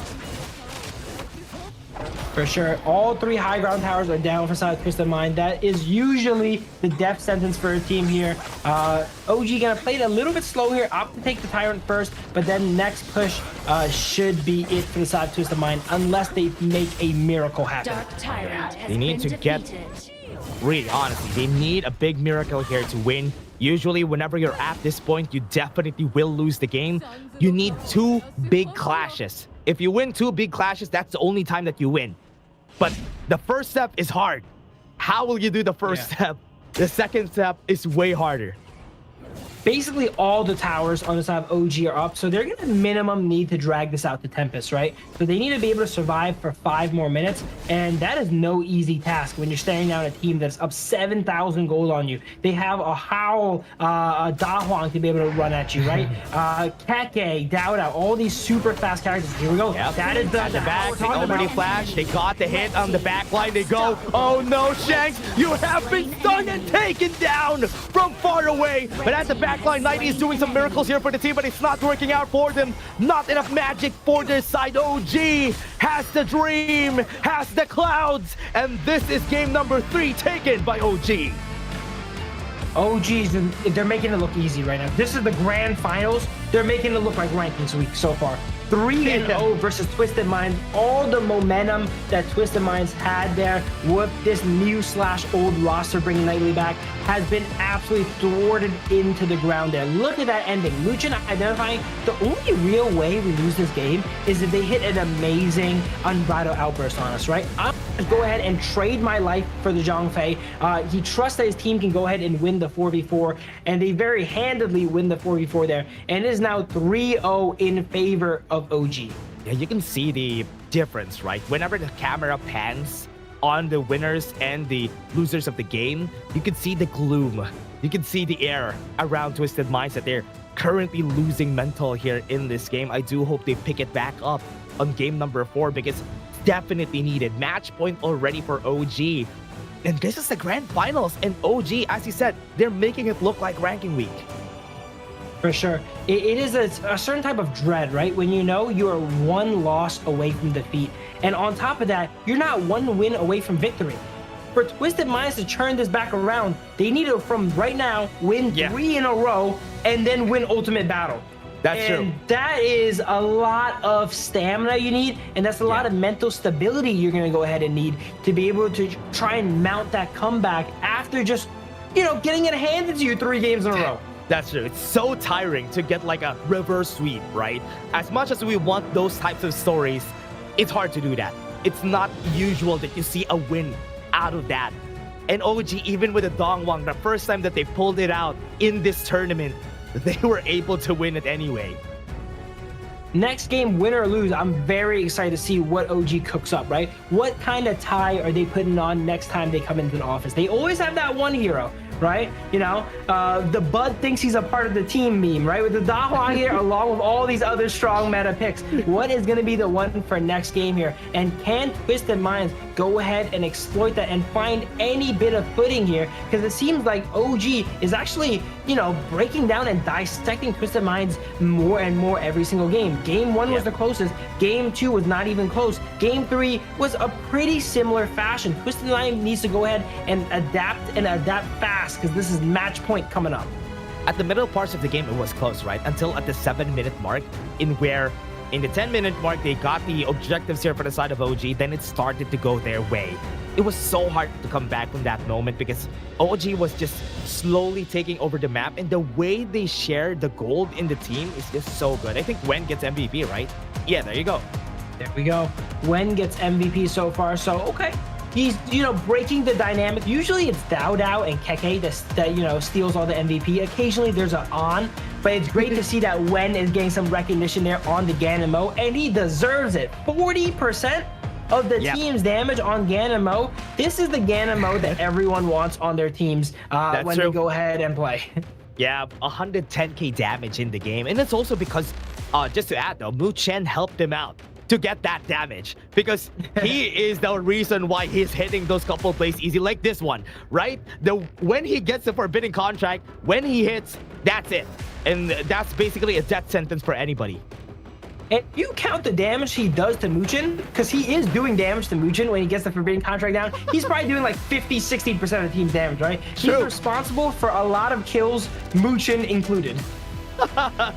That's true. I think Muchen is also part of the kill streak that he has here. But again, OG 3-0. Reverse sweep is on the table. It's hard to do.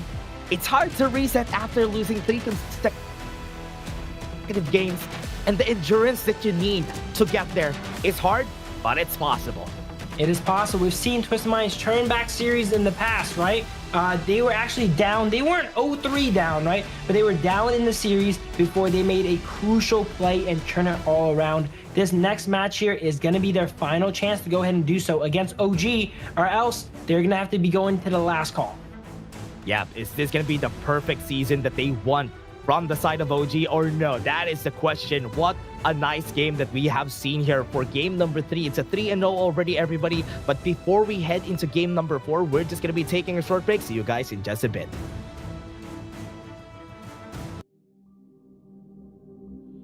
In this world,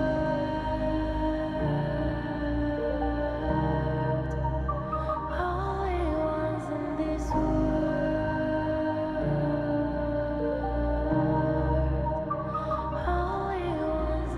call out my name, cut through the sound of the rain. No matter how I feed the flame, you know I feel the darkness and the pain.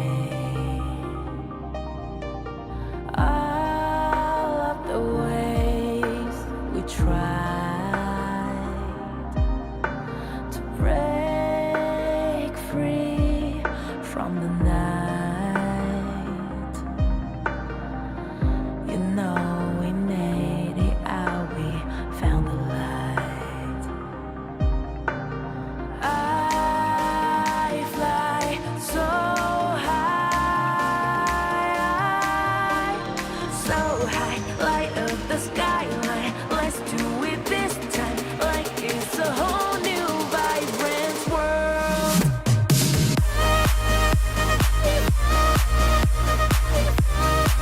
Like we're the only ones in this world. Like we're the only ones in this world.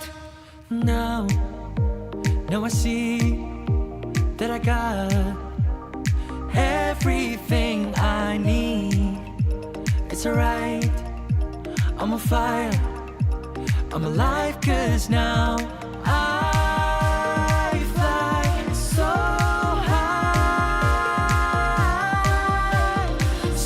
high, light up the skyline. Let's do it this time, like it's a whole new colorful world.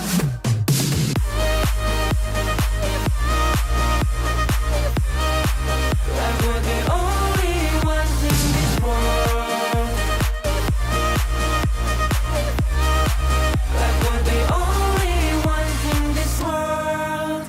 Never thought we'd get this far, burning like the stars. How we get this far, like we're the only ones in this world.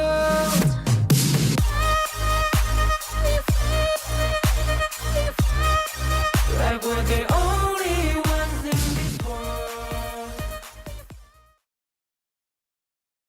Match point already in the grand finals. We've seen OG get a 3-0 last game, and it's theirs. The crown is gonna be theirs. Will Twisted Minds hand them the crown this time? Because honestly, it's looking like it.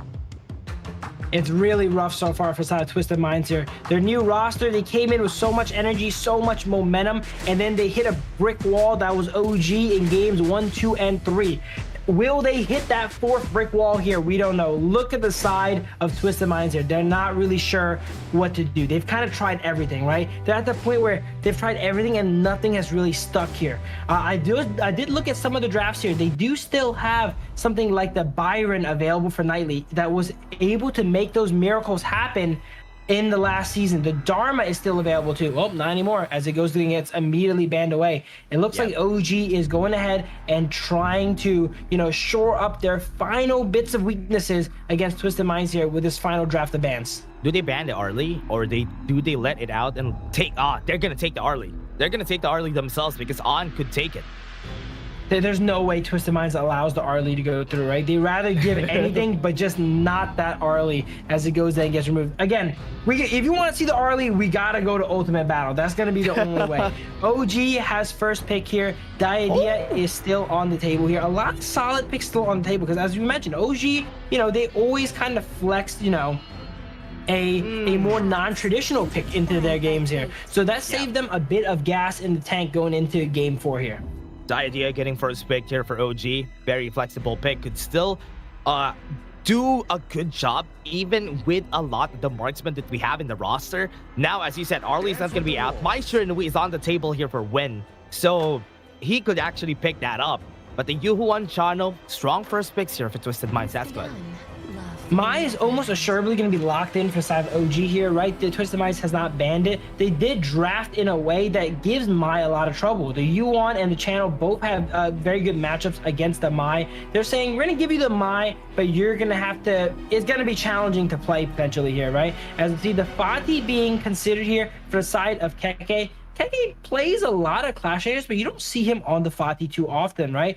So he might actually bust it out here for the finals here. We're not too sure yet. They're thinking about the Mai here because they don't pick it now. It's probably going to get banned over. But Dune, oh, maybe they're going to make him ban. No, Doliak is not an option now either. Diadea's picked, right? This is just a raw Dune pick. Yeah. Dune, Fatih, they're not going to get a lot of things here, but there you go. That's going to be the foods available right here for Twisted Minds.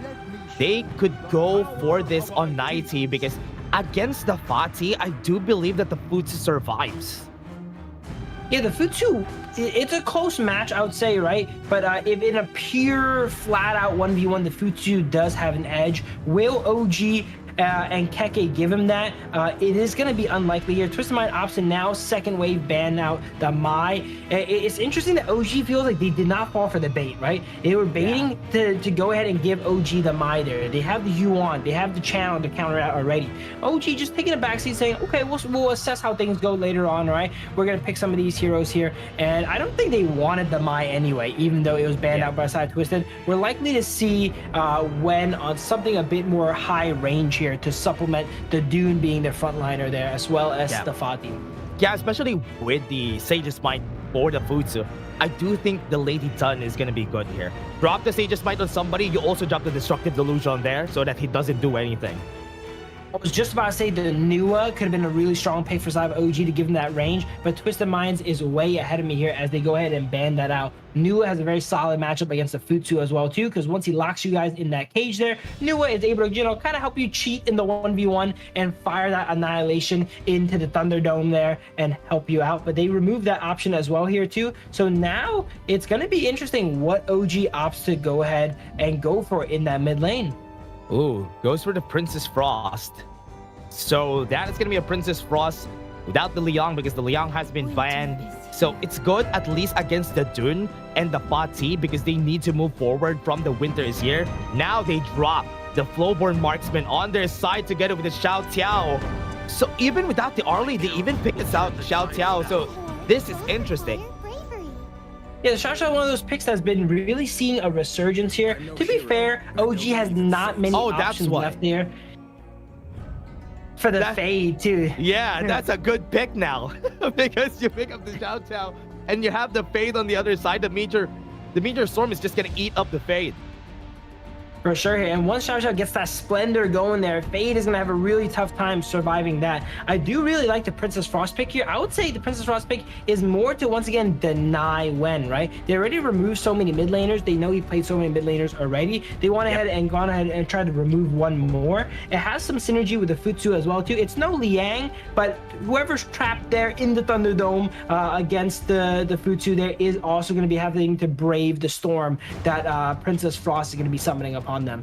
Yeah, right now OG has a draft, a Bear Dun without the Dolia on their side.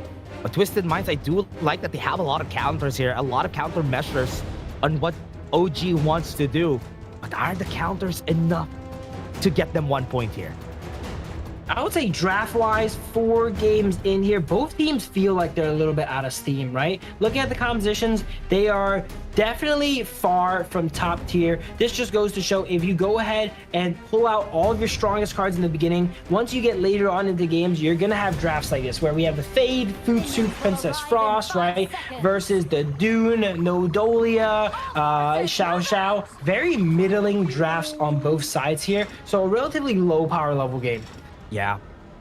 Not going to be as high octane as the other games that we have, though. But OG and Twisted Minds looking to go for the finish or looking to get that first ever win. You can see here that both of them are just going to be doing what they can here in the early game. Especially both of their junglers are just going to be at the stable phase. ACC playing very aggressive on the Yuan here. Already getting Wen down to half. As Muchen, you know, kind of comes in, was on the opposite side there to try and get a catch on the high line. Didn't quite happen here. Channel versus Flowborn Marksman here. And Twisted Minds, they got to give it all they got right now. Right now, the top side, 90. Had to force a flash out of Wen. And another flash out of Kaka. All out of that fight. And that's just 2 people on the 2v2. And Twisted Minds is winning a early game skirmish there, right? That's not something they were used to here against the roster here on OG. But this could spell, you know, the tides of change here. This game is going a little bit differently. Twisted Minds is taking a bit of an early game lead. Yeah, they're doing a good job at just stalling the fight right here. And with the better farewell, almost getting the kill on Shanks. Force the flash to be used. And clean here on this Fade too. The first few fights Fade goes in is going to be a real a decider here, right? Fade, one of those heroes that are either feast or famine, so you need to go ahead and get ahead early. Look at this. Fade already has a level advantage on Dao Dao here. Not by much. Bro, that was another bait. I've seen it on the map. The better farewell, they were waiting for him to just move forward again because he doesn't have any flashes. They knew that they could win the fight. And there we go. That's OG set up the bait and hook, line, and sinker. Twisted Minds false right here. Now that lead that they had, I was talking about prior, gets erased away as OG are slowly trending ahead.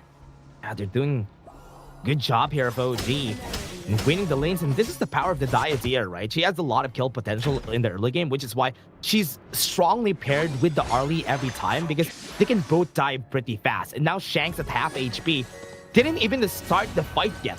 That was just Arrow Storm used. Absolutely here. The idea is also solid on their composition because it's easy to set up the Dunes, Wind Slash potentially, right? When combo is also easy for her to go ahead and set up there. That really reliable crowd control is a great reason the idea gets picked so much in the past. And I'm surprised it took into game 4 for it to get picked up. You go for the bait though. Goes in with the knockup. Flash is available for 90, but he's not gonna go anywhere here. That's gonna be a kill. Nice bait from OG. Wow, not much Nightly could have done there, right? From out of vision when full combos him there as he goes ahead and gets that ultimate off on Keke. But again, they were not stuck in there with him. He was stuck in there with them there as he gets evaporated, basically. Yeah. Now they have to look at it. Look at the vision score here. I think Twisted Minds were doing a good job getting vision. But for now, with 30 seconds on the clock, Twisted Minds are just clearing up some waves just so they could get ready for this Tyrant. I think Twisted Minds knows they need this first Tyrant, right? Every other game, OG gets the first Tyrant, and they basically just snowball the game from there. Yeah. But I say that, but we see Fade trending upwards here. Oh. He needs to... That's a great timing there. That shutdown onto Keke there means they have a numbers advantage for this Tyrant. Will they go ahead and take advantage of that as we see Tyrant coming up here in the next few seconds? Only problem is they don't have the Winters here. They don't have the Sage's Might. They can just push the top side though. So Dao Dao can start this right now. From far away, Clean could still steal this. Honey Sweet Breeze denies them. The push right there. What a good timing. Okay, here is textbook on how to play jungle for OG here at Dao Dao, right? The second first objective comes up, you hit it. Dao Dao has been doing that literally every single game, and it's working so far, right? He was able to burst that out. Well, speaking of burst out, Nightly getting dropped on the one. Wow, the last enhanced auto left in Keke's salvo there barely gets the kill. Good 1v1. And now on the 60 seconds here on the Tyrant, they can use this to their advantage. And you can see it though. Dao moving forward, the Unruly Blade, not even scared. But remember, you can't really steal anything from a Fade at this point because he's just going to be going in and out of the fights. Honey Sweet Breeze gets the knockup. Almost getting the kill in Shanks.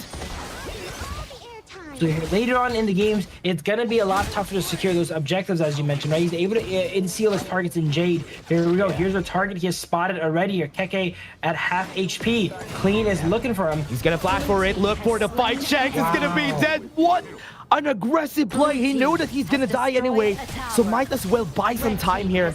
He's going to be dead, yes, but he bought some time. Keke is the hunter, not the hunted. It looks like he was, caught out of position there, but he actually still picks up a nice 1-for-1 onto Shanks there. When, again, getting a knockup on the best targets that they can go for. Now they're going to go for the chase down. Highline trapped under his tower right there, and then they can go for the Jade Mark here in the last one. This is what they're looking for. Clean gets a triple. 1v1 against Dao. Hardened Jade Mark has been used, but not enough damage. That is a 3-4-2 from that last fight. That is the energy we need from Clean here, right? Nice clean up there. Gets himself a triple kill. Very important in that fight there. Before Highland went ahead and go down, he dropped his ultimate on the wave there, ensuring that OG, even if they win the fight, cannot push their tower there. And that eventually led to, OG not having any minions. And minions kind of played a little bit of a part in that fight there too, when Dao was trying to go toe-to-toe against Clean. Look at the 6k gold here. 1.5k gold lead for Clean. Just because of those 3 kills, that was very important. Also, he's getting a lot of resources from all over the map, right? Which is why he's getting a lot of this gold. So with this advantage, that's what you want from a Fade. Yeah, he is really ahead here, and he's going the full damage Fade build. Axe of Torment into Master Sword here. So it's going to be very explosive, the fights he's in. He's going to get one-shotted, but also he's going to be able to have the capacity to delete the enemy team as well. And I think that sort of high-variance, chaotic gameplay could be what Twisted Minds needs to go ahead and get a win off of OG. He has 2 targets, though. He has 2 targets. Could go for on, could go for whenever he needs to. And when he gets the timing right, Dao on the top side, 90 has to be forced back. Needs to retreat and pump the brakes for the team. But on the bot side, look at the push that's happening there. Clean is just cleaning up the towers. 90 is not even going to be moving. He has been blown up by the side of OG. Nightly just got the whole kitchen sink thrown at him there, right? Everyone on side of OG just wrapped around there, and they knew he couldn't really get out. He doesn't even commit the flash. He knows he's dead there, and they're just not letting this Futsu get ahead. Look at this. Clean got the damage in Muchen already. Kills on the backline. The flash coming in from Kaka. Got there on Shanks. Shanks was able to survive for a bit, but 2 kills already for Clean. And that's already good. They got what they needed. 2 for 1. This is not looking good for Side Twisted Minds. They were a little bit ahead earlier, but now they're back down to having a 2,000 gold lead, and we have seen this before, right? Has destroyed a tower. Every game OG kind of starts to creep away with the lead. They never go ahead and give it back up here. 9 kills to 7 kills, though, a much more bloody game. This might have been a strategy they should have started with at the start, right? Picking these really high attrition characters like the Fade, like the Channel, and the Futsu, and forcing these fights. Yeah, we can see it, right? The Clean has gold advantage against Dao, but OG's gold has been spread across everybody. But here now, gonna go for the Destined Encounter in front. They're gonna go for 90 again, scattered onto the backline. Twisted Minds can't do anything, but Clean gonna go for the chase down, looking for On, goes in for the flash, gets the kill on him. Godlike, 1 for 1.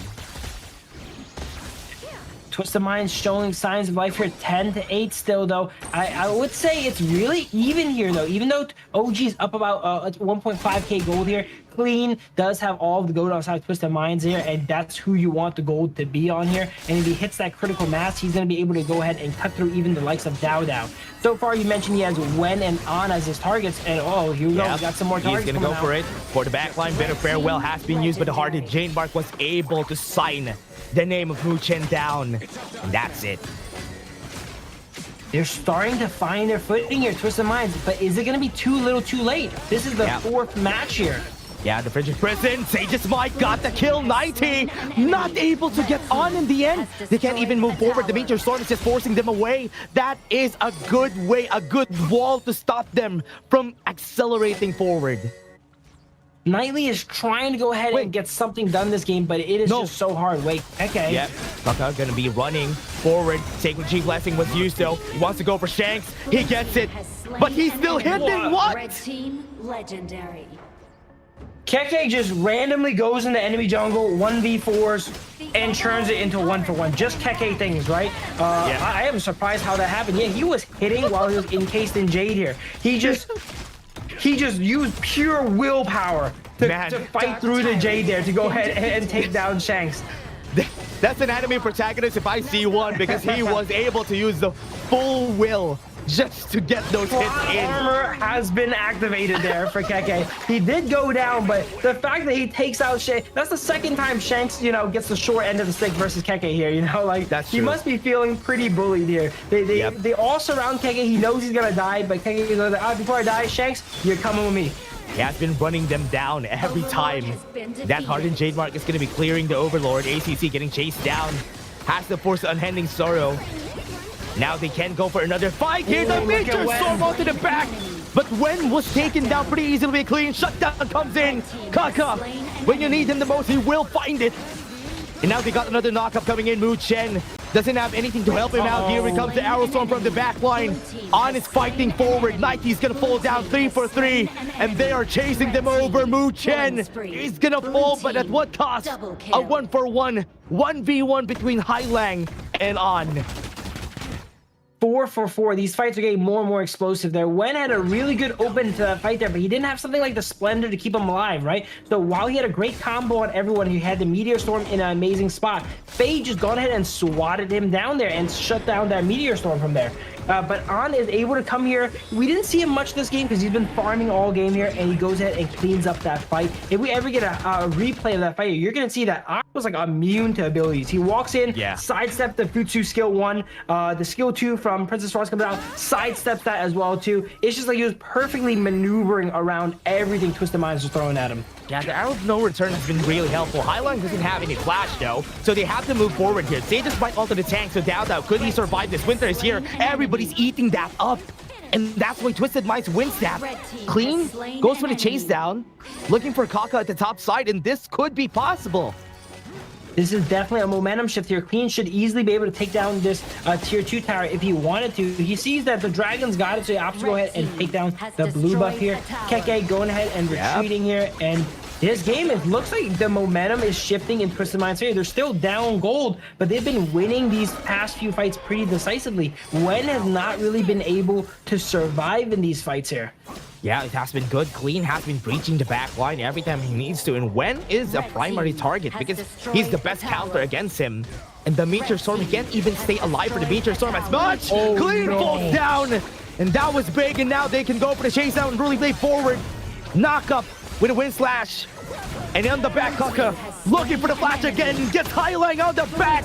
And Nike tanks it up because he knows that he needs to, because Shanks needs to survive this.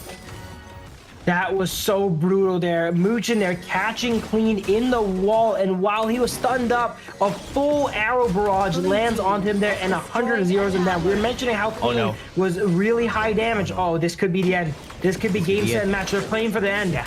This could be it. This could be the end. Last match, last fight. OG looking for the finish, going for the chase down onto the backline. Shanks is going to be chased, and he's not going to survive. This could be the end of the fight. They can't clear the wave. This is done right now. They did it. He needs to smite it. He needs to smite it. No. Denied before.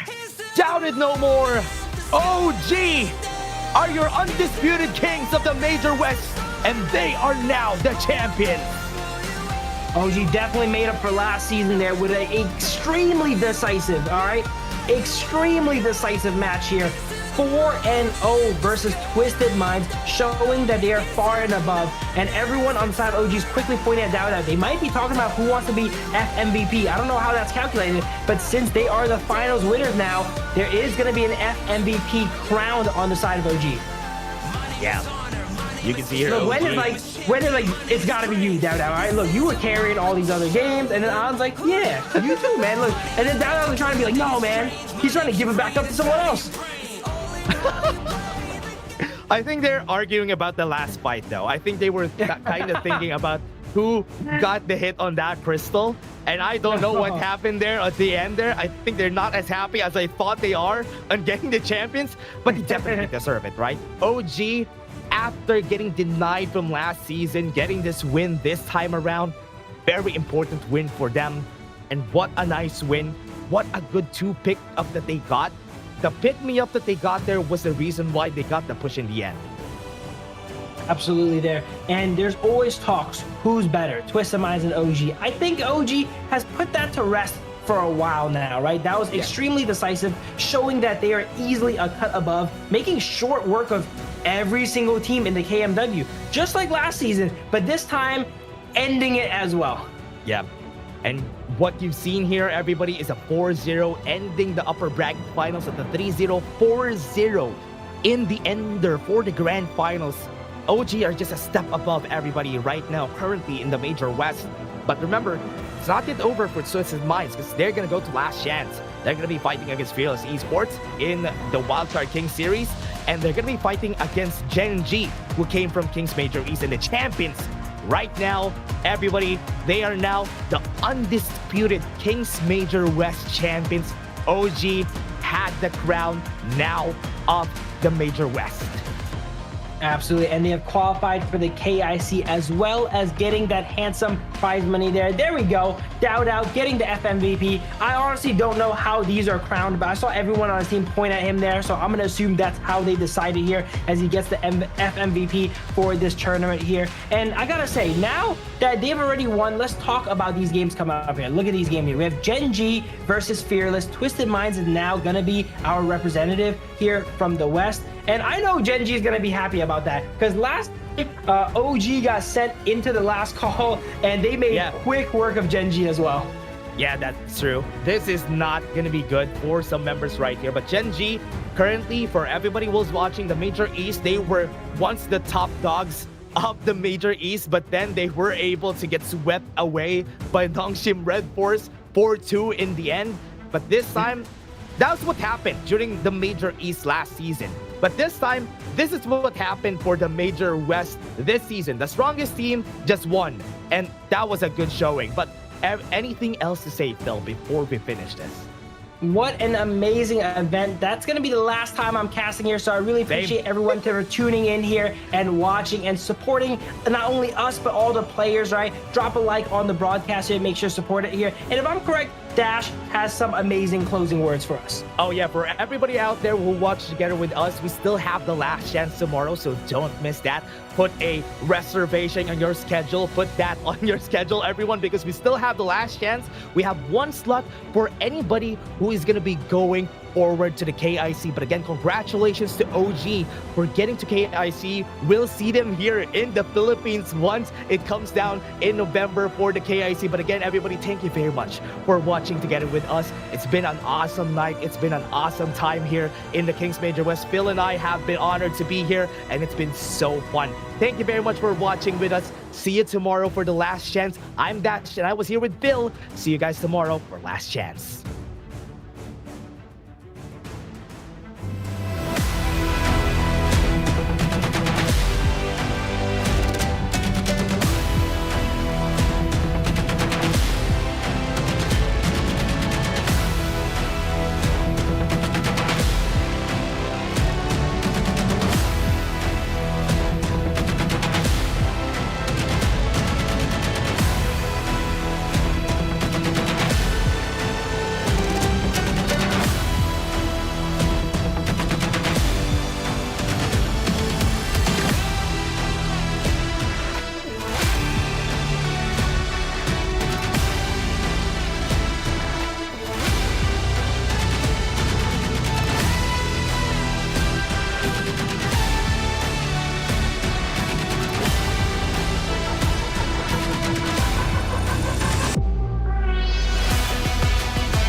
Here's to the madness that's all around.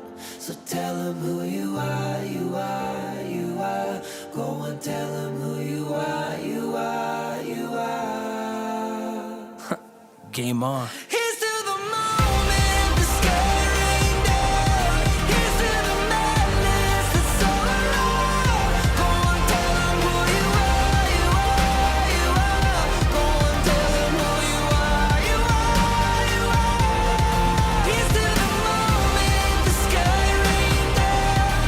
Here's to the madness that's all around. Go and tell them who you are, you are, you are. Go and tell them who you are, you are, you are. Like flames, feel it burning inside. Take a hold and pursuit of the prize I've been told.